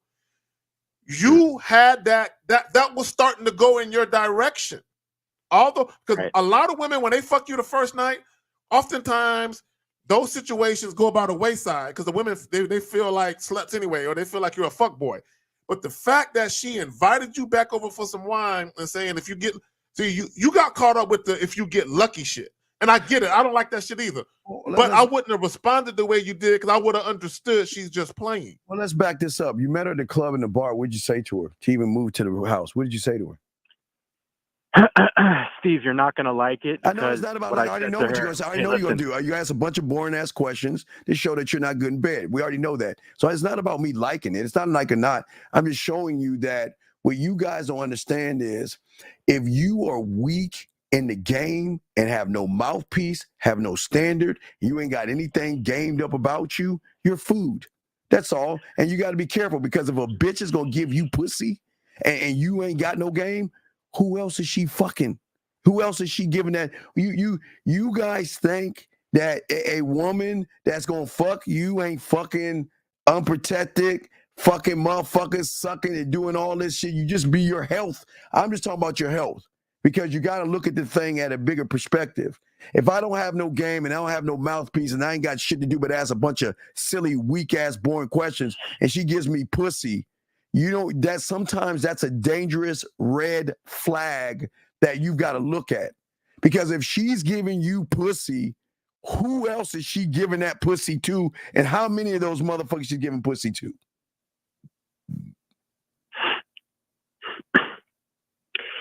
So, Hey, Zach, and I want to say thank you for all the time that you spent talking to me. So you're done with your I really disagreements? Did we cover all your disagreements? We covered all your disagreements, right?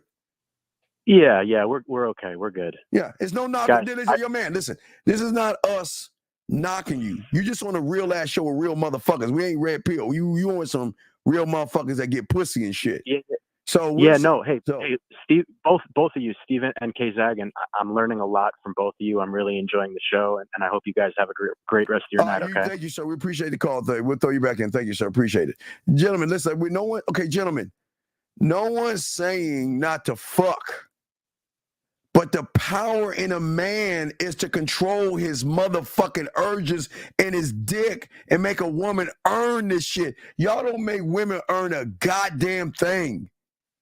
That's why y'all lose in the game, because y'all don't make women earn anything. You don't make her work for anything. You just give her free access to her, which shows the lack of experience you have. And you know what happened? When that guy got in his femininity and in his emotions, that's why she blocked him, because she realized I fucked the wrong guy. Because he's in his feelings. I'm just trying to be playful with him. He's taking everything fucking serious. Let me let me say this. Let me say this to you guys. Also, and I believe, and correct me if I'm wrong, but I believe she was trying to set up a situation where she wanted him to come over like the very next day. Yeah. This is what I would tell you guys. Don't fuck a woman you just met. Don't be trying to fuck her 2 times in like 3 days and shit. Don't be trying to give her that type of access to you and shit. Yeah, that's crazy. Y'all have to be careful of what it is y'all doing. Because as you see, his femininity came out and he was like, devil's accurate. Don't y'all say dick is a gift? Well, when do we say give your dick away? Do we not say she's got to earn our attention, be worth our time, worth our respect, and then she gets the dick if she's lucky enough? But see, that's the game. And that's where a lot of y'all go wrong in it, because y'all think y'all part of the game and y'all not. Just because y'all anybody get pussy, y'all act like getting a piece of pussy is something like fucking amazing or shit. These women just giving the pussy away, dog. I mean, come on, man. I went outside and I got hit by a raindrop in a thunderstorm one time. That's how easy it is to get pussy. It's to get pussy, man. It's not hard. The cool thing is how cool you are to tell a bitch, no, you can't get access to me. That's the motherfucking level that y'all should be on. There's got to be a pride to you guys out there. And if you don't want to have that pride, don't have it. But this is what we're trying to say to y'all guys out there. Hold on a second. Wait, Carl T, we're going to go ahead and let you go. Carl T, you got 10. Wait, Carl, I guess Carl didn't want to be in. Carl didn't want to call the show. We let Carl go. Okay, so here we go. So what advice do you have for GA? I don't understand you, motherfucker. Okay, GA, listen. Okay, listen. Everybody cannot be a man. Everybody cannot be a man. And it is sad that you red pill motherfuckers think that we can give you one answer that to a motherfucker that has a multitude of fucking internal broken thinking. You gotta actually get coaching, bro. If you think that way about yourself, you need coaching from the ground up. 845, what's your name? Where you calling from? This is Carl. Bitch, why didn't you fucking call when we told you to call, man? I sent you the screenshots. Your email. God damn it. Why? You see, we kicked you out because we told you to call, man. So why are you asking us the question? I know, I was just curious to see. To see what, buddy? What was the reason behind, just delayed responses in general? Let me see what the fuck it, we got him. Let's he called in, bro. Yeah, you in the 11th inning, bro. You gotta at least in the chat tell us what you're doing. Yeah, hey, I'm sending the shit now, and I'll call later. Yeah, dog, you can't be doing no last minute shit. Let's go ahead and download this. I'm gonna bring you back out of jail, dog. But listen, man, you gotta communicate with us, dog. And didn't you hear us tell you to call the fuck in? Didn't you hear us say that? Yeah. So why the fuck didn't you move in on this shit? No, I thought you said either send the screenshots or yeah, call. but Carl, see, Carl, but you got to put in the when Steve is giving you a countdown, you got to actually type into the chat. I'm sending that shit right now. Right, you got to say some shit. Say something. I'm gonna let you. Right. I'm sure I sent it. I sent that I'm gonna for let sure. your ass out of jail. See, now I gotta free all the motherfuckers from jail. Hold on a second. I'm gonna free everybody from jail. So you're free now. You get your ass back in here. Now let's look at this shit that Carl is posting. Here we go. Let's get to this shit. All right, so let's look at this shit. Hold on me. See what the fuck you saying, Carl. All right, so let's go with 561. All right, here we go. So, gentlemen, here we go. The beginning of it. All right, so Carl is saying, okay, Carl, she's asking you how your day is going. Why are you saying this shit right here? I asked how her day was going, and she responded. Wait. You're asking her. You're in the blue. I'm in the blue, Why are you asking her how her day is going, Carl? Why? I asked. You asked me why I asked. Yeah. Why'd you ask that question? Because I don't give a. You know you don't give a fuck. But why would you ask her? Yeah, I wanted to see if she had some free time that day. So why didn't you call her and say, "What's up, sexy? I'm free on this day at this time. Let's do this." You cannot ask a fucking woman how her day is going because that's what every loser says, Carl. Why would you say that? Yeah, you could have just hit her up and you could have been like, "Hey Miranda, this is Carl. And I got some free time this evening around such and such time.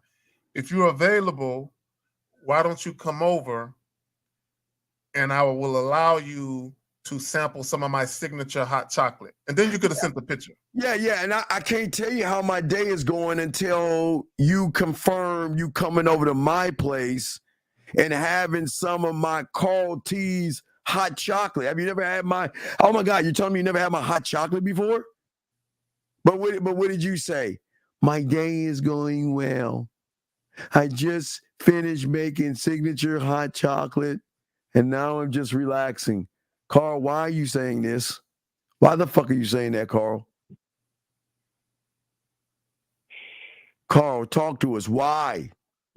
Carl, come on, man. We were listening was too long.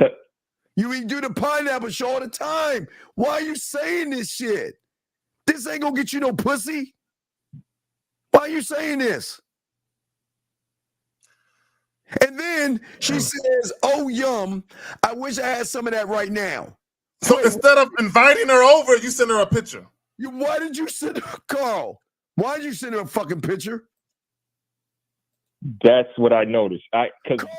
What I saw from her prior message. Carl, wait, viewer discretion advised. Carl, you fucking with me.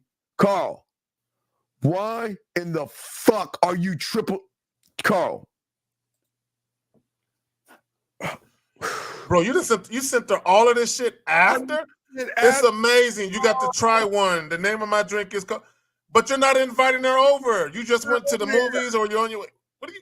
Why are you? Yeah, because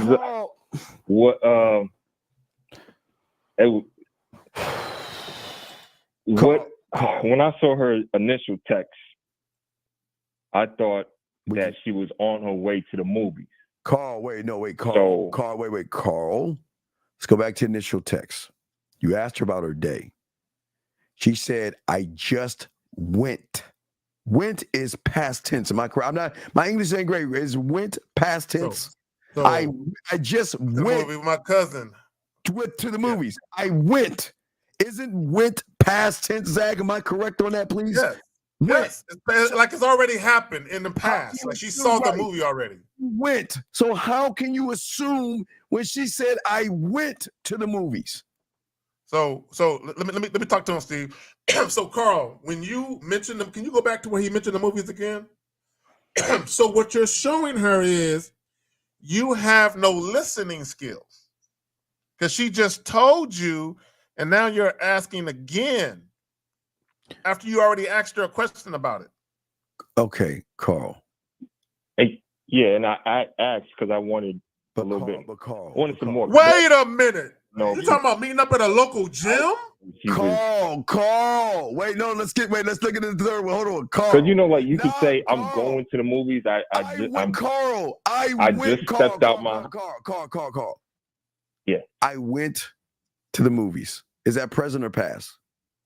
Past. So then, you just went to the movies on your okay, Carl. If she went to the movies, wouldn't she say I'm on my way to the movies? And then, Carl, when she didn't fucking reply to you, Carl got nervous and desperate. Why did you get so? Why are you triple texting a fucking woman, Carl? Because he fucking quadruple texted. God, wait, oh my, Carl, why? Yep, that's where I noticed I messed up because I reached out the following evening. Carl, how long you been listening to us for, man? Wait. So a whole day passed and you sent some more shit? Oh, it's not. I got a few more texts. It's not. I mean, I'm done. I got a few more. Oh my god. Hold on, Zach. I got a few more. Hold on, Carl. Why? He didn't say anything to you. I don't listen to nothing we say. Why did you say good evening? I know we spoke about meeting up at a wait. Let's get to. I think this is. Hold on. Let's get to the next message. I think this is the third one. Oh, Carl. I don't understand. Okay, here you go. Good evening. I know we spoke about meeting up in a local gym in my area, but I'm thinking we can switch it up and hit some spots near Newburgh waterfront. Okay, let me ask you a question. Why the fuck you going to the gym with a bitch? What are you creating? Don't tell me you want to do a gym date. Why the fuck are you going? Carl. How did the Coco go get to the gym date? What happened? All right, so prior to that, we had a conversation, and about what, Carl? It was on. Prior to that, we had a conversation about meeting up. But then she had to meet up with some of her okay to celebrate her coach. I haven't even read the rest. I'm looking at it. I'm chopping at the bits. God damn it. Zach, I'm looking at the first one. I'm not looking. I'm down. I'm just trying to get the first understanding, Carl. So what is this? Let me know it works this weekend. Why aren't you being more assertive and telling her what is going on, sir? Zach, I'm still not looking. I'm not looking. I'm trying to keep my composure, bro. I'm trying to keep my composure. I'm not looking, guys. I'm sorry. I'm not looking at the top. Prior to that, I had set the time for Sunday. Are you still there? Yeah. I'm looking. I'm gonna move down. Yeah, so I had set the gym date for Sunday, but then I thought, let me change that up because no. Once you set something up, go through with it. That's what leaders do. You're supposed to be leading the situation and be consistent with what you're doing. See, now you want to switch shit up. Come on, man. All right, Carl. Okay. Good morning. Newburgh is cool. And a little bit closer to me. I'm free tonight and again on Sunday evening. Okay, so she's free Friday night. And what did you say? Cool. I'll reach out to you later with more details. Well, let me know. Let me know what day. Okay, let me know what day. Okay. Bro, look at how long he took, Steve. Steve, look at the time. 9:56 a.m. Look at when this motherfucker finally responded. Wait. Hold on. I didn't look. I'm not. I'm Zach. I'm sorry. I can't. Zach. I'm just right here, Zach. Zach. I'm just right here. I'm not gonna try to look because I know I'm gonna be like you. That's why I just try to focus on this little shit. Carl, she says, well, let me know what day if possible. Okay. This way I know and I can be ready. Now, Zach said that was at 9:56 a.m. Now I'm going to scroll my bitch ass down and look at why in the holy fuck are you replying back to her at 6:20? Carl, was it a zombie apocalypse? What the fuck was going on in your non-busy ass life that you were responding back to her when she's free that night? And you wait until night to tell her it was just work. I'm working. Nah, bro, no. Can you wait? When you work, I wanted to just focus on work, and on my way back home. Carl, did you have lunch? Did you take a lunch break? Yes. Carl, did you take a fucking Carl? Where'd you go for lunch, Carl? I don't remember. I know I took my break. Carl, what time did you take your lunch break, Carl? And how long? How long was your lunch break? 12 around 12. Carl. 30 minutes. Okay, 12 o'clock. That means 2 hours after she replied to you. Carl, explain to us ignorant ass niggas. You gonna make me say nigga now. See, you got Steve talking like this. I can't believe it. Why in the fuck didn't Carl, on his fucking lunch break, reply back to her?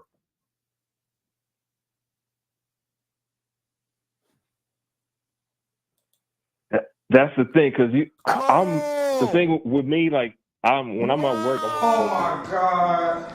Oh man! All right, Carl. It is fucking 9. It's 6 at night. She's got to take time to prepare herself for whatever y'all do. Carl, you got the fucking nerve to say tonight. You can wait, Carl. But not only did he say tonight, he never gave her a time. He never set it up. And then I just read the bot, Carl. Yes. That's what I saw too, Steve. I saw that shit too. Carl, I was hoping you would respond early today. But I'm no longer available tonight because the man that told me what to do, I'm going to follow him. Follow him. Yes. Oh. And remember, guys. Can I just read the title real quick? Prelude to Sex. Always have a plan. Learn how to set up a date. All right, here's the next part. All right, hold on, Perfect Carl. episode. I'm not looking, Zach. I'm just staying at the top. Okay, I don't want to look. I don't want to look either. See, just try to look. Let's just stay. Okay, wait. Carl. So she says she can't be available. Let's move to right here. Before we look at the big chunks, don't look at the big chunks, Zach. Keep up. Look at Zach. Cover your eyes, Zach. I'm skipping. I can't help it. Okay, all right. Hold on, right there. There we go. Are you free for Sunday evening? Now, Zach, let your hand go and let's see what she says. Hi, Carl. I'm sorry for just now. Wait. Carl. She gets back to you on Sunday. That means with 2 fucking days. She says, Carl, I'm sorry just getting back at you. I hope you're having a good weekend. Just wanted to say that I'm not available to meet today. And although we had a good couple of times with you, I'm not interested in going in. I'm sorry. That you get me so far, and I understand. Carl. Wait, it's like Carl. You dropped the ball. Wait, Carl. I'm not interested in going out anymore. You dropped the ball. Wait, Carl. Wait, this is the worst part. Carl. Did you ask our bitch asses. How long you should wait for a woman to reply back to you? When the No. I asked what's the reason behind delayed responses. Wait. You Wait, broke it down. You broke it down. Wait, you don't wait. So you don't see where you fucked up? You don't see where you Oh yeah, I saw. But Carl, you didn't need to call us to see where you fucked up. She is telling you exactly where you fucked up. She's telling you. Why didn't you respond on your lunch break?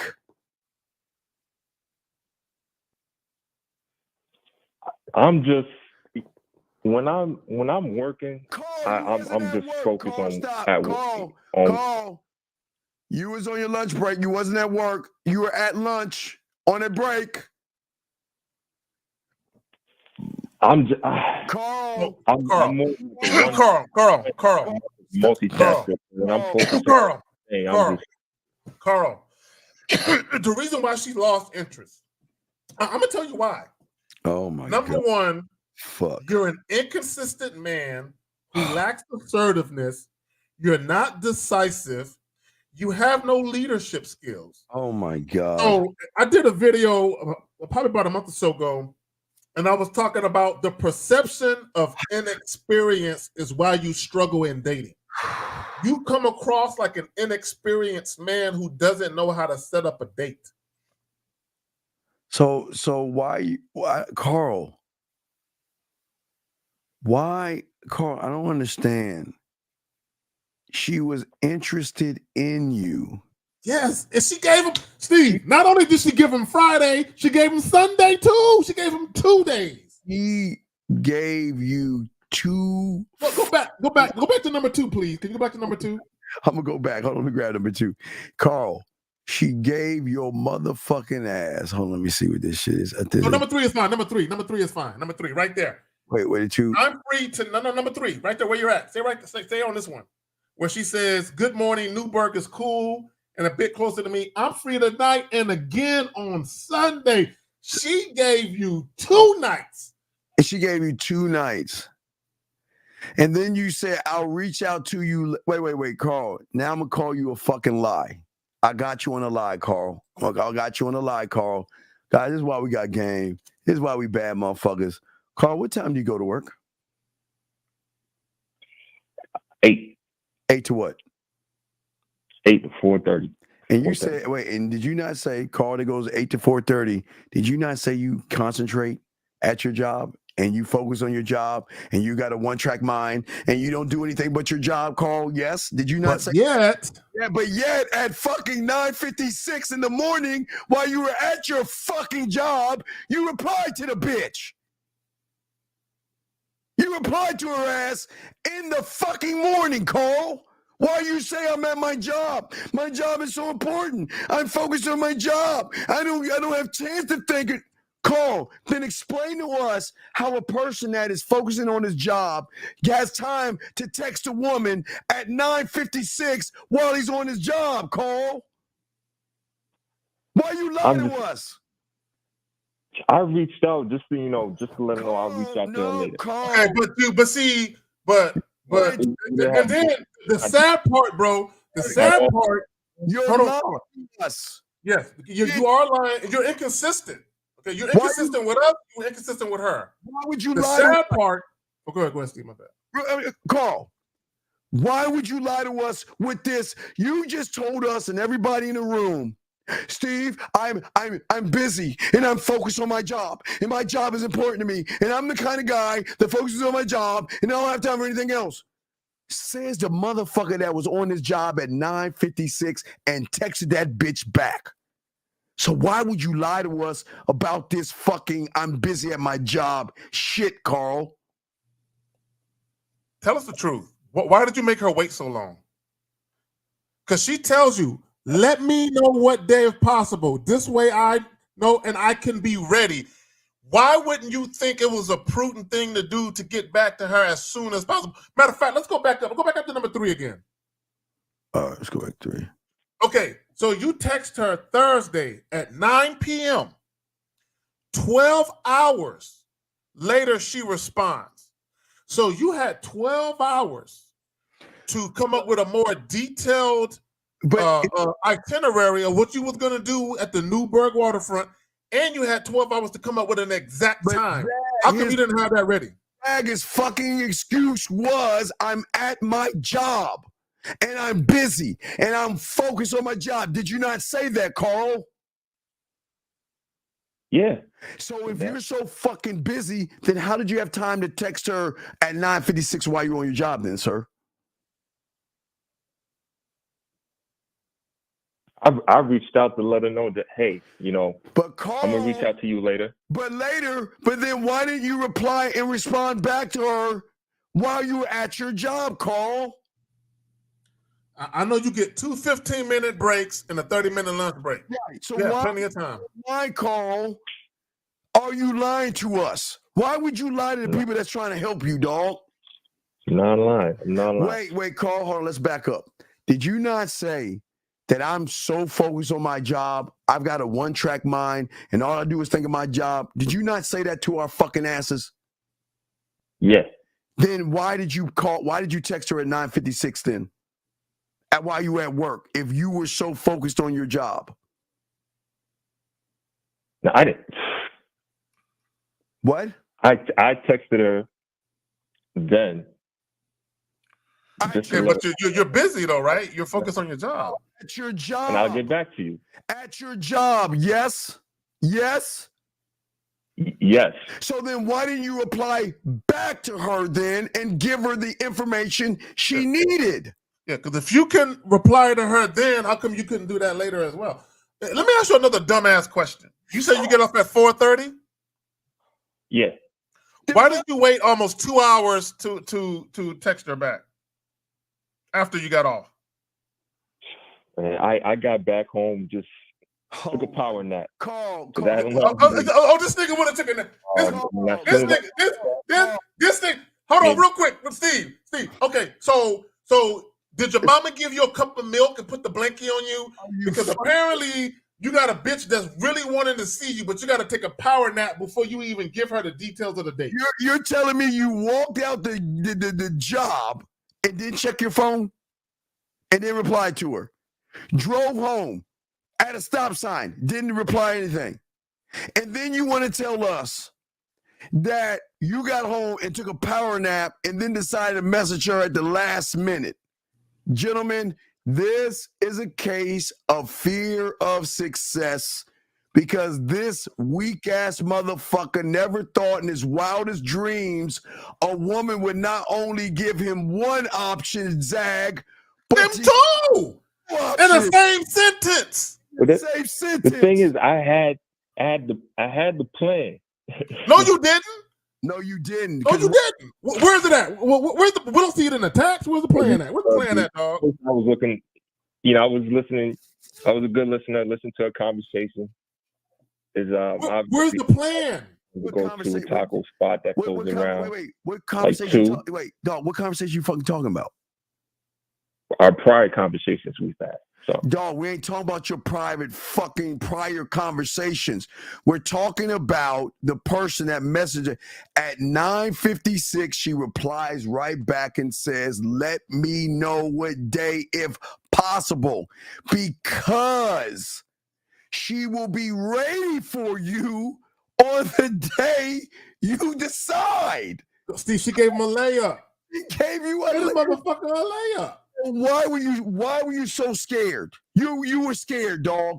Why were you so scared? I wasn't scared. Dog, get the fuck you, you lying motherfucker. If a bitch is telling you, you tell me so I can get ready, then why the fuck did you wait that many hours after your quote unquote power nap to reply back to her? I wasn't scared, man. I was just. Oh, no. Okay, all right, fuck, I got him, Steve. I got him. Yeah, so man. Did you purposely wait so you can give the appearance that you were busy? Did you do it on purpose? No, hell no. Okay, caller. You can't call him. Bro, Carl. I'm gonna give you the benefit of the doubt, and I'm gonna assume that you are an intelligent brother. He lying. You can't tell me that you couldn't see a problem with you waiting so long.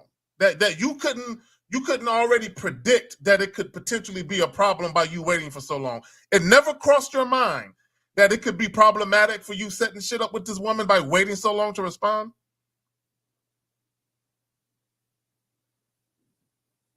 Yes. It did cross your mind? Just a bit if I waited much later. Carl, why the fuck did you take a power nap? Had a long day. I just had to. I need the energy if I'm going. Because I had the intention to meet up with her that night. Carl, your day wasn't busy, you lying motherfucker. Because there wouldn't have been a text message around 9:56. Mr. Busy. Come on, how busy were you, Carl? How actually busy were you? I had enough time to reach out in between the business. So I reached out and let her know that I'll get back to her later. Okay, dog, you reached out and you know what she said? Cool. Please let me know what day possible. And why wouldn't you respond to that right away? That don't make no sense. Be ready. Why can you not reply to this? Well, gentlemen, this is fear. You were scared of success, dog. This is a chicken shit moment right here. Yes, you're like the Dallas Cowboys. Well, you are afraid of prosperity. That's really fucking hurtful, Zach. But anyway, what I'm saying to you, Carl, she said this way I know so she can be ready. What other thing do you need her to say to you, Carl? She did everything she was supposed to do, Steve. She did everything. So what? So you were scared, Carl. Just admit it, dog. You were scared. You were scared. Hey, you know what's so fucked up, Steve? Call her. She even check this out. Call her. She even let you get away with being inconsistent. When you switched up from the gym to the Newburgh waterfront, a lot of women won't fuck with you once you've shown inconsistency. But there's a good chance that her attraction to you was such that she was willing to give you, she was willing to bypass that. So what ended up happening was, Carla, she got tired of dealing with you. She got tired of you being inconsistent, and she got tired of you not having a plan. Yeah, I don't, Carl, I don't know why you want to lie to us, dog. The only thing that adds up is that you're scared. Because it doesn't add up how somebody who has a woman interested in him is just going to ignore her. Okay, do you understand? She's saying, tell me so I can make the proper arrangements and adjustments for fucking you. How are you missing that? And then for compliant, Steve, like we like them. And exactly. And then you spit in her face and disrespect her by waiting to the last second. Well, you think she's going to wait on your motherfucking ass when she got other motherfuckers she can go out with? Why didn't you say, let's do tonight at 9:57? That's all you came. So let me get this straight. You went, left your job, drove, took your bitch ass power nap to wake up 7 hours to say, let's do tonight. When you could have said, let's do tonight after she asked you what's going on. Why didn't you do that? Why did you just say that at 9:57 or 9:58, sir? Should have done that. Why? But then, back and forth with, texting back and forth while I'm working. So I thought, hey, I'll reach out. You don't got to text back and forth. Just tell her the fucking plan, bro. Fuck you. What is there back and forth when she's just saying, let me know? How is there back and forth? Yeah, there's no back. She just tell me the plan so I can be ready. Man. So how is there back and forth? So, Colin, let me ask you a question. Do you know when women get ready? Do you know how long women take to get ready for a date? Especially if they're excited to see the guy. They got to do their hair, makeup. They got to maybe try on 3 or 4 different outfits to kind of pick the one they want to actually wear. This is why women got to know in advance, bro, so they can get ready. And then you took a fucking nap And what you're saying is that is so disrespectful. That is disrespectful as fuck. Okay. And Steve, she said, and she was polite. Well, let me know what day, if possible. This way I know I can be ready. Ha ha ha. And she did it in a joking way so she wouldn't be offensive to you. And then on top of that, she said she was hoping you would respond earlier. She was waiting for you to tell her what to do. And you failed miserably, my dad. Carl, how old are you? 35. Bro, you too old for that. How long you been listening to us for? Shit, at least a year. Then how in the fuck can you do this bitch ass shit if you've been? There's a year and no way you've been listening to us a year and be like this weak ass shit. Y'all don't listen to shit. Yeah, and then Zach has the nerve to say, asks a question about her getting back to you. What the fuck does that come from, Carl? What was that question you asked about her getting back? What was the question you asked, Carl? Because you said something about you charging it, right? Didn't you say that, Carl? What would you say? Didn't you say that? You said something about a woman, her not getting back to you at a suitable time or something. Should you charge it? What did you say, Carl? No, I didn't say anything about charging anything. I just had a question on delayed responses. Okay. Delayed response. Bro, you the one delaying. Bro, she texts you at 10 in the morning and you wait fucking a whole day to respond. You're the one delaying. What delayed response are you waiting for? What delayed response are you getting, Carl? When did she give you a delayed response? The following, following slide, the fourth screenshot you can take a look at. So. But you already fucked it up. Carl. I saw it. I see it. Carl. Yeah, she wait. You know what she did? She gave you a taste of your own medicine. She waited 2 days. She waited 2 days. So then if you understand, why are you telling the bitch I understand? And if you ever change your mind, you're free to reach out to me. Why would she do that, Carl? What's in it for her to reach out to your lazy, shiftless, scary ass? Why the fuck would she reach out to you? Yeah, that was another thing. Why would you ask her that? Wish her the best. Why would you ask her that? But I thought, maybe leave a candle. But nigga, you ain't no. She ain't fucking with you, dog. Dog, why do y'all motherfuckers take our shit? What do you actually fucking think you can leave the bitch a candle? What made you think you leave her a candle in the window, Carl? What the fuck made you think that you can leave her a candle in the window, a candle in the window, when it was you that fucked up the opportunity? The bitch she didn't give you just one. She gave you 2 days and told you so she can make the proper arrangements. You in a minute, you were scared. Your fist is fear. Something going on, bro. As to why you fucked up that situation. There's no way a motherfucker that's getting this kind of play from a woman that shows that, you know what? You could even brought it to your house the way she was talking to you. Yeah, you probably could have hit it that night. Yeah, damn. Carl, you were scared, dog. I don't know. You could lie. You've been listening to us for a year, and you still fucked it up. Come on, Carl. This is bitch ass shit, dog. And then what's so worse? He want to take my shit and try to leave a candle in the window.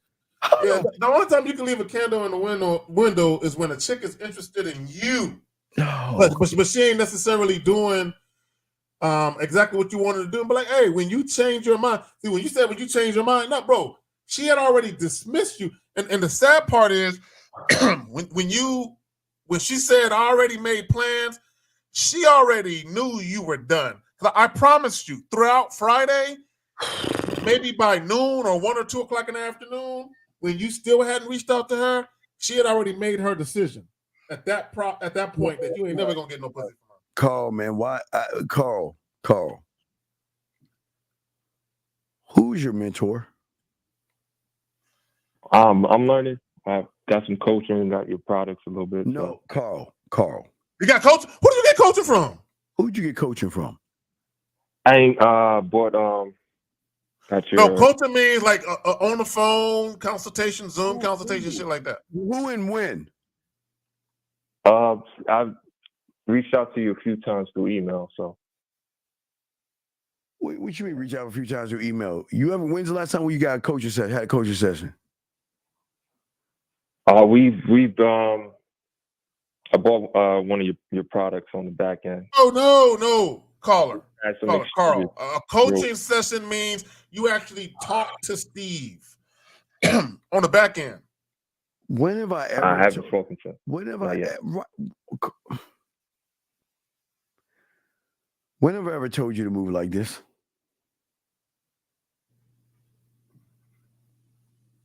When have I ever told you to move like this? I haven't. So why the fuck are you moving this way? Why are you so fucking scared? Something going on with you, bro. Why are you so fucking scared?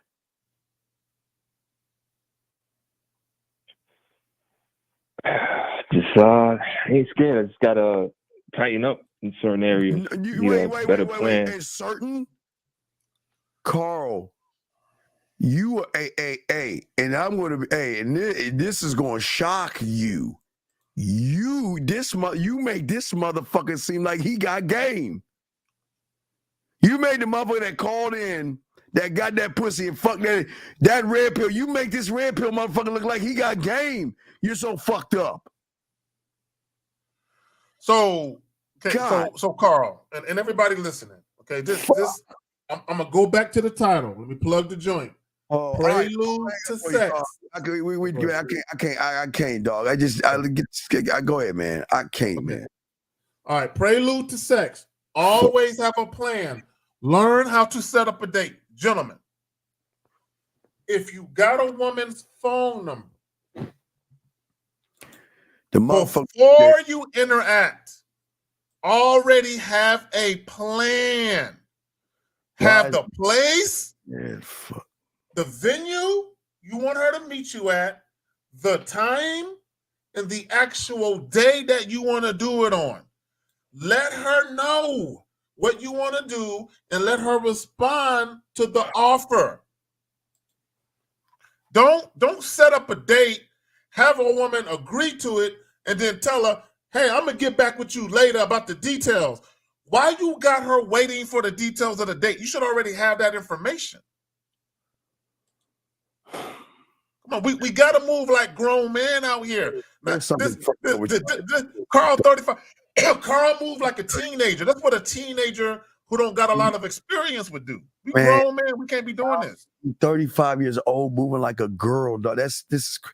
And then had the bitch ass nerve to lie to. He lied in our fucking faces, dog. Y'all see that? Y'all can't even be honest with us. Y'all fucking up y'all own shit and y'all literally fucking up y'all own shit with women who are into you. And you're fucking it up. Into you. I told you, dog. Crazy to me, bro. This shit doesn't make any sense. That's why y'all gotta share us. Renee P. Beautiful, Zoramina, and whoever else be listening. That's why y'all gotta share. Sorry, personal shopper, all y'all. That's why you gotta share. Why y'all losing in the game, dog. Y'all cannot move like women, dog. Y'all have got to move. Guys, look, we about to wrap this up. Last round of calls, but this is what we're saying, man. Look, this is why everybody can't be a man. And this is why game is so important. And this is why, and good, we got a brand new pineapple show. She did a new one, so we got a new pineapple tomorrow. But this is why we do everything we can to put y'all in a winning position. How can you be 35 years old, a woman throw a pussy? He's scared, dog. He gotta be scared of pussy. There's it's something not adding up, Steve. Something ain't right. There's something he's not telling us. Maybe he lives with his mom or some shit. There's something keeping us from, because motherfuckers, women rarely give you guys two options. She gave you two and like, let me know, and oh my God. That's a woman showing high interest. She wants to make sure wants to make sure that she sees you. She's like, hey, I'm ready tonight, but if it don't work for you, I'm ready on Sunday too. Bro, how the fuck you fumble that? Then he said he put a candle in the window. Oh my God, man. Oh, Jesus Lord. I don't get it. Gentlemen, last round. We about to wrap this up, guys. We have a pineapple show with myself, Zag, and Fifth. Tomorrow we doing pineapple. Yeah. Pineapple Wednesday. What do you mean? This exactly. Wait, what do you mean? This no, inconsistently consistent is what you just heard. This is what you are. This is y'all are so inconsistent with yourselves. You're consistently inconsistent. No, you take the words and flip them. You're consistently inconsistent. Yes. Inconsistently, Yeah. Look, inconsistent. Okay, let me tell y'all something, okay? And we've all said this. Be inconsistent with women if you want to. They will stop fucking with you. Period. And move the fuck on. Come on, man. Dude, y'all got to be better, man. This is why game is so important, and we always share this with y'all, okay? This is why it's so bad, all right? Was it because he didn't give – it was everything. Okay, listen. If a woman is going to do all this shit for you and let you know, just let me know so I can make the proper arrangements, get myself ready, where's the courtesy of just giving her the answer? It's the courtesy. Okay, so Mohab. Okay, let's go with it. Let's go with it. Okay, let's go with it. Let's say he had the type of job where he works on an oil rig or something like that, and he's out of pocket for 12, 14 hours a day. If you know this is the case, then you need to set everything up before you even go to work. So that way there's a communication between you and a woman that is set up. So that way you don't have to worry about her texting you and all that throughout the day trying to get at you. Set that shit up before you get to the point where you're going to be out of pocket. That's called time management. That's what men do. Let me tell y'all something. Most women are fucking chaotic, right? As a masculine man, as a leader, your job is to bring order to the chaos. How the fuck are you chaotic trying to date a woman who's also chaotic? She might as well become a lesbian and fuck with women because she's dating herself. When a woman is dealing with a man, she expects a man to be decisive, assertive, and to actually bring some type of structure and order into the equation. If you're not bringing that, why would a woman fuck with you? All you're doing is adding extra complications to her life where she got to reach out to you multiple times, that she got to wait for you to make up your mind what you going to do. Come on, man. This is why a men who are assertive, authoritative, transparent, and decisive, and we know exactly what we're doing, and we tell women, this is what we're doing, or you with it. This is why those chicks are like, yes, because men don't do this. I don't run into men who have a plan. I'm always waiting for guys to figure it out. Like Carl. Yeah, that don't make no sense, dog. Yeah, well, yeah, man. Gentlemen, this is why game is so important. We don't mean to be mean to y'all guys, but we want y'all to win at the end of the day. The question is, do you want to be winners, dog? Y'all are doing everything to fuck everything up. Then you can't get mad at women. And then for him to have the melodiated gall to say, well, what does it mean if she doesn't reply back to me or some shit? Come on, are you fucking with us? And then we see the text, Steve, and we're like, no shit. We can see where you fucked up. You can't? Dog, I need to go I need to go to Jack in the Box over this. I gotta go get me a breakfast sandwich. So fucking bro, it amazes me, Steve, that he couldn't see where he fucked up without having to call us. And then had the nerve to say I gave her a candle in the window. What the fuck? Why do y'all guys think that you can't put and give a candle or put a candle in the window if you don't have game? And let me just say this, gentlemen. You cannot charge a woman who already charges you. When a woman is done with you, you have no recourse to do anything about it. It's over. I don't understand, dog. I just Jesus all Christ. right, man. We're gonna wrap this up. Yeah, on that note, we're gonna wrap it up, guys. We have the Pineapple Show, gentlemen, tomorrow. So make sure y'all check that out. Hey guys, we do appreciate all you guys, man. And we're not trying to be mean to you. We're doing everything we can to help you. Thank you. All the questions, great calls. We will continue to keep doing this on Tuesday nights. And we will definitely chop it up with you guys tomorrow on the Pineapple Show, man. All right, we out there. J98. I'll take a look at it, J98. We'll see. I'm not promising, but we'll see. All right, we out there.